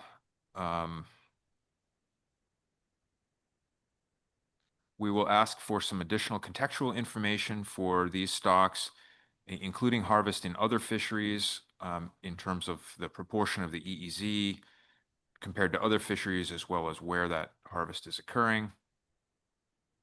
And we will note that we had some discussion about our recommendation from last year regarding readjusting the default buffer across all stocks. And although we recognize the rationale for that recommendation, we are going to use these buffers as provided this year because each of them seems to have been individually adjusted from whatever baseline it might be based on the information available. That's what I had for these stocks. I missed something, please let me know.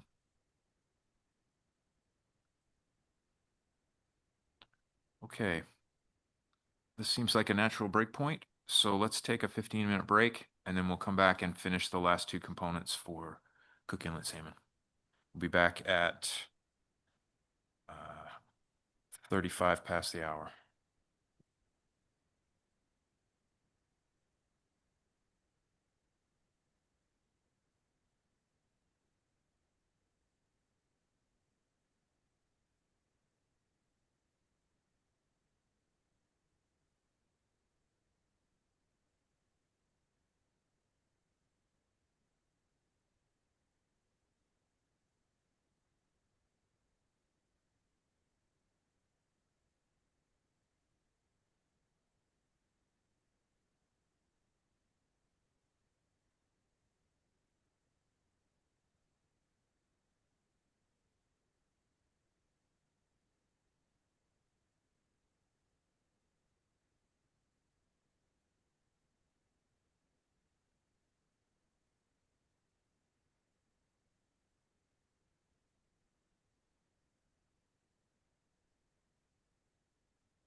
Okay, we're going to come back into session and we're going to finish out Cook Inlet salmon. We have 2 sections left. The first section is going to be the socio-econ appendix, and our leads for this are going to be Kaylin and Sarah. So over to you, Kaylin.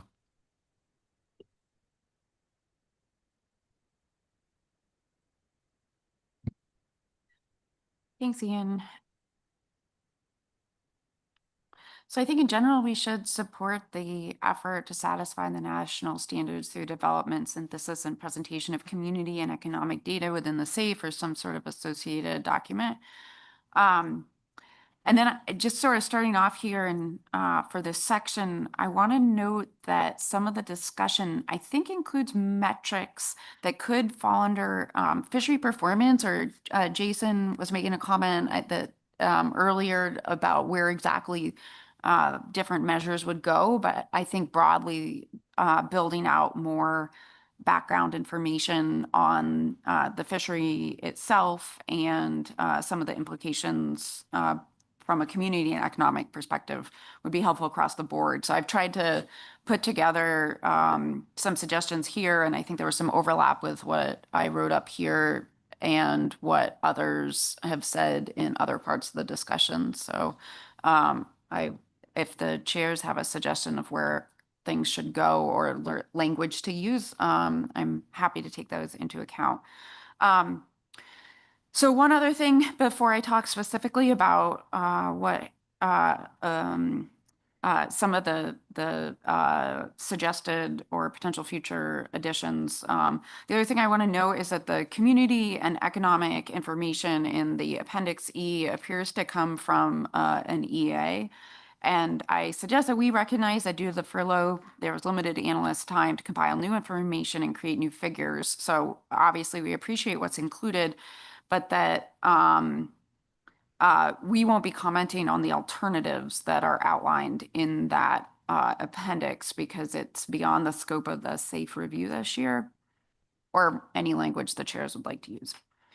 I would also suggest that we continue to emphasize that an important purpose of the community and economic information presented is to track changes that occur with the change in management. And so we suggest that a priority is to create time series for the economic and social/community information available, and that we would support tracking things like right now there's revenue and landings by community over time, and that we would like ideally for information that's presented to include pre-management change data as well where possible, so that the changes that are occurring post-management can be contextualized relative to the pre-management state. So I would suggest that we also make a note that we pointed this out in the past, but that a starting point for expanding community and economic, as well as I would argue fishery performance information, what to track is what was presented in the EA-RIR. That we could note that this document reflects prior SSC input on important metrics to track, and that it reflects efforts to balance availability and feasibility of data collection and synthesis with what would potentially be most valuable. I would suggest we also note that the overall goal should be to choose metrics most relevant for the particular species or FMP. But then we could suggest that the analysts might consider indicators from other from ESPs for other species if they're looking for potential indicators as well. Then I think we could also note that that throughout our discussion and public testimony, there are some potential metrics that have been mentioned as potentially being informative or useful, or that would be helpful for context or background. And so I've listed a few of them here. So things,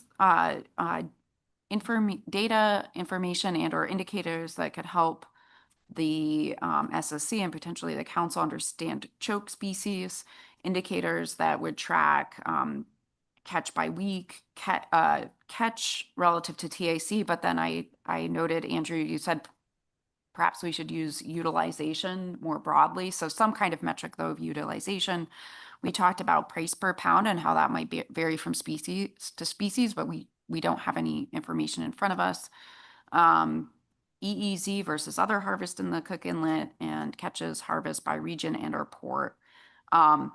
There also was discussion of calculating landings by, I believe it would be permit holder community or the address on the permit, which is pretty common. I think that would be feasible cross sector and across fishery complexities and the potential to connect to a characterization of the communities, which I would know is available in the SEPO.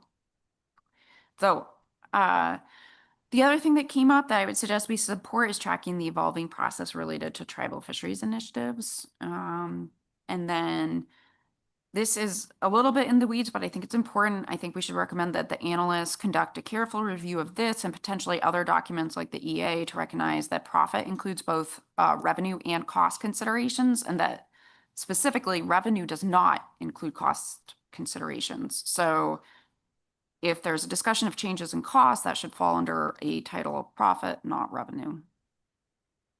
And I think that was from the EA, so the EA might not be using language that is consistent with economics. And that's all I have.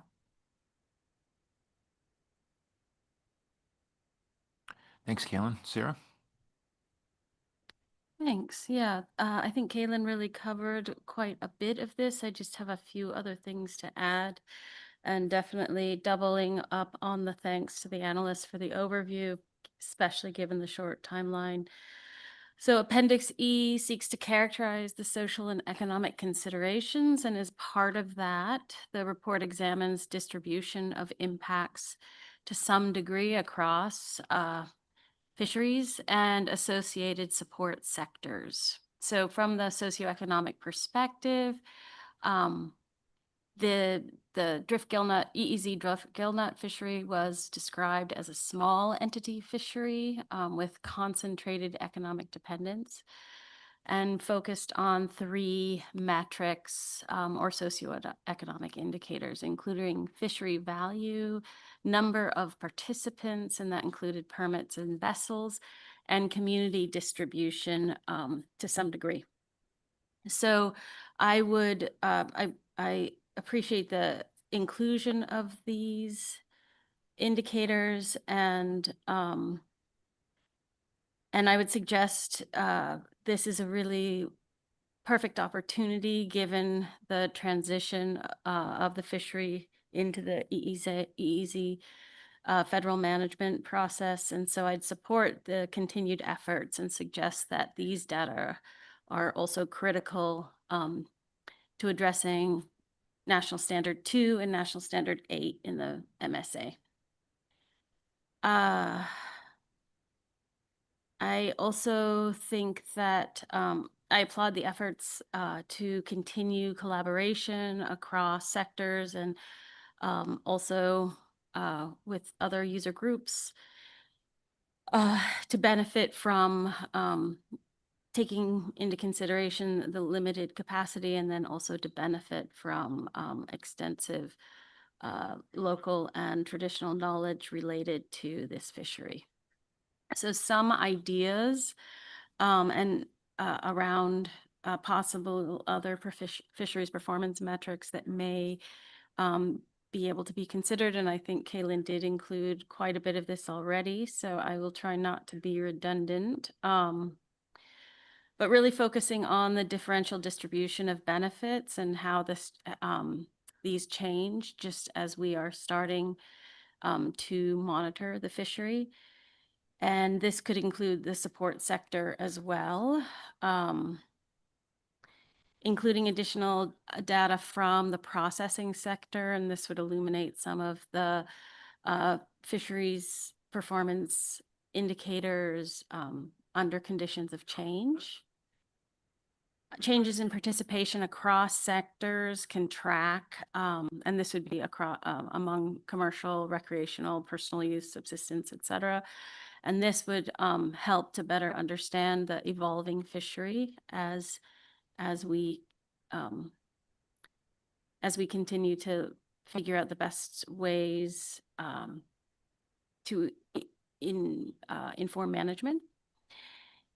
Tracking new and returning entrants, as we heard from public testimony, there seems to be some fluctuations in participation, and it's hard to really know what are driving those. So some collecting some data and then developing time series that then we can turn back to and reflect on some of the shifts would be helpful to better understand these trends. And then I just wanted to make mention of some of the other public comment that was brought up. There was, in general, a call for additional research and test fisheries. There was specifically the need to track changes in participation across sectors and other opportunities for collaboration, including the new tribal fishery initiatives that are underway. And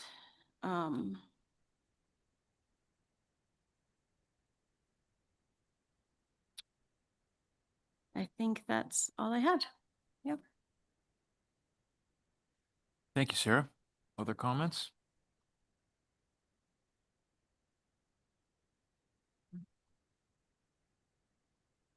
Okay, I won't try and reiterate all of those points. Generally, we're going to thank the authors for including this section. We'll note the public comment related to this type of information. We'll support the effort to satisfy national standards with this component of the SAFE document. We're going to be asking for more information on a variety of different topics, primarily focused around the fishery itself, but also extending out into the distribution of impacts across fisheries and support sectors. Again, I won't list all the various components. The general goal is to better understand this evolving fishery, including comparison of time series of information for economic and social and community metrics that are available both pre and post management changes, including things like revenue, landings by community, and other things.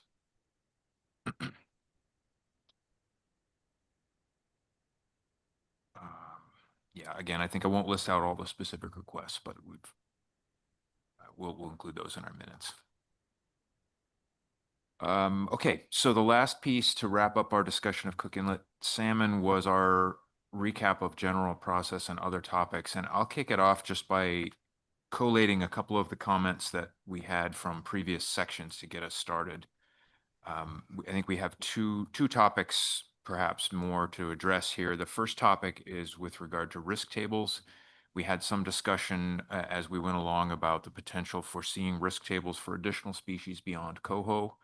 I would throw out there that perhaps it would be good to at least include a risk table for the 2 tier 1 species in addition to coho, noting that we also had that recommendation for coho to make some adjustment within the risk table. So my proposal is that we suggest adding risk tables for both of the tier 1 species, but I'm certainly open to considering that. The other topic that we had was this process challenge of trying to review methods in a single meeting which is actually the same meeting that we're reviewing the specifications themselves. And we had some discussion about having a workshop or how that workshop reporting went last year. I heard one suggestion that I think we might start from, which was rather than being prescriptive about exactly how this plays out, we might suggest that the SSC highlights this ongoing challenge of having our process and our specifications in the same meeting and say something general. And again, these aren't my words, these are from earlier, to continue to support separating the process development from the specifications process and just leave it at that. So that the entire system knows that we need some help here, but we're not trying to prescribe exactly how to move forward.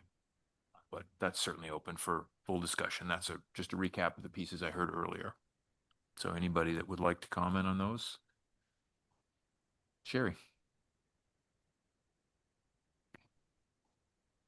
Yeah, the only comment that think that I have is a process comment. And we've run into this before. There are sometimes when we're looking for some additional work, we've struggled with sort of how to relay that because it's for workshops, the definition that we've had is that they are public and those are actually called by the council. And so that's something, and what types, sometimes we've said what type of people may be involved. Since we have actually said a number of these things before, and this is a continuing request, just for separating methods, the scientific or meeting flexibility to consider methods separate from results. I honestly, I think what you had suggested, Ian, is really helpful to lay that out, that we're still struggling with doing both in a single meeting, but not necessarily proposing, you know, what the council should do as an outcome, unless there are specific things that we want to name on who should be there and size and whether the public, whatever. If there are specific things people have, that we can put those in there. But doing that may be better than specifying that we should have a workshop or a working group or a planting. So.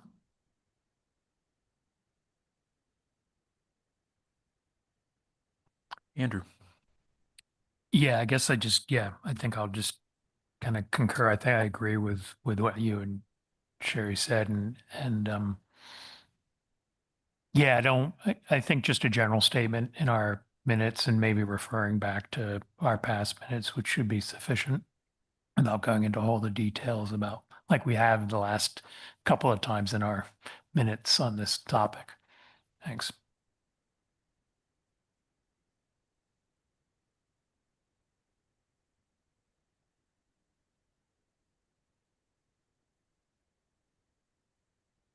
Martin, go ahead. I don't know. It's kind of, I mean, if you look at what new we're requesting, I don't know that a lot of it really raises to the level of requiring sort of a methodology review. I'm wondering if this is kind of a non-issue that we can just not even worry about.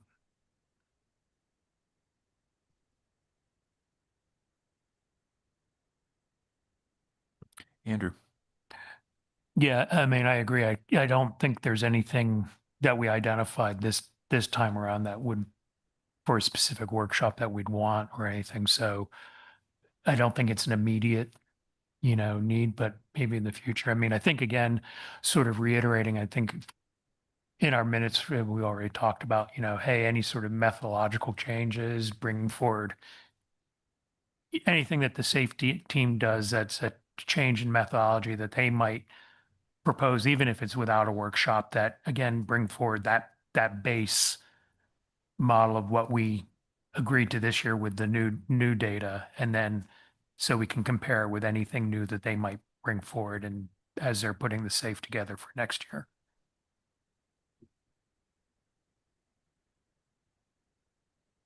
Bob. I like where this is going in terms of not suggesting that we think that we are missing something and that we need another review. I think we can also just make a statement that we ask that if the authors are planning for a large change, that they inform council chairs or SSC chairs, and then some planning can occur along the way, and that makes sure that we don't receive it at the same meeting if it's something larger. Sherry. Yeah, just from my memory of whatever 2 years ago, I think that's consistent because we talked about a one-time workshop or a plan team. And so having something like this where you've got a specific issue seems consistent with what we were thinking about early on. So.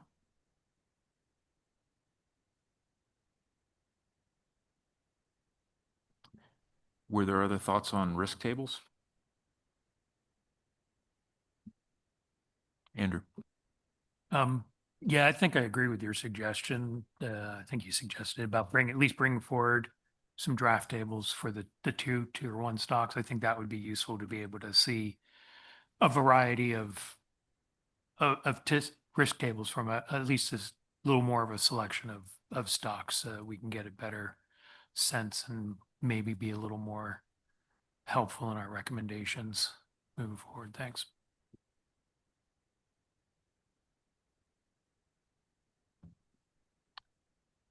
Sorry about that. I Go ahead. forgot I'm not sharing this part. My bad. Did we have a recommendation for another stock to have a risk table? I feel like we may have, but this is just my memory. If there was, it's probably a good time to raise it, but I'm not going to say anything myself. I just haven't had time to go through.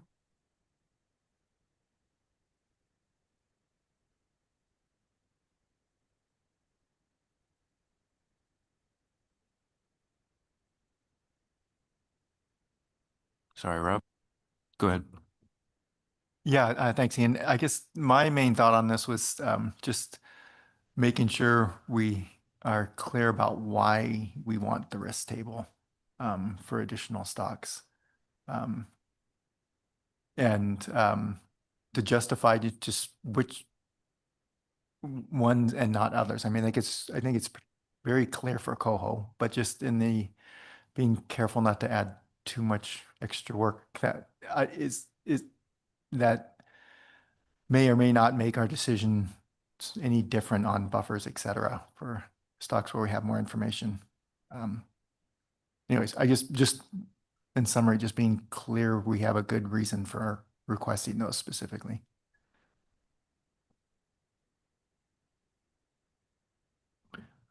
My thinking was that anytime we are running into a situation where we feel like buffers could be subjective, it's helpful to quantify or to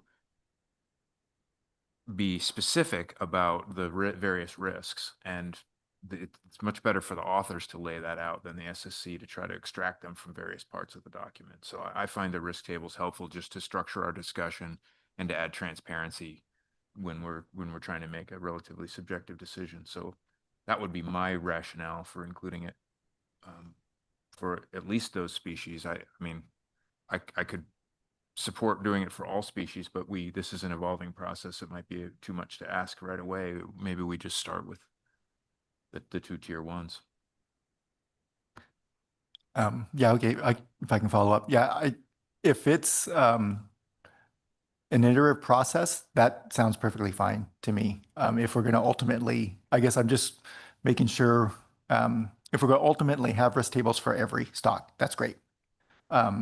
Because yeah, we have those same subjective criteria and decision-making process for each one. So as long as we're progressing toward having all and not just the select few. I think in general, we're also looking for more consistency across our approaches for groundfish, crab, and salmon. And so in that regard, it's just helpful to have a common framework for these discussions. But I do think it might be a little premature to ask for all the risk tables right now. Bob. Yeah, I would agree with where the conversation is going. I think the risk tables are going to be very important. And as we saw at this meeting, we're getting better at isolating risk within the model versus external risks. We're getting better at understanding where we're at relative to OFL. And I think that's going to continue to mature. And if we can do that by isolating it within a risk table in a few stocks, that's going to make it all that much more easy, because it's going to be harder when we get to those other stocks where there's a lot more unknown. So I'm fully supportive of where you're going.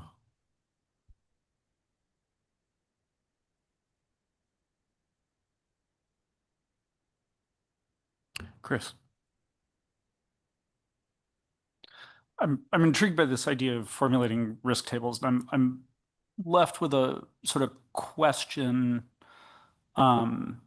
that I think we need to grapple with in the first iteration here. I think about risk tables as capturing sort of known and unknown environmental risk, known and unknown scientific uncertainty, and some management implementation uncertainty. And in the case of these Cook Inlet salmon, there's the management uncertainty is almost negative in the sense that there's a second subsequent compensatory management process by the state. So like if we screw up, the state's going to catch it and do the best do the best they can to ensure that the escapement is there. Does that have allocative implications? Certainly. Does that have conservation implications? Yes, but I think it means that the consequence of our decisions having adverse conservation effects is even less likely. So does this become a row in the risk table that says here's a mitigating factor? How do we think about this? Sherry? So I will admit that this has been a mind twister, as we've talked about it. But for other stocks, not talking about salmon, we don't include management uncertainty in the risk table. The risk table is the definition of risk in our risk table for other stocks is the probability of exceeding the true but probability of the ABC exceeding the true but unknown OFL. So it's a pure scientific uncertainty piece. So I think that's key, although I recognize in salmon that there's interaction between things. So I think it also has to do with the definition of what does overfished mean? And does overfished, if you look at the definition of being overfished, it's over MSST, not what will happen in the next step. So Andrew may have a better, I see you've got, sorry, I'm not leading. Andrew, go ahead. No, I think you bring up an important, an important point, but I think also, I think part of the challenge too is that we have OFLs that are OFL for the EEZ and not, usually with groundfish, they're managed as a single stock and we're not, here we have that added layer, that challenge, which Chris was kind of alluding to, is that we're setting these specifications, at least for the overfishing portion, on the EEZ portion of the stock. The MSST takes into account the state's spawning escapement. So we kind of have a mix of sort of inference space that we're dealing with that I think we're still grappling with, and I don't know if there's an easy solution to this, but just acknowledging that this is an issue. So.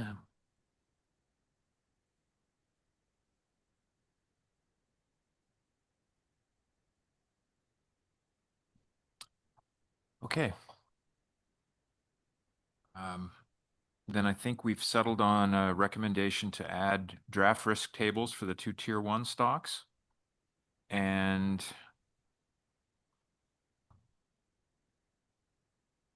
perhaps just have well, maybe not even have a note.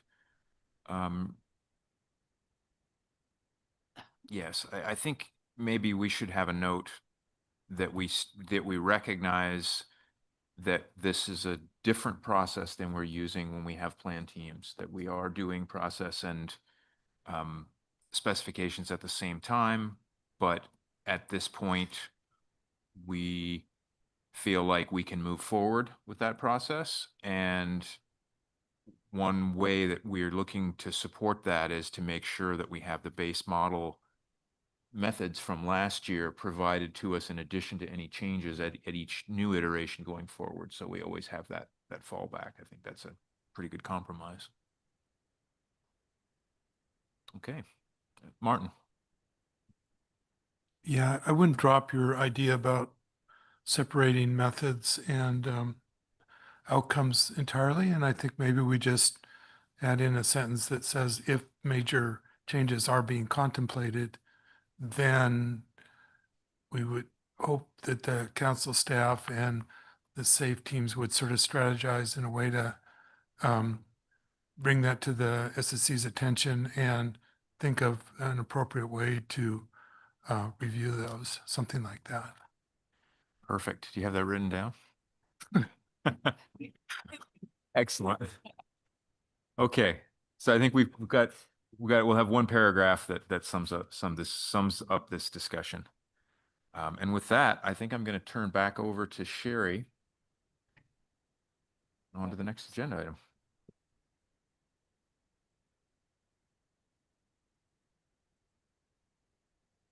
Yeah, so what if we just literally take a 5-minute break? We're gonna move over to and we'll move over next to make sure I don't misspeak and freak somebody out, to essential fish habitat.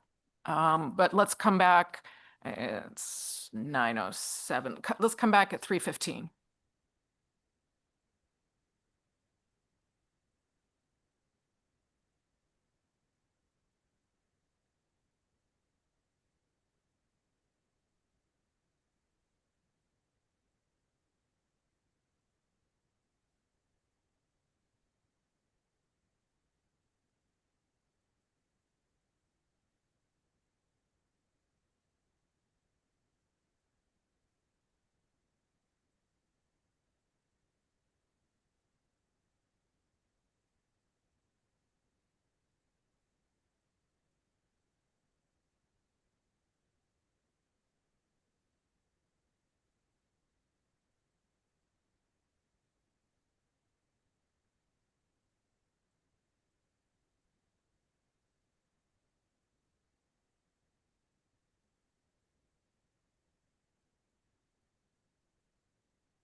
All right, everybody, let's come back together.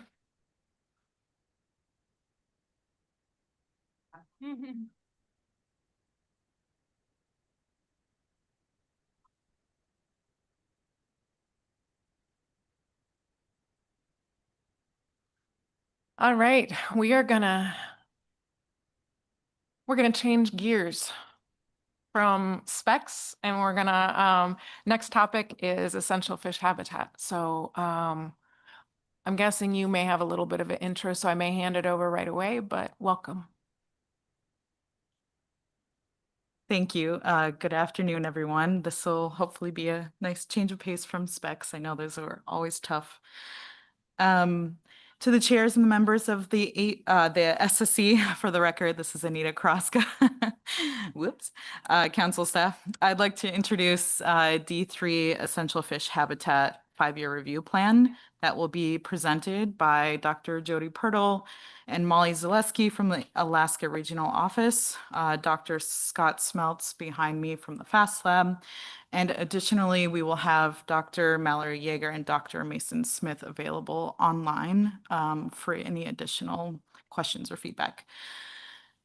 Today's presentation will touch on 3 discussion papers, the first of which is the overall proposed approach for the 2028 Essential Fish Habitat 5-year review plan, and then 2 new discussion papers that cover the methodological plans for component 1, the EFH descriptions and maps, and component 2, the fishing effects.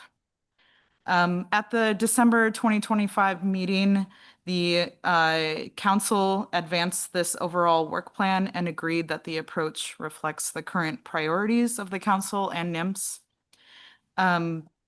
And now at the outset of the 2028 5-year review cycle, staff are seeking input from the council, or in this case, the SSC, on the scope and any key questions that they wish staff to explore, with a focus on the methodology for components 1 and 2. So with that, I'll hand it over to Dr. Pirtle. Thank you.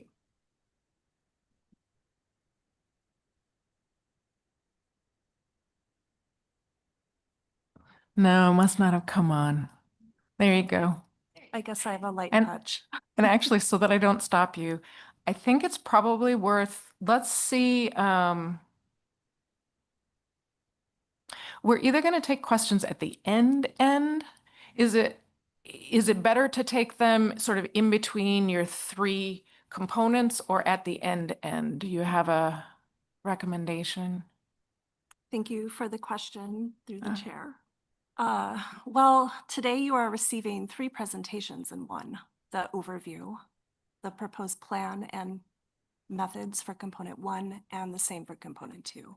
We've built in a pause after each, so if it helps the SSC consolidate their feedback with respect to those 3 sections, yeah. Otherwise, I'm happy to proceed with you all as works best for you.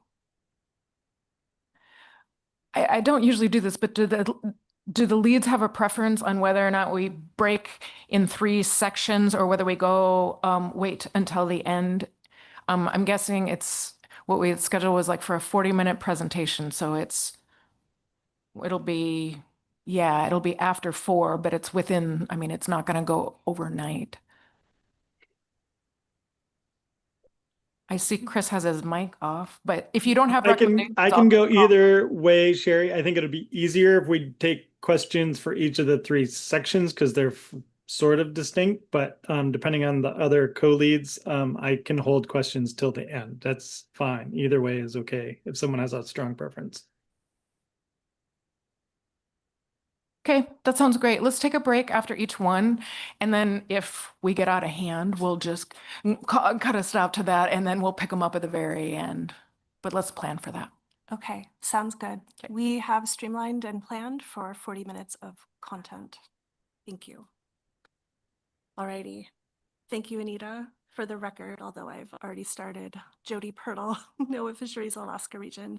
And thank you for having us here today. I'm very pleased for the opportunity to present as a team the overall plan and proposed plan and methods for components 1 and 2 of the EFH 5-year review.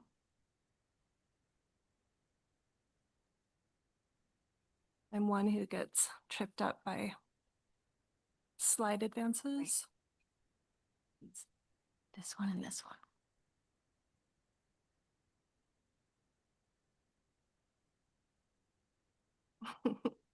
It's still not advancing. Anita, would you like to help?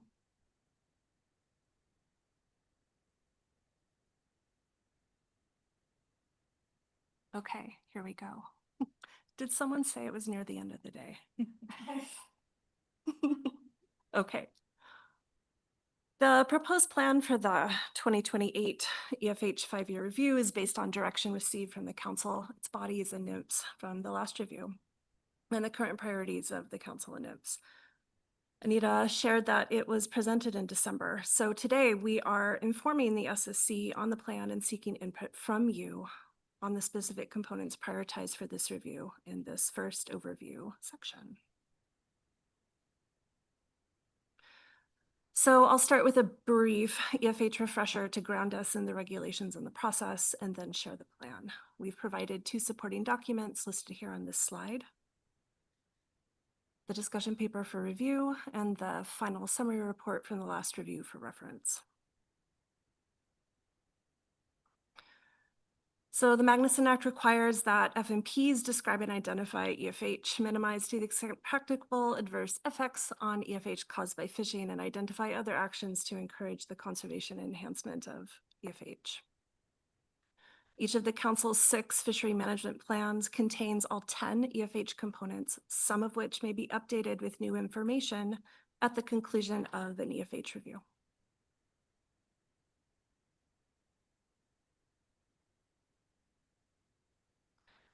Federal regulations require that fishery management councils review and revise EFH components at least every 5 years and amend EFH provisions in the FMPs as warranted based on available information. The EFH 5-year review is a mechanism to ensure that NOAA fisheries and the councils incorporate the best available science for EFH information into fishery management. The council and NIMS have completed 3 EFH 5-year reviews, each differing in focus and scope. The last EFH review resulted in amendments to 5 of 6 council FMPs, including new and revised EFH text descriptions and maps, new information for fishing and non-fishing effects to EFH species prey, and research and information needs. Please refer to the final summary report for a comprehensive overview. So as a result of the last review, in addition to the FMP amendments, we produced several peer-reviewed publications. We're listing those here with links for your reference. The information in each of these publications was received and reviewed in the council's iterative and inclusive public review process, demonstrating the effort that goes into an EFH review from everyone involved. The EFH roadmap is in Appendix A of the overview discussion paper, and it's updated every EFH 5-year review. For the 2028 review, NIMS and the council have prioritized certain EFH components to focus on priorities in light of new information available for those components and in consideration of the current capacity constraints of both the council and NIMS. So here we have identified which EFH components the council will review and update with the focus on the BSAI and GOA FMPs and the CRAB FMPs, and those are here in bold.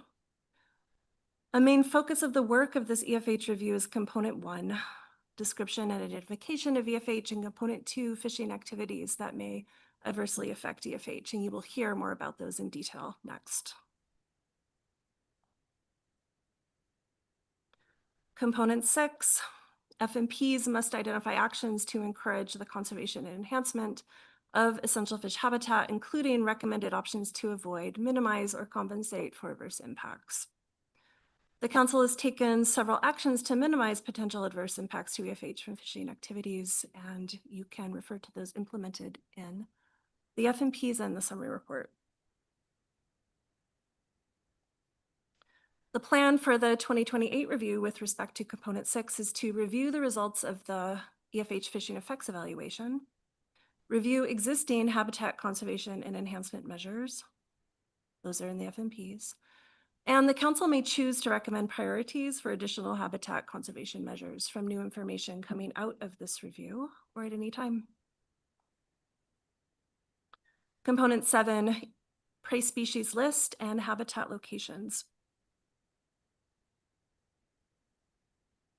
So in addition to reviewing the information in the groundfish and crab FMPs for component 7 and updating that information as warranted based on the literature, studies funded by the Alaska EFH research plan during the last review will be completed, providing new species distribution model-based prey habitat maps for the groundfish FMPs.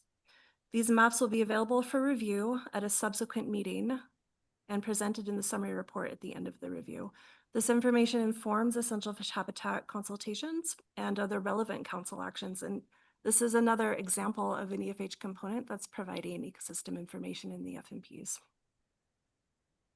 In addition to these studies assisting EFH for this review, we are exploring future research applications of those prey SDM outputs as covariates in the EFH maps. Component 8, EFH regulations provide a means for the council to identify habitat areas of particular concern within FMPs. HAPC are areas within EFH, this little diagram down on the right, that are rare. Rarity is a requirement and either ecologically important, sensitive to disturbance, or maybe stressed. Specific to fishery actions, HAPC are site-specific management tools for federally managed species that may require additional protection from adverse fishing effects. At the December council meeting, the council discussed their process near the end of the agenda item to receive information from the review and then determine whether the needed information are available to open a call for HAPC and EFH conservation measures proposals. And just process related, any analysis coming from a decision like that would occur as a process separate from the EFH 5-year review. So a summary of the council's HAPC process and EFH conservation enhancement measures that have been implemented are included in the FMPs and in the last review summary report. Component 9 is not prioritized for this review. However, if new research and information needs are identified that are not already included in the fishery management plans, those sections can be updated. I'd like to highlight that the Alaska EFH research plan is in its 4th edition following the last EFH 5-year review. The first edition was published in 2006. These plans are a collaboration between our Science Center and the Alaska Regional Office. They guide research development for the next and future EFH 5-year reviews, and the timely objectives for the next review are based on input received from the council and its bodies during that process. I'd also like to highlight that we're the only region with an EFH research plan and an accompanying annual RFP that was paused this last year. This represents a 20-year legacy of science advancements and applied habitat research supporting sustainable fisheries and healthy ecosystems in the North Pacific and the Arctic. Component 10 is the Essential Fish Habitat 5-year review. The council received a summary report to representing the 2028 EFH 5-year review near the end. Appropriate analysis will follow if the council recommends to amend its FMPs with the new information. Okay, we envision the following proposed general review process and timeline for the 2028 EFH 5-year review. It's provided here and in the discussion paper to support early planning considerations and communicate anticipated review milestones. This is a streamlined overview and may not reflect all council bodies who should be included at each stage of the review process, or all stages that may occur pending review outcomes along the way from launch to summary. So here we are today in the orange box, receiving the overall plan, or you are receiving that overall plan and proposed methods for the leading steps of component 1 and 2. A year from now, we would like to come back with draft results prior to the fishing effects evaluation by the stock assessment authors that we propose must occur outside of their assessment season, or it will effectively delay the review by a year. So just for consideration. Also new to this timeline, which is not in the discussion paper, we're happy to be on the schedule for the new iteration of the Ecosystem Committee at their inaugural meeting in March. Alrighty, here we are at the end. The proposed plan for the review, which I've covered, is based on the priorities of council and the NIMFs based on information from the last review and where we find ourselves currently. All right, so thank you for reviewing the discussion paper. We look forward to your direction regarding the focus and scope of the components prioritized for this review, which are listed in the following bullets. You'll receive details for component 1 and component 2 next. In addition, I've listed component 9, although it's not prioritized, but I discussed it just so that there's no confusion there, that if research and information needs are identified, we will, ask the council if they'd like to update that component. And yeah, I talked about HAPSIs. I'll go back to that slide actually. So that concludes the overview presentation of the EFH 5-year review plan. Thank you. Thanks very much. Are there questions from folks? Chris. Yeah, thanks, Jody. A couple of sort of naive questions that I just would like some clarification on, if you can. In the regulation, as best I understood, it says that requires that each of the 10 EFH components are included in the FMPs. Is that currently the case? Because it didn't seem obvious to me when I looked at the ground fish FMPs. Through the chair, thank you for the question, Dr. Siddon. Yes, the 10 EFH components are required components of fishery management plans, and they are in each of the 6 FMPs. However, in some FMPs, they do not flow literally. Okay, so they're embedded. There is like one, just to follow up, research priorities were embedded within all of the research priorities of all the ground fish within the FMP, but not a standalone. Is that correct? To add on through the chair, Dr. Siddon. So there may be some habitat and EFH related research priorities in the overall research priorities in the FMP. And there are research priorities specific to essential fish habitat in those sections of the FMP or FMP appendix. And then the EFH research plan is the most comprehensive source of describing those EFH research information, needs, and recommendations. Sherry, is it okay if I just keep kind of going through a couple? Yeah, sure. Thanks, sorry. Also, Dr. Priddle, in the wording, it also in the FMPs, it suggests that the council should report on the review of EFH information as part of the annual stock assessment and fishery evaluation report prepared. So are there annual EFH reports as part of the SAFE chapters? I think specifically it states in the ecosystem considerations portion of the SAFE chapters. Thanks. Through the chair, that's from the Magnuson Act that the SAFEs must include EFH information. However, I cannot speak for all of the SAFEs at the Science Center. I'd be happy if, somebody, I don't know, Bob, are you recused? Okay. It's of benefit to include essential fish habitat information in the SAFEs as well, as it's ecosystem information that helps support fishery management decision support needs. Bob?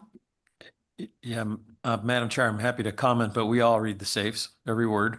And we know that they all have the introductory sections that talk about essential fish habitat. So it is in all the SAFE documents. What is unique is the updates, the analysis, the additional information that goes into management decisions that fall outside of a SAFE.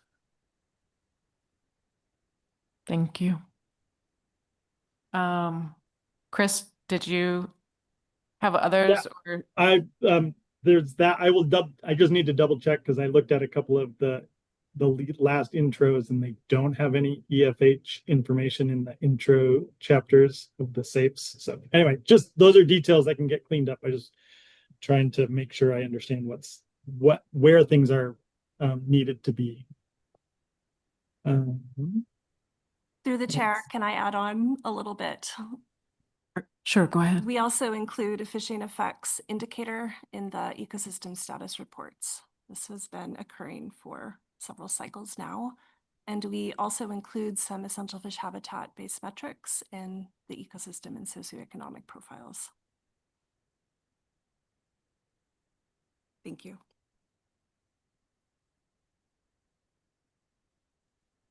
Great. It looks like that's all I have for general questions right now. Thanks.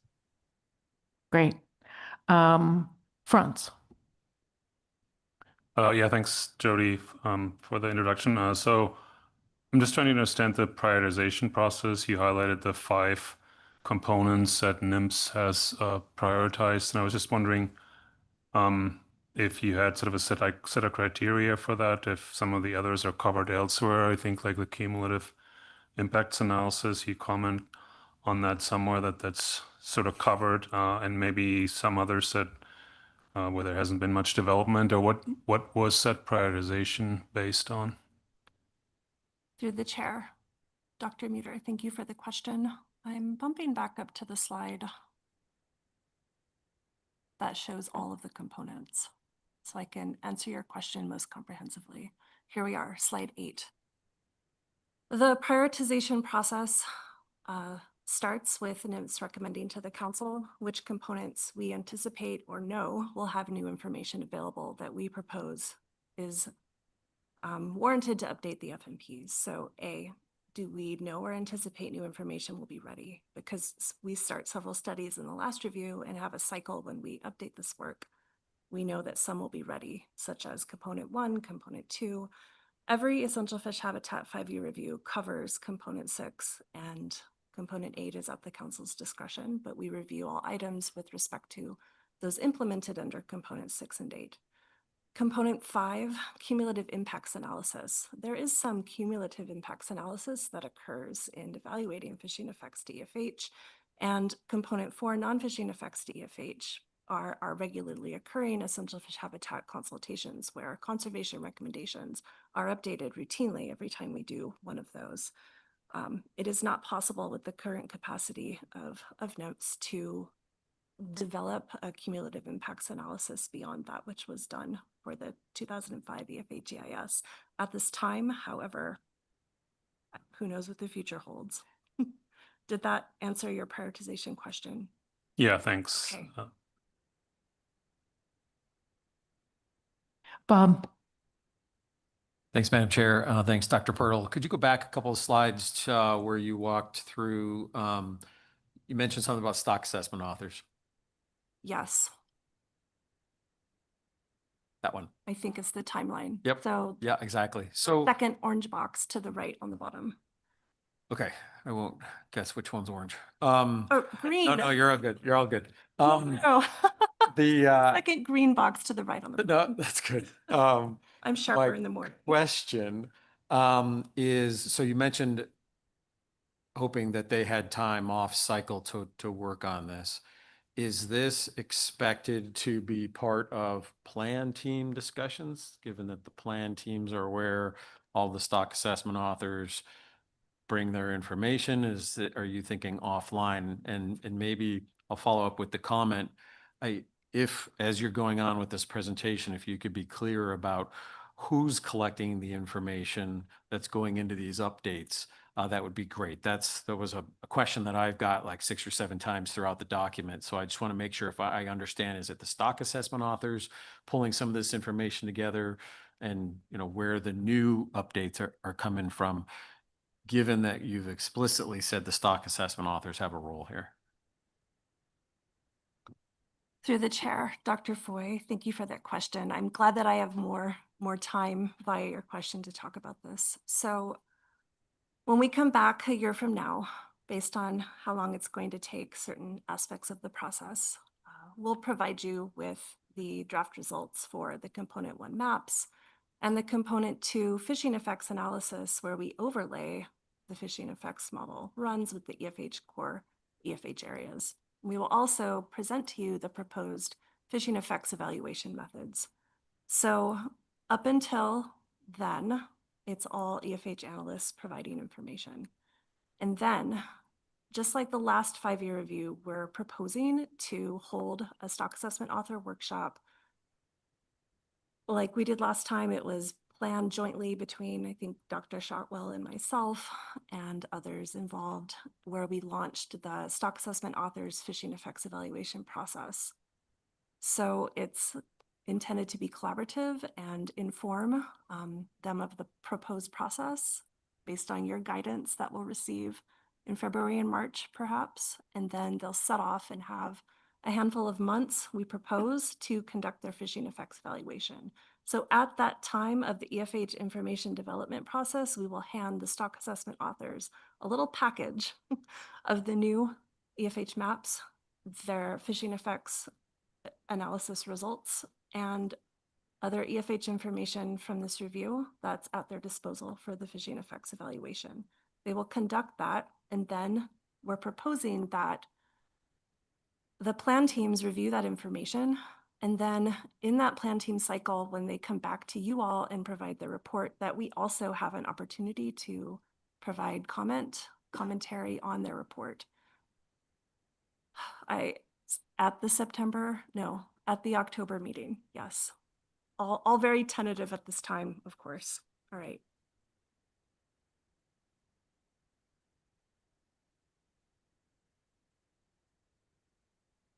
Okay.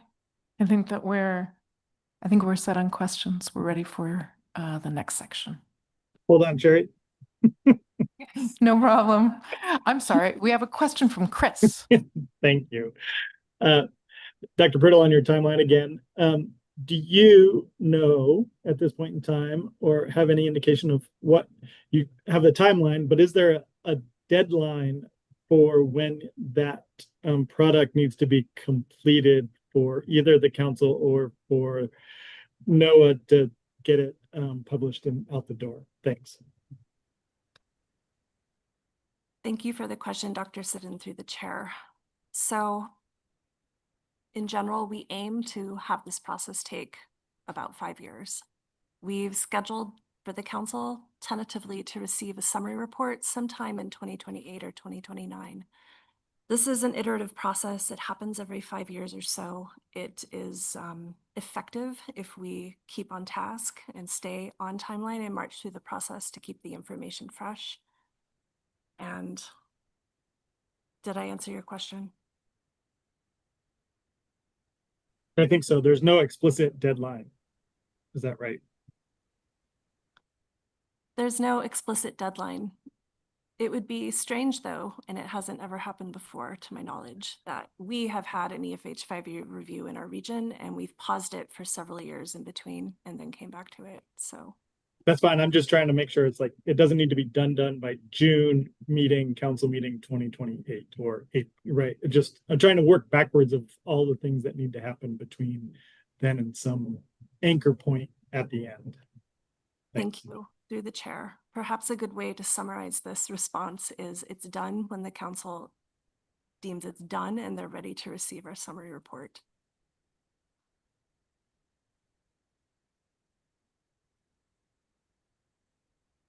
One comment that, so this is just a comment from Chair. I believe that one of our tasking is to figure out interaction points and timing. And just so the leads know, we ran into this same issue with Cook Inlet, and we actually ran into the same issue with groundfish, is trying to figure out what is the SSC's timing over the next however many years. And that's not something that our committee has to decide right now. We're also in the first year of a 4 meeting cycle. And so my expectation of what we will give is our plan from like a scientific perspective of what is valuable, necessary, and what seems like it would work from our science perspectives, but we also recognize then that the actual scheduling may be different. And so I just wanted to say that publicly, that I think that our role as SSC members is to recommend what we need to do from the science. And then we recognize there's also a scheduling piece that's out of our control, but it's also out of the presenter's control. And so that seemed to be part of the question, is trying to figure out who decides what, since it's a joint project along the way. Through the chair, these are the main steps that we need to cover on this slide. Oh no, that was great. Okay. It was not a misunderstanding. It was letting both you and Chris know. I have not said to our members that we have to sort of look at the science and the planning, and I wanted all the SSC members to know that what we are giving is a scientific recommendation and recognizing it was, yes, no, it was mostly just a message for our members so that we're all working on the same process. Thank you. Yep. Okay. Now I think we're ready for the next section.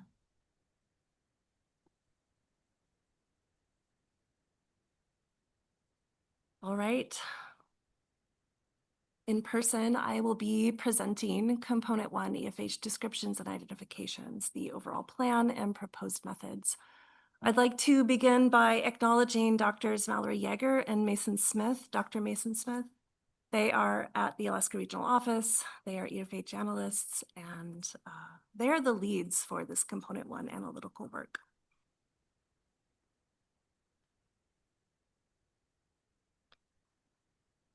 Okay, the EFH descriptions represent the legal definitions of EFH for targeted species and their life stages. They're provided in the FMPs in text descriptions and maps. EFH Component 1 requires species maps for the fishery management unit of the FMP, where some or all portions of the species geographic range is mapped. EFH is described by information level. The 4 levels are listed here. In our region, we have mapped and described up through level 3. We're the only region who has mapped and described up through level 3. And that was accomplished for the first time in the last 5-year review. Just a quick refresher on how we map EFH in our region. We develop species distribution models, or SDMs, that combine data of species occurrence and environmental variables to produce a map and estimates of model performance. An important advancement of the last review was a new species distribution model ensemble approach, advancing the single SDM approach of the 2017 review, which improved model skill overall and reduced methods inherent bias in mapping EFH. This map over here in Figure 1 for adult Pacific Ocean perch in the Gulf of Alaska shows our percentiles approach to mapping EFH in our region. We are the only region currently taking this approach. However, we propose it provides greater ecological nuance, as you commented on in the last review. So all of the shaded area is EFH, the upper 95th percentile of habitat-related area of occupied habitat for our species. And then the core EFH area is the combined upper 50th percentile, which are the green and yellow colors. The core EFH area is what is applied in the fishing effects evaluation from the SSC's subcommittee direction in 2017. Okay. For the 2028 review, the plan for Component 1 is to apply the SDM ensemble approach with new species data from the surveys and new environmental data. We will develop new EFH maps for level 2 information for a subset of groundfish species by life history stage in the BSAI and GOA FMPs, including sablefish, pollock, Pacific cod, Pacific ocean perch, and arrowtooth flounder. So these represent important fisheries as well as species that are important ecologically.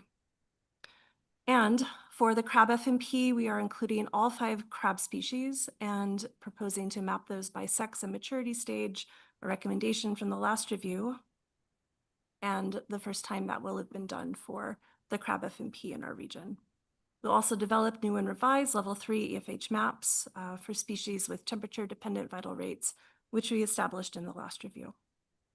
And new in this review are, we are developing new spatiotemporal SDMs or STMs to explore changes in EFH over time, which was an SSC recommendation from the last review. So at this meeting, staff are seeking your input on updates to the ensemble SDM EFH maps. Because that is established method, we are primarily focusing on the new data and updated covariate methods today. Feedback on the new spatiotemporal EFH methods, results in application, and the overall scope of component 1. And at a subsequent meeting, we will come back with our final methods as implemented, show you some bridging analyses between how things were done last time and this time, and our draft results.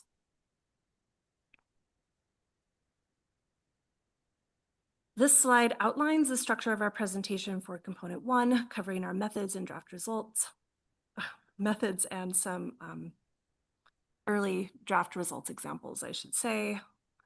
So I'll cover the model input data here at the beginning of the component 2 section and what is new in both the models, independent and dependent variables, and then go into some updates to the covariates. The primary survey that we rely on is the Science Center's Groundfish Assessment Program Bottom Trawl Survey and Mapping Essential Fish Habitat. This has been applied for many years, and these are the survey years that we're applying for this review listed here. These are the species that I mentioned in the previous slide as dependent variables here and their life stages.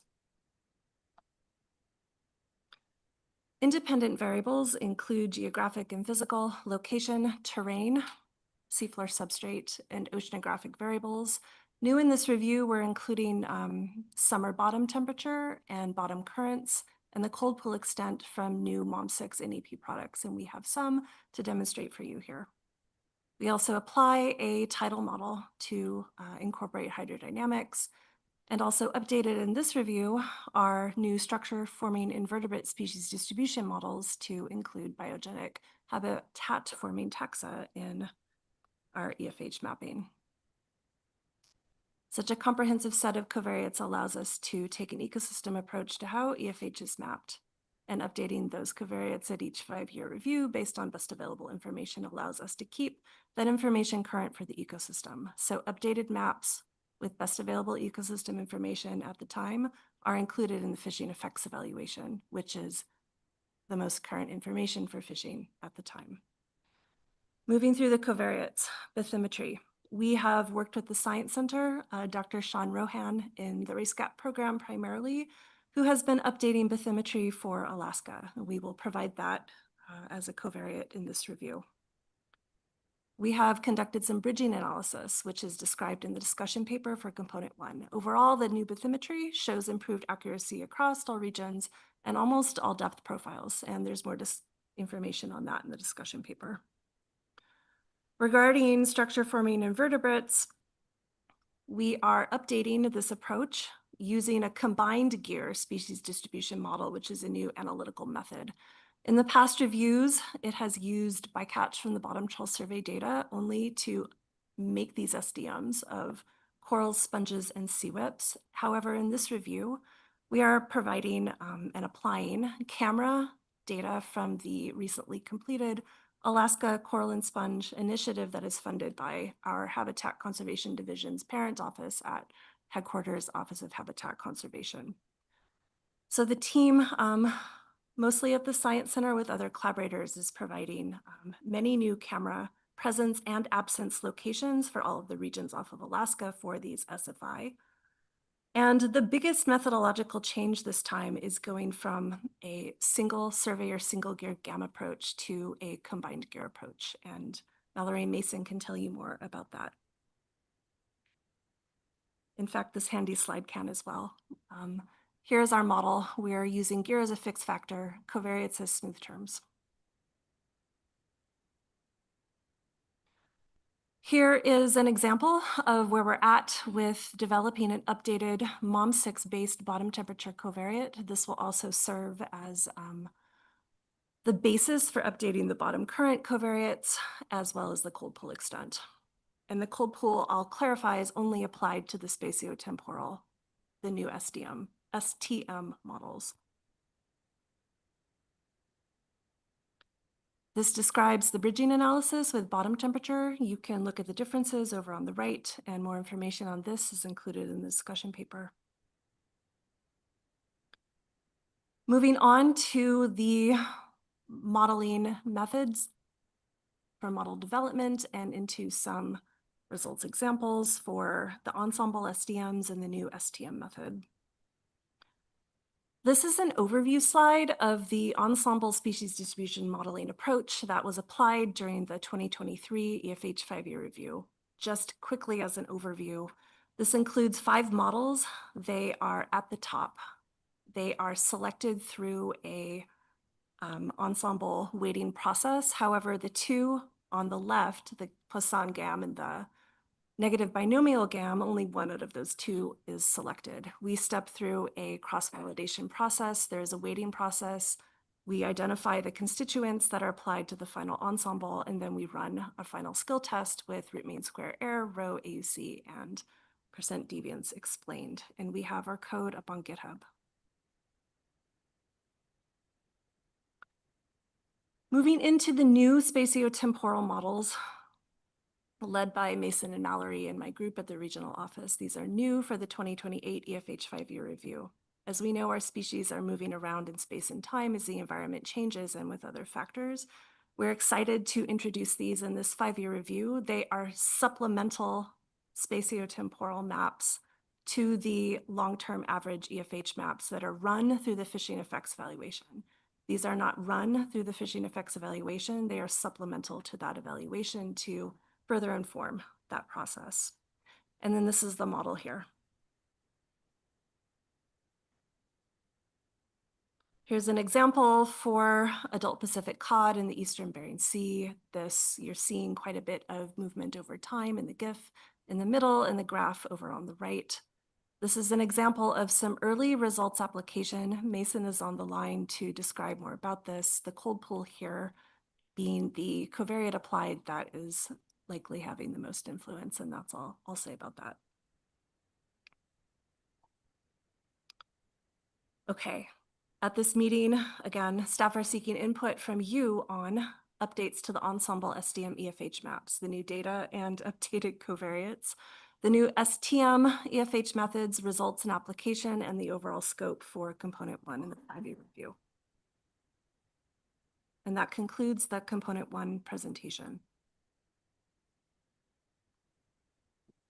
Thank you for the presentation. Questions? Bob. Thanks, Madam Chair. Thanks again, Dr. Pirtle. Appreciate the presentation, walking us through the plan. Most of it very clear. I just had a handful of questions coming out of the document. I didn't hear you say, why this subset of species? Was there rationale in particular? Was it based on the previous analysis or?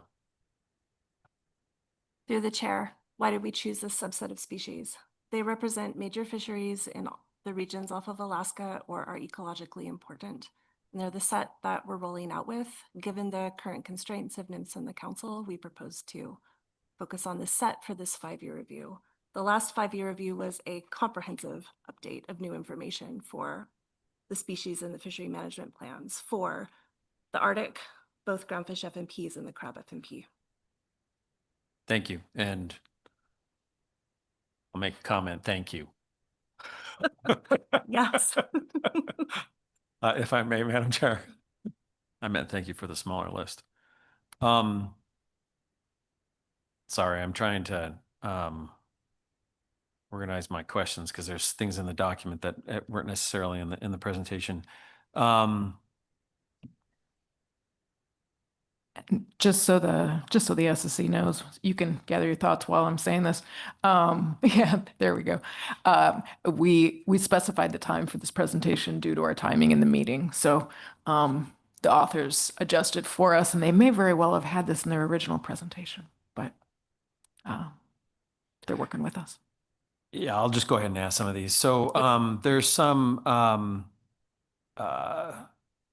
aspects of temperature-dependent vital rates across the FMP regions that are coming out of the MOM6 NEP. Is that part of this component? Through the chair, we will use the new MOM6 NEP bottom temperature to update those level 3 habitat-related vital rates maps for this review. Fantastic. So my question is whether or not that will then allow us to work more readily in non-survey months, where we've got the empirical temperature data outside the MOM6 model. Through the chair, I'm excited that you asked that question, and I'm curious about what you would all think about that. And I'm going to defer just for a moment to Mallory and Mason if they have anything else to say with respect to Dr. Foy's question on MOM6 temperature.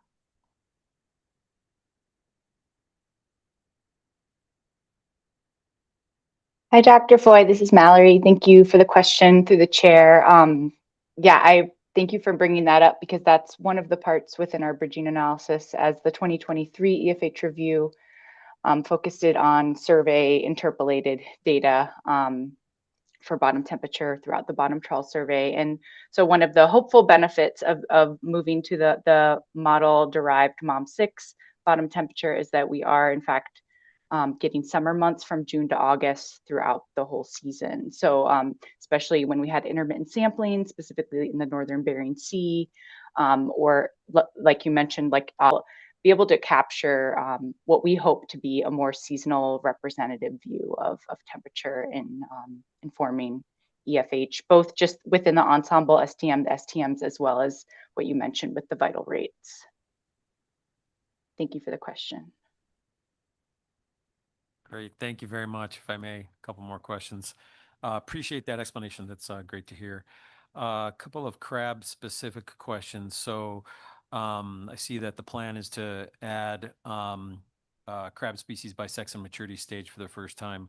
My question is whether or not you are able to address spatial variability in that distribution, since it is different from year to year, and thinking about how that's going to get incorporated into an EFH definition. And as an example, we've seen whole species shifts with snow crab decline. So I'm curious as to how that's going to play out for, and maybe I need to wait for the result, but I'm just curious if you're considering that in this process.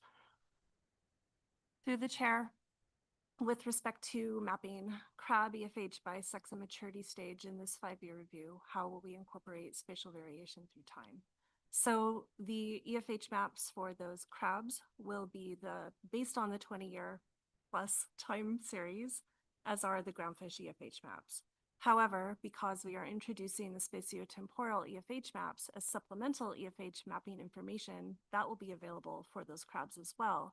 And I'd like Mason in just a moment to say a little bit more, if you will, Mason, please, on the time step for the STM method that's shaking out in your draft manuscript. Because at the last review, I remember Dr. Hollowed was emphasizing 5-year time step, 5-year time step, which may or may not still be the best case. So I'd like Mason to be able to respond to that. And then I'll use this as an opportunity to add that during the last review, we funded several crab studies through the Alaska EFH Research Plan and other funding sources that are developing new information for crabs in this review, including crab in other seasons, and that's coming out of the Crab Lab in Kodiak. And the Behavioral Fisheries Ecology Lab in Newport, yeah. Mason, do you have anything else to say on the STMs with respect to crabs? Yeah, hi, sure. Thank you for the question through the chair, Mason Smith. I think this will be one of the, like Jody just mentioned, one of the key benefits of the spatiotemporal supplemental maps, because one of the benefits of using SDM-TMB for those STMs is we're going to be able to capture a lot of those latent spatiotemporal effects through time, and which hypothetically should be able to capture those crab movements better than our ensemble static maps. And so that is going to be the key to where we'll be able to do that and yeah, supply them as supplemental. Great, thanks for that. I appreciate it. If I may just build right on top of that. So could you explain what you mean by this piece being supplemental? Is it not going to be used for the decision-making that comes out of this process, or why is it considered supplemental in this context? Through the chair, Dr. Foy, I'm glad that you asked. So this is the first time we're introducing a spatiotemporal method for mapping essential fish habitat. I wanted to emphasize supplemental in this conversation today, just to be very clear that those maps will not be run through the fishing effects evaluation. Through the fishing effects model overlay, because it is not set up to work that way with our fishing information. But they are available to inform the fishing effects evaluation that the stock authors will conduct as information supplemental to the main EFH map that is a legal definition of EFH in the FMPs. Okay, thank you for that. Two more, if I may. One, just basic, I note that we consider changes in ocean acidification in our risk tables and in this process already, and wonder whether or not that is one of the variables that you're considering in the level 3 EFH maps and consideration. I note that you cite a Coatman et al. Paper in prep. Just wondering if OA is being considered in that, given that that is a variable we already consider in this process. Through the chair, Dr. Foy, we are noodling around with the idea of applying OA as a covariate. However, we also want to be very mindful of the number of covariates that we are including in these models. However, I understand that Dr. Coatman and Dr. Fito and others, that work is still a bit in progress. Some of it is completed, some of it is in progress. So if the SSC has guidance with respect to OA, it would be helpful to hear. And thank you. And my last question here, and maybe you already addressed it, but my question is whether MSA, really addresses dynamic temporal scales. And I think the answer to my last question was that it doesn't. It's really focused on specific maps, specific distributions. So my question is whether or not the dynamic temporal scales that you're considering, is there an expectation that we're going to be able to use these in the future? Again, I want to craft my comments for later today or tomorrow on the value, how valuable it is to build these, and with a clear understanding of how they could be used or not in this process. Through the chair, thank you for asking about the STM application. So with respect to essential fish habitat, we're introducing this in the 5-year review. We're very interested in learning more from running the STMs for our focal species of how those STMs may reveal or not how they're moving in space and time. We have explored several time steps to incorporate in the STMs, and Mason can speak a little bit more about that as well. So with respect to EFH, we plan to use or propose to use the STMs to add some additional EFH maps, maybe a panel figure in the fishery management plan. And then a reminder that with respect to the analytical tools that we develop for EFH as a management pathway, these tools are available to be applied to other fishery management actions where decision support is needed, where this type of information is helpful. And going back to MOM6 briefly, incorporating MOM6 into this 5-year review will place the EFH analytical tools on the same footing with respect to using that environmental data as the CLIMES and other work out of the Science Center. So let's build a nice toolbox.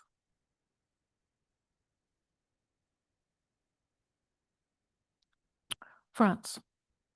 Yeah, thanks very much for the presentation. And Bob already asked a lot of questions that I had to, in particular about the spatiotemporal model and its use, I guess. If I may, I'll follow up on that a little bit. And that's, it's really nice to see that, to have these spatiotemporal models, and can be super informative. But I was also wondering about sort of their use in an EFH context, and like for consultations and such, where you kind of want something that's maybe more averaged over sort of current environmental conditions. And so I guess my question is, are you also considering longer periods that may reflect recent environmental conditions, or perhaps like was done for the Arctic, as the warm and cold periods, to under the assumption that it we might get some more warm years, this is what to expect Just wondering how you were thinking about that. Through the chair, thank you for the question, Dr. Muter. I'd like to pass this one off to Dr. Smith and Dr. Yeager. Yes, through the chair. This is Mason. I'll start. I think that is, I'm glad you mentioned the Arctic map, mapping from the last review. I think that's an excellent example of one of the uses. When we develop all of the outputs of the spatiotemporal models, that's something that can certainly provide a lot of context for stock authors during their review, and as well as all the any potential downstream uses or management actions in the future. But those cool and warm periods should give a little more context, and depending if that species in question is sensitive to such a thing. And then also just the temporal aspect in general can give a little bit more context in terms of areas of persistence or change. So we can, kind of look at the difference between what the static map is telling us and whether or not there's other changes through time. If there are areas of persistence, we can be, more confident about. And we have our uncertainty maps built into the ensemble, and that's one piece of it. But the spatiotemporal view will give us that other persistence and stability side of it as well.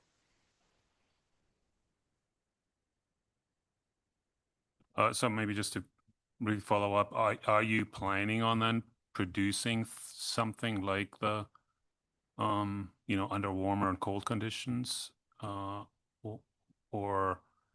are you focusing on the spatiotemporal modeling to show sort of the more dynamic behavior?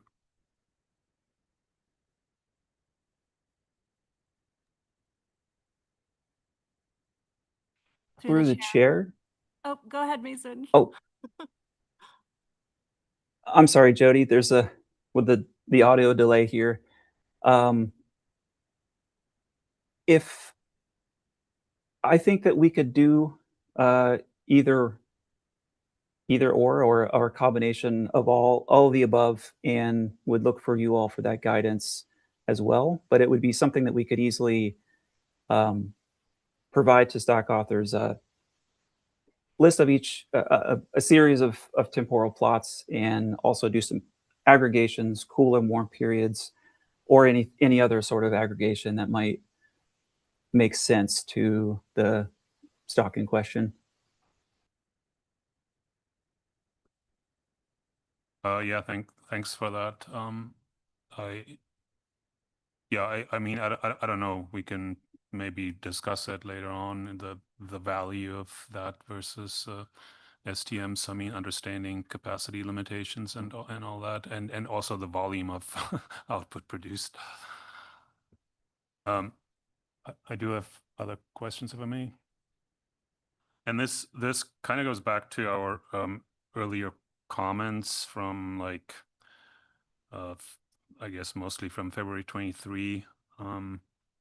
And I apologize if they have been addressed or answered in some cases, but I think most of our comments were sort of addressed at one point or another, but some I didn't necessarily find an answer to. So I was just wondering if that reflects also capacity limitations, perhaps, or whether you considered some of these recommendations and found them impractical. So one was, I think we had asked to maybe consider other approaches, including joint species distribution models. So I was just wondering if that was discussed, and where you landed on that. Through the chair, thank you for that question, Dr. Muter. We did go down that path last time.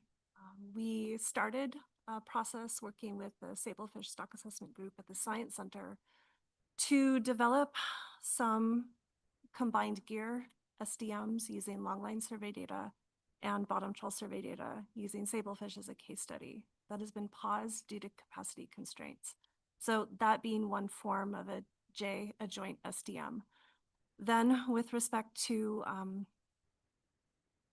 other applications of joint SDMs, we haven't taken that further as we are continuing our single species approach. And I assume that was also capacity limitation, basically. I was referring sort of to the latter, like multiple species. But yeah, and that's, you know, I understand the limitations. Can I, through the chair, can I add on to my response for Dr. Muter, please? Sure, you may. I feel like my memory is slowly coming back with respect to what we discussed with joint species distribution models. If memory serves correctly, part of what we discussed is for data limited species using a joint species distribution modeling approach in that application to take information from a more data rich species to inform where the EFH may be described with greater effectiveness for a data limited species or group of data limited species. Due to capacity constraints, we have not intended to visit that during this review cycle. Okay, thanks.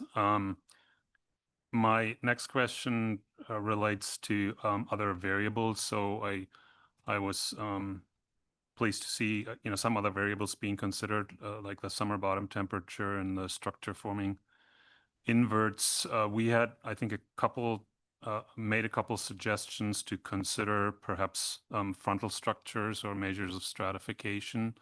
And I was just wondering if that came up, if that was considered, or you mentioned earlier that you already have too many variables and couldn't really even contemplate it. Through the chair, we're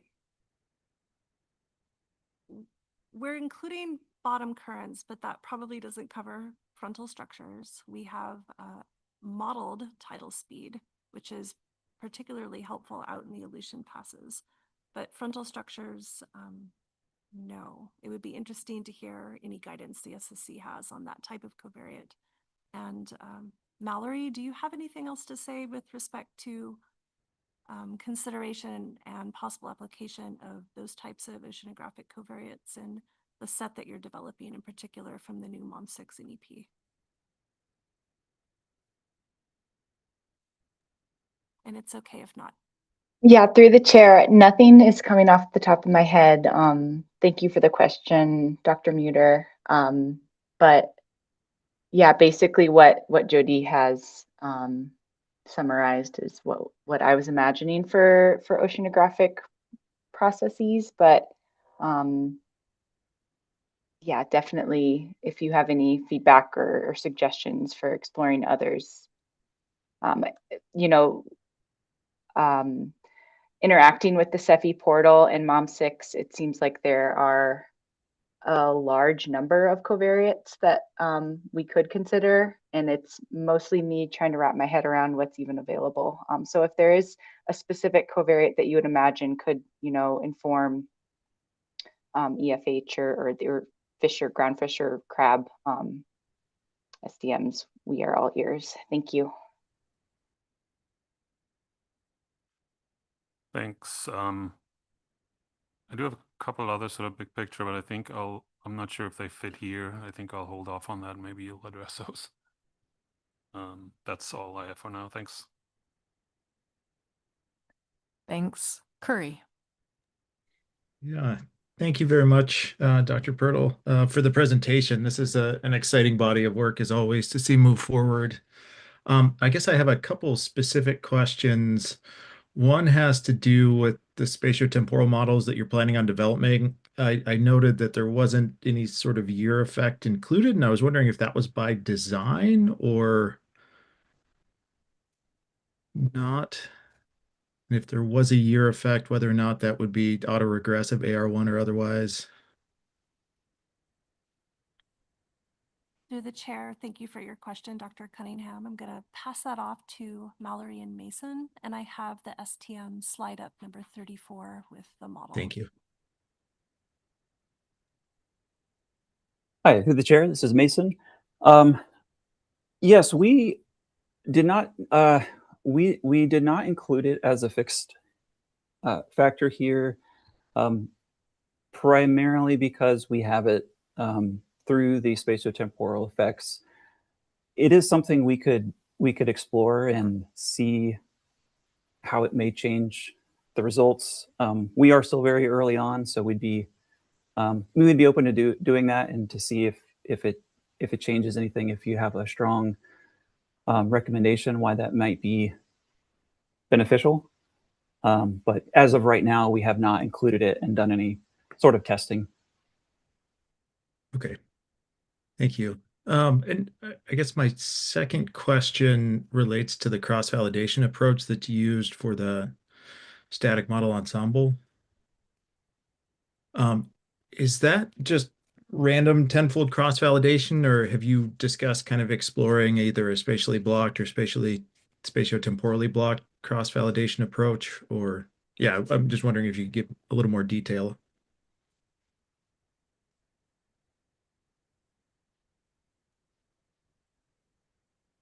Through the chair, I'm going to nudge you again, Mallory and Mason.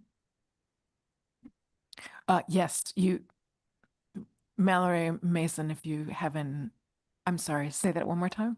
You wanted to ask them to speak? Yeah, I'm just nudging them again. Oh, yeah, sure. It may be the sound delay, and I apologize to everyone if I'm speaking unnecessarily there, waiting for Mallory and Mason to jump in. No worries. You can't tell when people are at distance, so all good.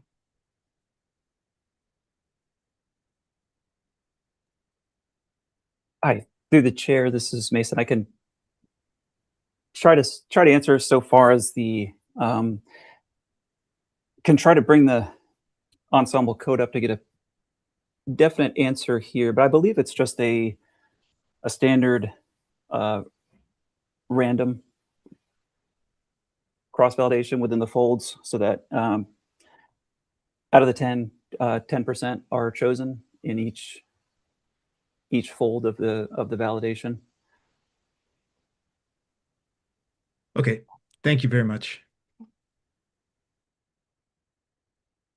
Next question is from Chris Sidden. Yeah, thanks. Just a couple of questions. One of your covariates was modeled tidal speed, I think, current. And I was just curious if you have done any ground truthing and or interacted with any of the skippers that tend to work in those areas. I think about bathymetry changes and how those can funnel and either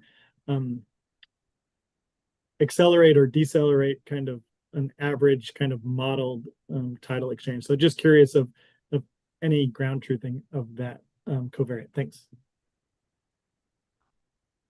Thank you for the question, Dr. Sidden, through the chair.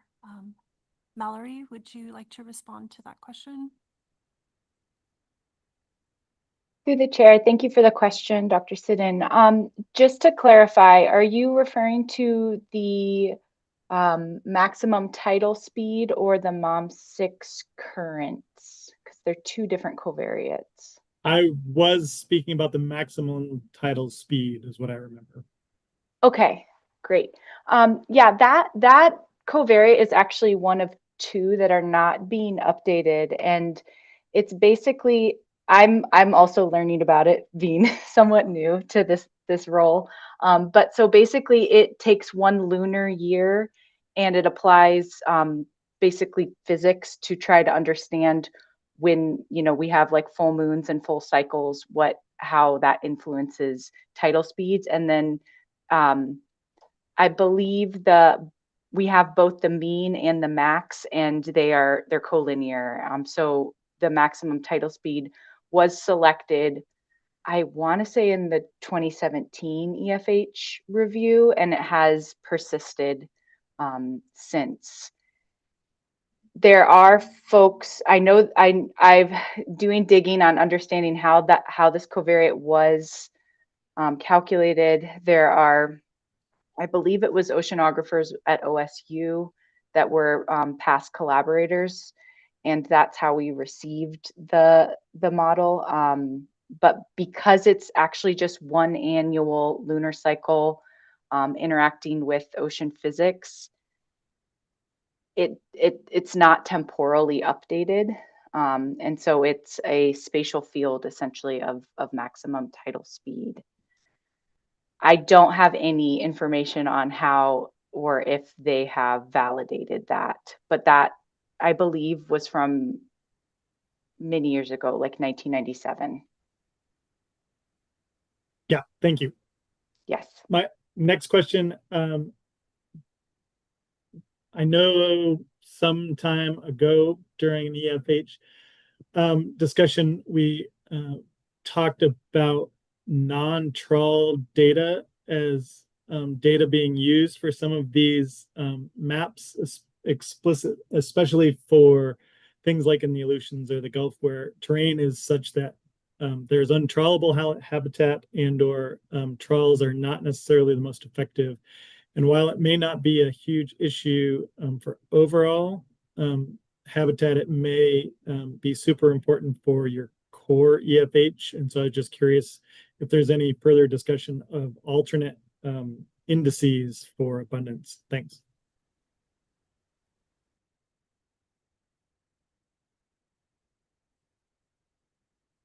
Through the chair, Dr. Yeager, would you like to answer Dr. Siddon's question? Sure, thank you. Through the chair. Dr. Siddon, can I ask one clarifying question? Because I'm seeing Jody put our SFI SDM, which is using a combined survey approach with both camera drops as well as bottom trawl to identify observations of sponge coral and sea whips. And so in this use case, the camera survey does exactly what you mentioned. It allows us to get into areas that are potentially too rocky to trawl. But I wanted to make sure you weren't referring to combined survey SDMs for EFH. And if so, I could answer that discussion. Jody mentioned it a little bit already with the longline survey, but I can elaborate if that's mostly I'm asking about some cooperative research that the rockfish folks have been doing in untrawlable habitats and/or number of hot surveys with cooperation with industry that have much, I would say, finer resolution of where distributions may be that are different than bottom trawl surveys.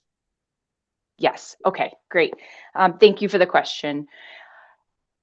Yes, I think where that would eventually, where we would be able to go with that from using our combined survey SDMs for our sablefish model, which has been paused due to capacity. The following after that SDM was to build on and to use other types of surveys like the cooperative survey you mentioned on rockfish. Also, building off more and more could be using fisheries dependent surveys, and it's almost like the sablefish combined survey model was our stepping stone to those other more complicated pulling in different survey types. But the basic answer is that capacity has limited our abilities in this go around, but we are just as interested in those methods. Thank you.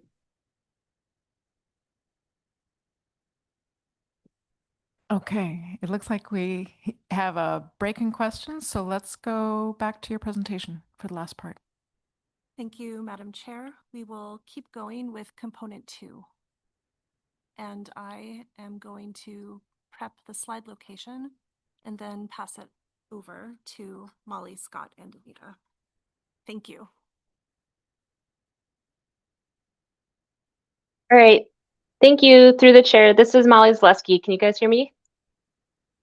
Yes, we can hear Awesome. you, Molly. All right. And then Scott, can you introduce yourself? Hello, everyone. I'm Dr. Scott Smeltz with the FAST Lab. I'll be talking here in a little bit after Molly's done. Awesome. Great. Thanks. Well, yeah, we're shifting gears again, so let's just jump into it if you want to go to the next slide. So I'm going to be talking about component 2, which is the fishing activities that may adversely affect EFH, and the fishing effects evaluation for this 5-year review. So there are 2 important pieces of component 2 guided by regulations. The first is that there's the requirement to include an evaluation of potential adverse effects of fishing on EFH under the FMPs. And then also to prompt the councils to prevent, mitigate, or minimize any adverse effects from fishing on a species EFH if it's determined that the effects are more than minimal and not temporary. And the definition of minimal impacts is those that may result in relatively small changes in the affected environment and insignificant changes in ecological functions. So we'll go to the next slide. For our review plan for the next fishing effects evaluation, it was outlined in our discussion paper that we posted, and it runs through the fishing effects evaluation workflow. It will incorporate new data into the model inputs, including an additional 5 years of fishing effort data that we'll pull from our updated catch and areas database system. We'll run the fishing effects model for the entire Bering Sea, Aleutian Island, and Gulf of Alaska regions. And then we'll overlay the model results with the core EFH areas from the new SDMs that Jody had just talked about, and Mallory and Mason. So then we'll provide those species-specific estimates of habitat disturbance to the stock authors for their review and evaluation. And then we'll take the results and write-ups from the stock authors and report back to the plan teams and the council bodies. Oh, and then can I go to the next slide? So for this meeting, we're really only going to focus on a first few of those steps. So we're going to seek SSC input on the newly available data resources for the fishing effects model inputs, the bridging analyses for the changes in model outputs due to both the updates of the CIA database and gear parameter table updates that we're proposing, and then the overall scope of component 2. And Jody had talked about the timeline. At a subsequent SSC meeting, we'll seek input on the final fishing effects model run results and methods for the stock author evaluation. So that step of the fishing effects evaluation. So we can go to the next slide. So the fishing effects model estimates habitat disturbance from fishing gear contact. It uses 2 modules. This first slide is the fishing module. That takes vessel information from their location of fishing vents, and that's the data product of the Alaska Region's Catch and Areas database. And then it integrates it with the gear parameters like nominal widths and bottom contact adjustments depending on gear type. And then the product from that module can be estimates of swept area or bottom contact area. And then the next slide is the next module. That's a habitat module. So it takes the outputs from the fishing module and it combines that with susceptibility and recovery rates for different habitat features. And it's susceptibility and recovery from habitat disturbance. We'll talk a little bit more, Scott will talk a little bit more about those rates. But the habitat features in the model are represented with sediment types that they're associated with, and then the location is known from the fishing module on where that bottom contact may be occurring. Okay, so then the next slide is taking the 2 modules, putting them together, and you get this model product. This is just a screen grab from one of the neat GIFs that the FAST Lab puts together, but what we'll get is a cumulative estimate of habitat disturbance over time, and we get it in the 5 by 5 kilometer grid cells, and we get it in monthly time steps. So this is the same base model that was developed for the 2017 EFH review and approved for the use during the 2023 EFH review. And the next slide, please. So going through the fishing effects evaluation workflow, this follows the component 2 review plan, and this flowchart is available in the fishing effects methods document that was posted on page 7. So it goes through the process from a kind of a high level view, but what we'll mostly be talking about today are steps 1, 2, and 3. Um, but for reference, we include the whole workflow just so that you can see the big picture. In our timeline, we are in step 1, which is review and update model inputs. And I'll pass it off to Scott now to describe the proposed updates to the model inputs. Yeah, thank you, Molly. Let me go to the next slide here. So I'm Dr. Scott Smeltz. Like I said, member of the FAST Lab and part of the original team that developed the phishing effects model. And so I'll just be talking a little bit about some of these specific updates to the model for this upcoming EFH review. Now, just to reiterate what Molly said, the overall framework of the model, how the model runs, that's not being changed at all. It's going to be the same phishing effects model we've used for the last 2 EFH cycles and a number of other council actions. All the changes really are going to be in just updating the input parameters that we put into the model. Notably, they're listed here. So in the phishing module, we'll be updating phishing effort and gear parameter table. In the habitat module side of things, we'll be updating habitat categorization and susceptibility and recovery values that are used in the model. Now, I'll talk a little bit more in detail in next upcoming slides about these, but we plan to do bridging analyses, notably for the phishing effort and gear parameter table changes or updates, mainly because we don't anticipate larger substantive changes to the parameters of the habitat module. But again, I'll talk a little bit more about them in the upcoming slides. So phishing effort is one of the key inputs into the phishing effects model. This data that we use is derived from the catching areas database, which combines VMS spatial data about where phishing activity is occurring with the catch accounting system. 2 key updates here for this EFH review. One is that Tristan Stevens, who kind of is the current curator of the catching areas database, since the last EFH review, he's completely rebuilt the infrastructure of the database, kind of modernizing it on a different framework. Now, he's relayed to me that the underlying logic of this catching area database is not changing. He's just kind of modernized the framework that it's built on. So because that underlying logic is not changing, we don't actually anticipate it differing from legacy or historical data, the data we used in previous iterations of the catching areas database. But regardless, we will be conducting a bridging analysis just to demonstrate that that is in fact the case or highlight any differences where they do come up. The other update on this front is just, basically just incorporating new phishing effort data. I believe in the last EFH cycle, we included data through 2022. I might be wrong on that, but somewhere around there. For this EFH cycle, we're going to basically include as much phishing data as we can.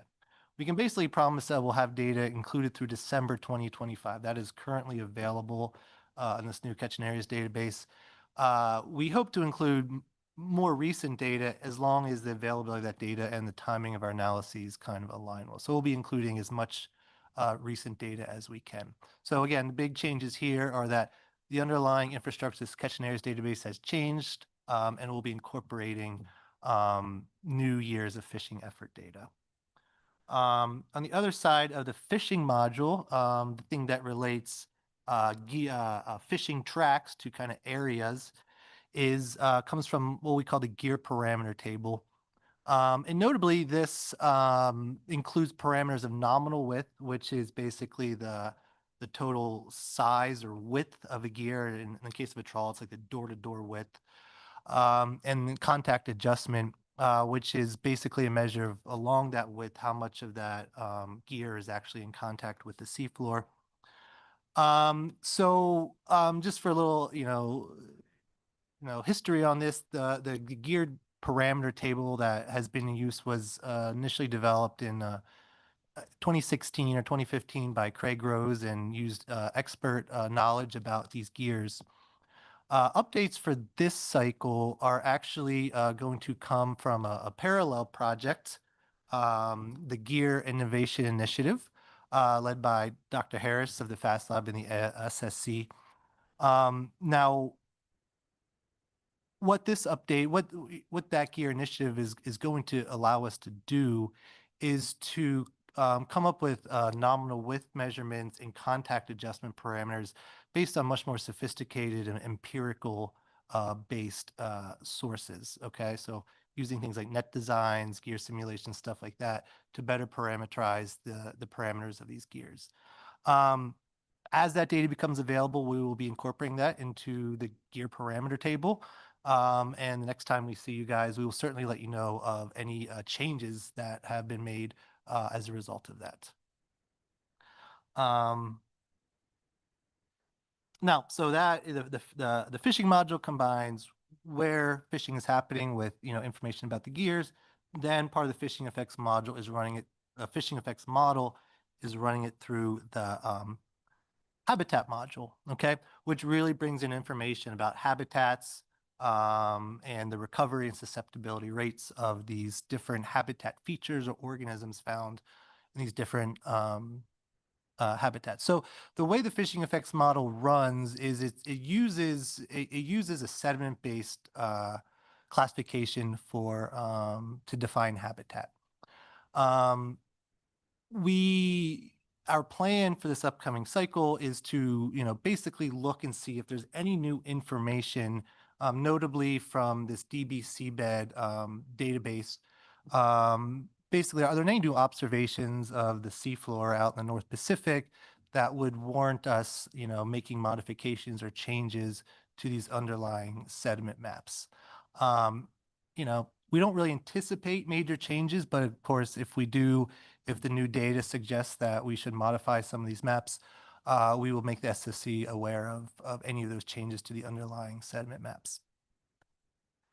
The other component of the habitat module is susceptibility and recovery rates.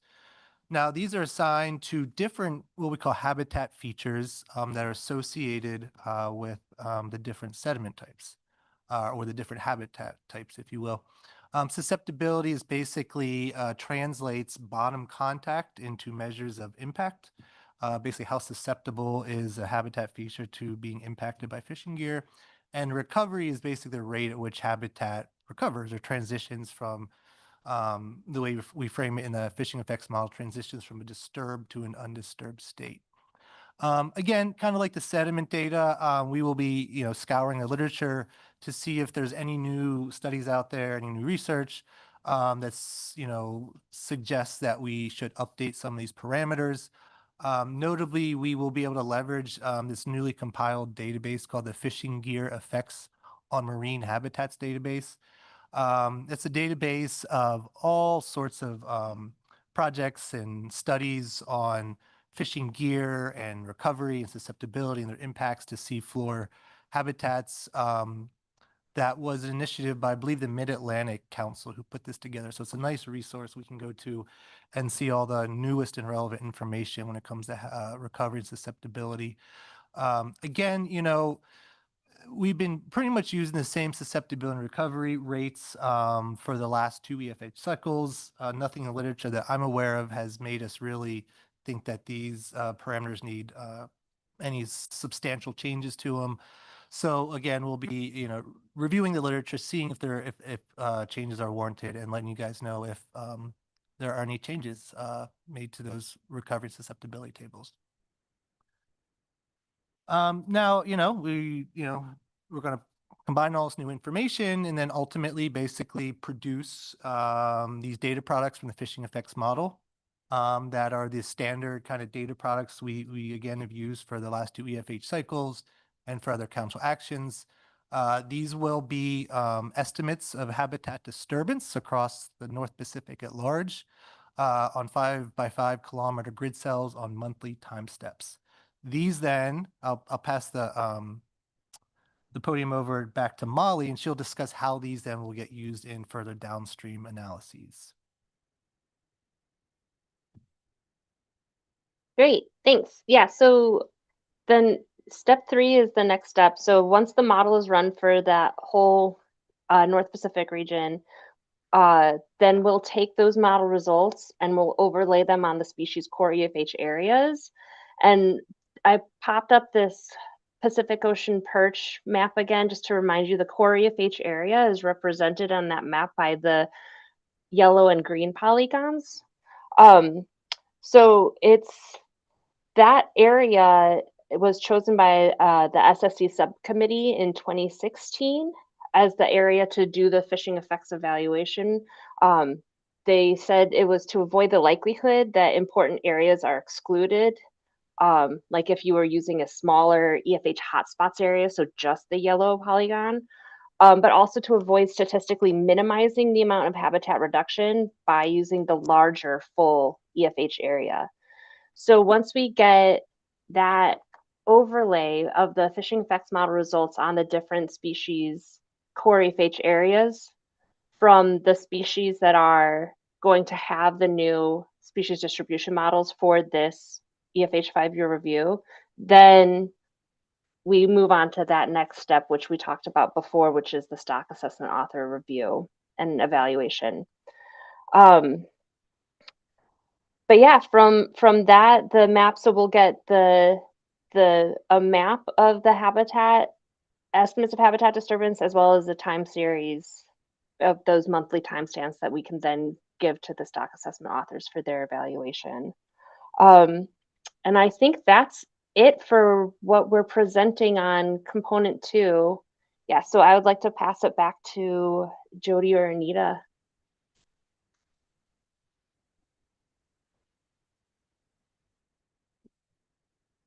Thanks, Molly. I can jump in since Jody is sitting behind me, and I'll let her come up if I miss anything. This slide just reviews the council action at large for all 3 aspects of this presentation. I won't read it word for word, but it's listed out by each component, the overall review plan, component 1 and component 2. And these are the aspects that we're requesting SSC feedback on.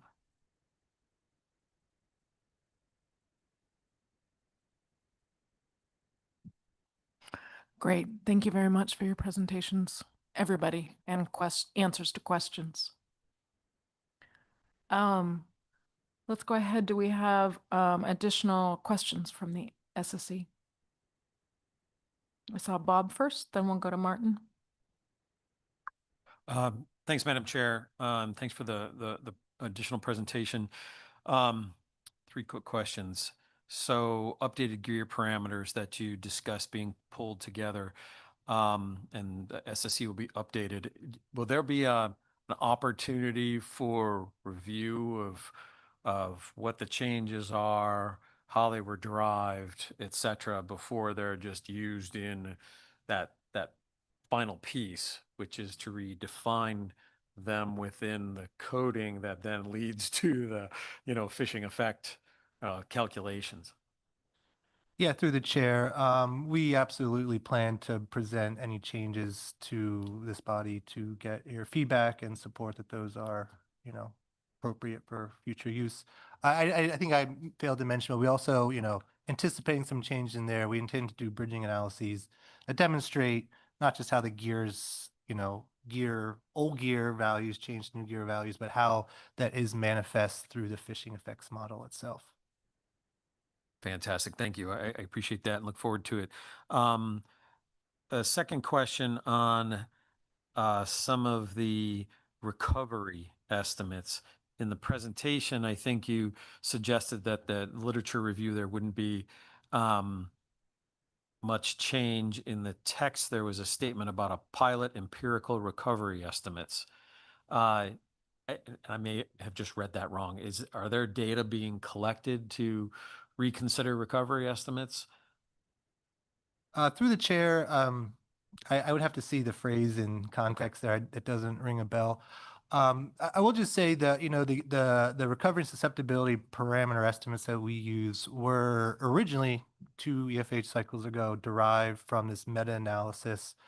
I'm aware of another meta-analysis that was done since then that pretty much jived with exactly what we currently use in those original values. So maybe there's something out there I'm not aware of, but from my understanding, it's likely that we're using the proper values. Great. Thank you very much. Can I speak to that really quick too, please, through the chair? You sure may. Sure. So when we had put together our fishing effects methods paper for this meeting, we also included some things that are research and development. And so it was just noting some things that may or may not be ready in time to incorporate into this EFH 5-year review. But one of them was a integrated fishing effects species distribution modeling approach for select long-lived taxa or features. We just didn't include it in the presentation today because, well, time constraints, and also this is one of those ones where this is work that's ongoing.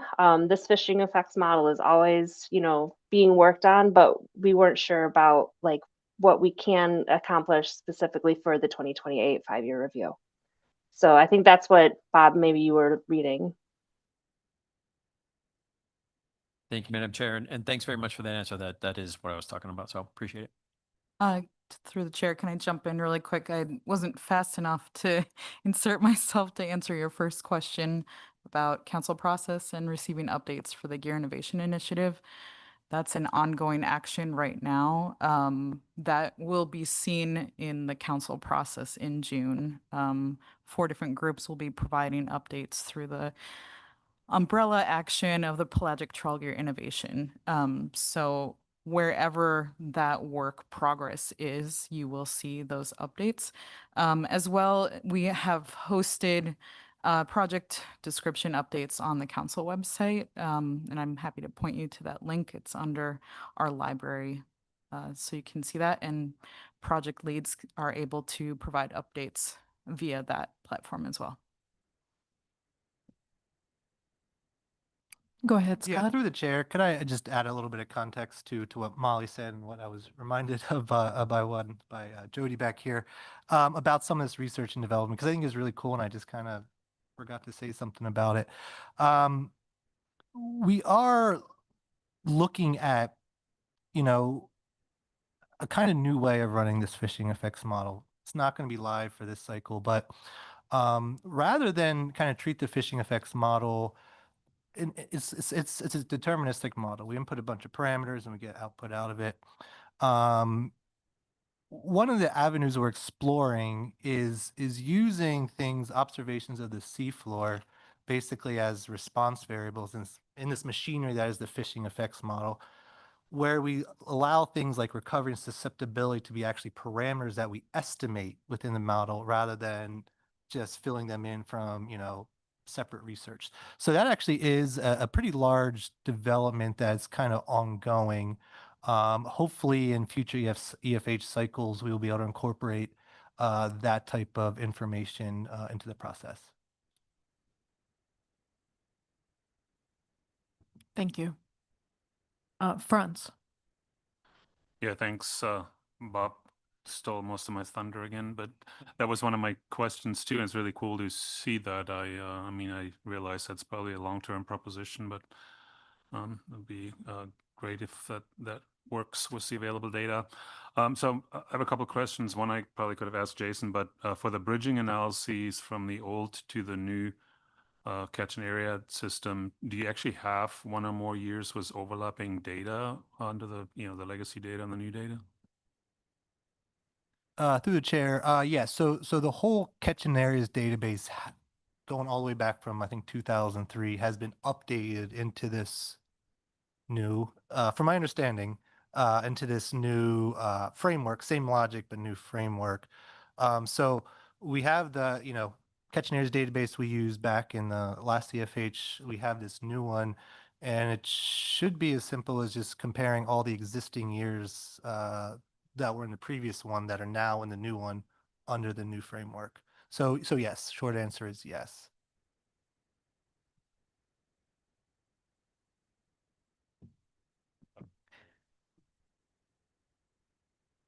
Sorry, I can't tell what you two are talking about. What would you like? Sure, Jason. Yeah, so the new I'm gonna call it the new catching areas has been, as pointed out, has been updated into a modern system. And the older version, the documentation and those sort of things maybe weren't as good as what we've got for the new. So a caution with the bridging analysis. We might see differences. I don't know. But why there's differences might be kind of difficult to tease out. And so, I mean, I think we've jumped to a modern version, and that's going to be what's going to be used moving forward. Sure. Thanks, Jason. Go ahead, Franz.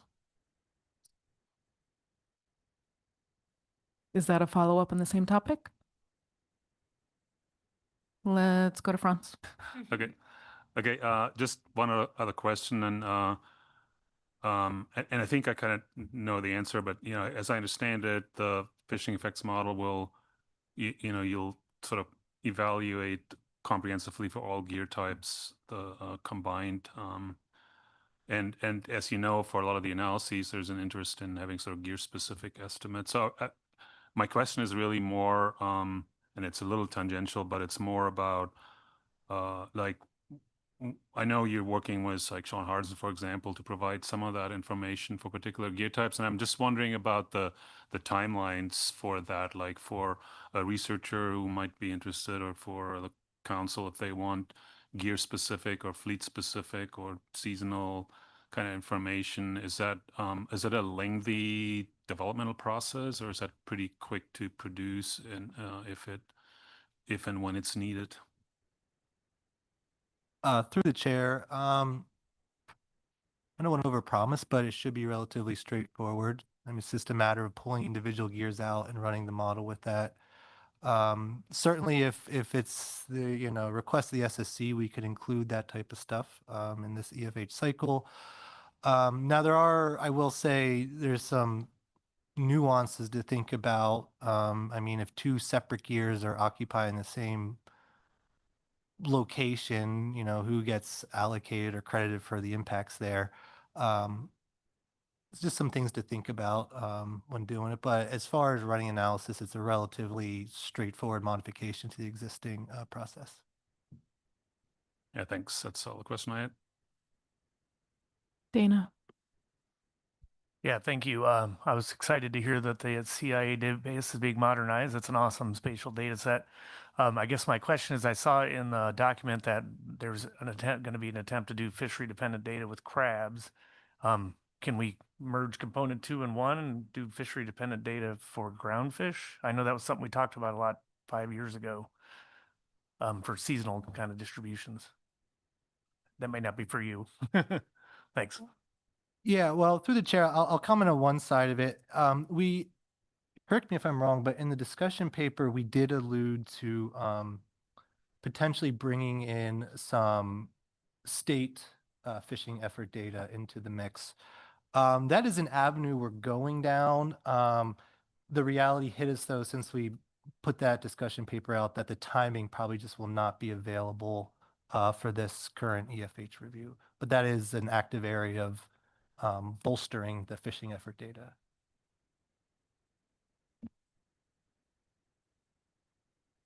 Thanks. So in terms of component 1, I know there was some discussion of capacity there, which I totally understand, but is there going to be any glimpse of using fishery dependent data in the EFH maps?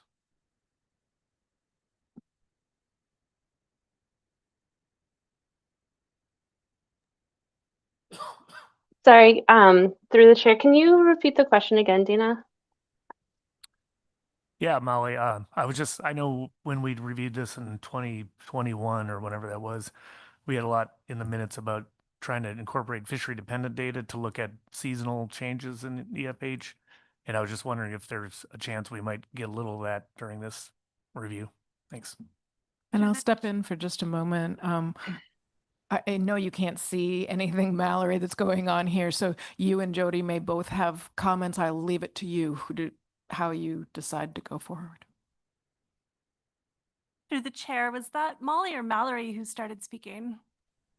It was me, Mallory. Okay, Mallory, if you'd like to answer Dr. Hanselman's question, please do. Otherwise, I'm up here now, and I can also answer it, but I defer to you. Thank you. Okay, through the chair, I'll give it a go. And Jody, please add things that I'm maybe not thinking about.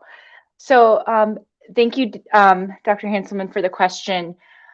I believe there are ongoing studies within our collaborators, one being Sean Hardison, who's looking at seasonal crab models, and we currently don't have those integrated or into our methods yet, but there is hope that within the next time that we come for the review, we'll have some more integration into with his methods.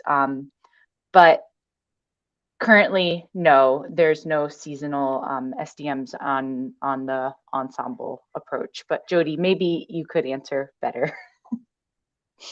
Through the chair, Mallory, that was a great answer. Thank you for referencing Sean Hardison's work with crabs using the fishery dependent data. I'd just like to add process-wise and open the scope a little bit that with respect to what is currently planned for this 5-year review, the other seasonal information that also uses fishery dependent data is coming in from those crab projects that you'll hear more about when we come back in a year from now. Thank you. I'll yield back to Dr. Smeltz.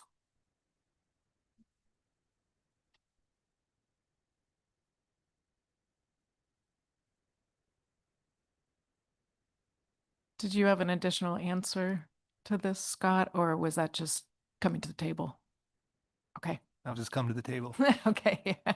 Are there other SSC questions? Rob. Yeah, thanks, Sherry. I had a follow-up question. Actually, I forgot to ask earlier for the spatiotemporal models. As far as and this relates to what Dana was asking too, for the dynamic portion of the model, the dynamic variables, my understanding from the discussion is that it's all physical variables from, for example, from MOM6. So it's not, there's no biology included in terms of, I understand the biological responses with temperature relationships, depth relationships, but would those models be able to identify any type of like ontogenic movements like spawning migrations or spawning aggregations, or would that, should we expect to see anything like that? Through the chair, I'll yield back to the component 1 team for that question. Hi, through the chair, this is Mason. The data going in to the model is going to limit that. These at this time are only using the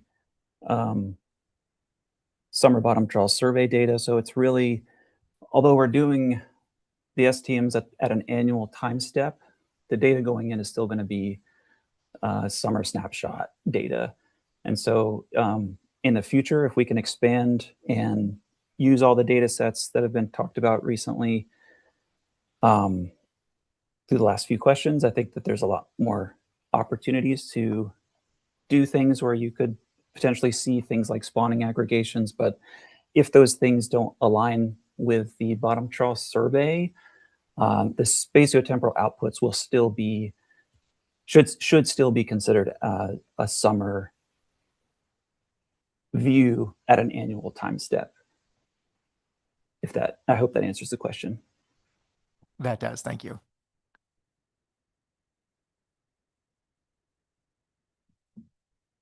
All right, Chris, go ahead, Sidon. Yeah, thanks. Can someone remind me if there's crab effort data in the fishing effort data that's going into this, since one of the focal species this go around is the crab species? Thanks. Through the chair, I can answer Dr. Siddon's question. So the other crab studies, we're calling them, that are bringing in fishery dependent data include red king crab and the Chianonocetes species, tanner crab, and snow crab.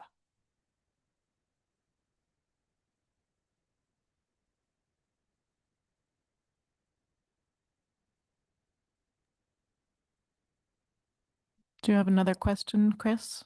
Nope, I think that's it. I'm just making sure that that effort data is in as part of the fishing effects portion. It's not just ground fish gear. Thanks.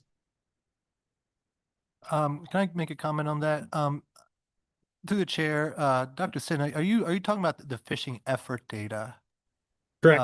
Yeah. So there's a lot of crab data not currently in the fishing effort data because that is housed by the state. And that's kind of what I was alluding to earlier. We're in the talks with getting that state fishing effort data, which is I don't know in the entirety of it, but I believe it's largely crabs and some scallop dredging that goes on. That currently is not in the fishing effects model, but as I said, we're actively working to get that incorporated into the model.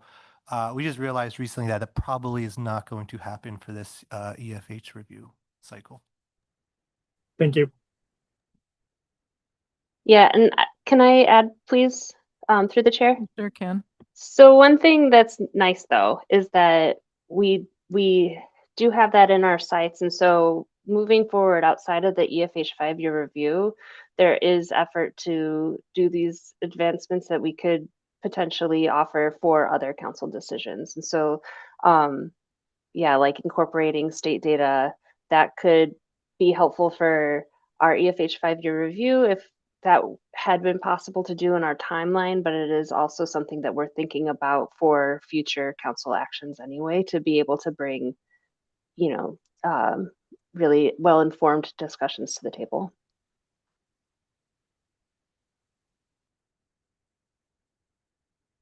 Great. Okay, this is last call. I think that we're done with questions, but wanted to make sure. All right. I recognize that public testifiers have stayed here all the way until the end. Given that it's 10 after 5, I think that I'll cut the meeting for today and open this with public testimony first thing tomorrow morning at 8 a.m. So and I can see a couple of people in this room. I know that we don't have everybody online. If there are public testifiers that cannot be here tomorrow, raise your hand in the room, and I'm not positive if that can even be addressed online. Maybe in the question and answer little portal, if for some reason, if you can't make it to tomorrow, let us know, and we'll just wait just a minute or so to give you a chance. And then otherwise, the plan will be to open it up for public testimony tomorrow morning, and then we'll go into discussion. So thank you for everybody. And I'm not seeing anything. So great. Okay. Have a good evening, and we will see you tomorrow morning.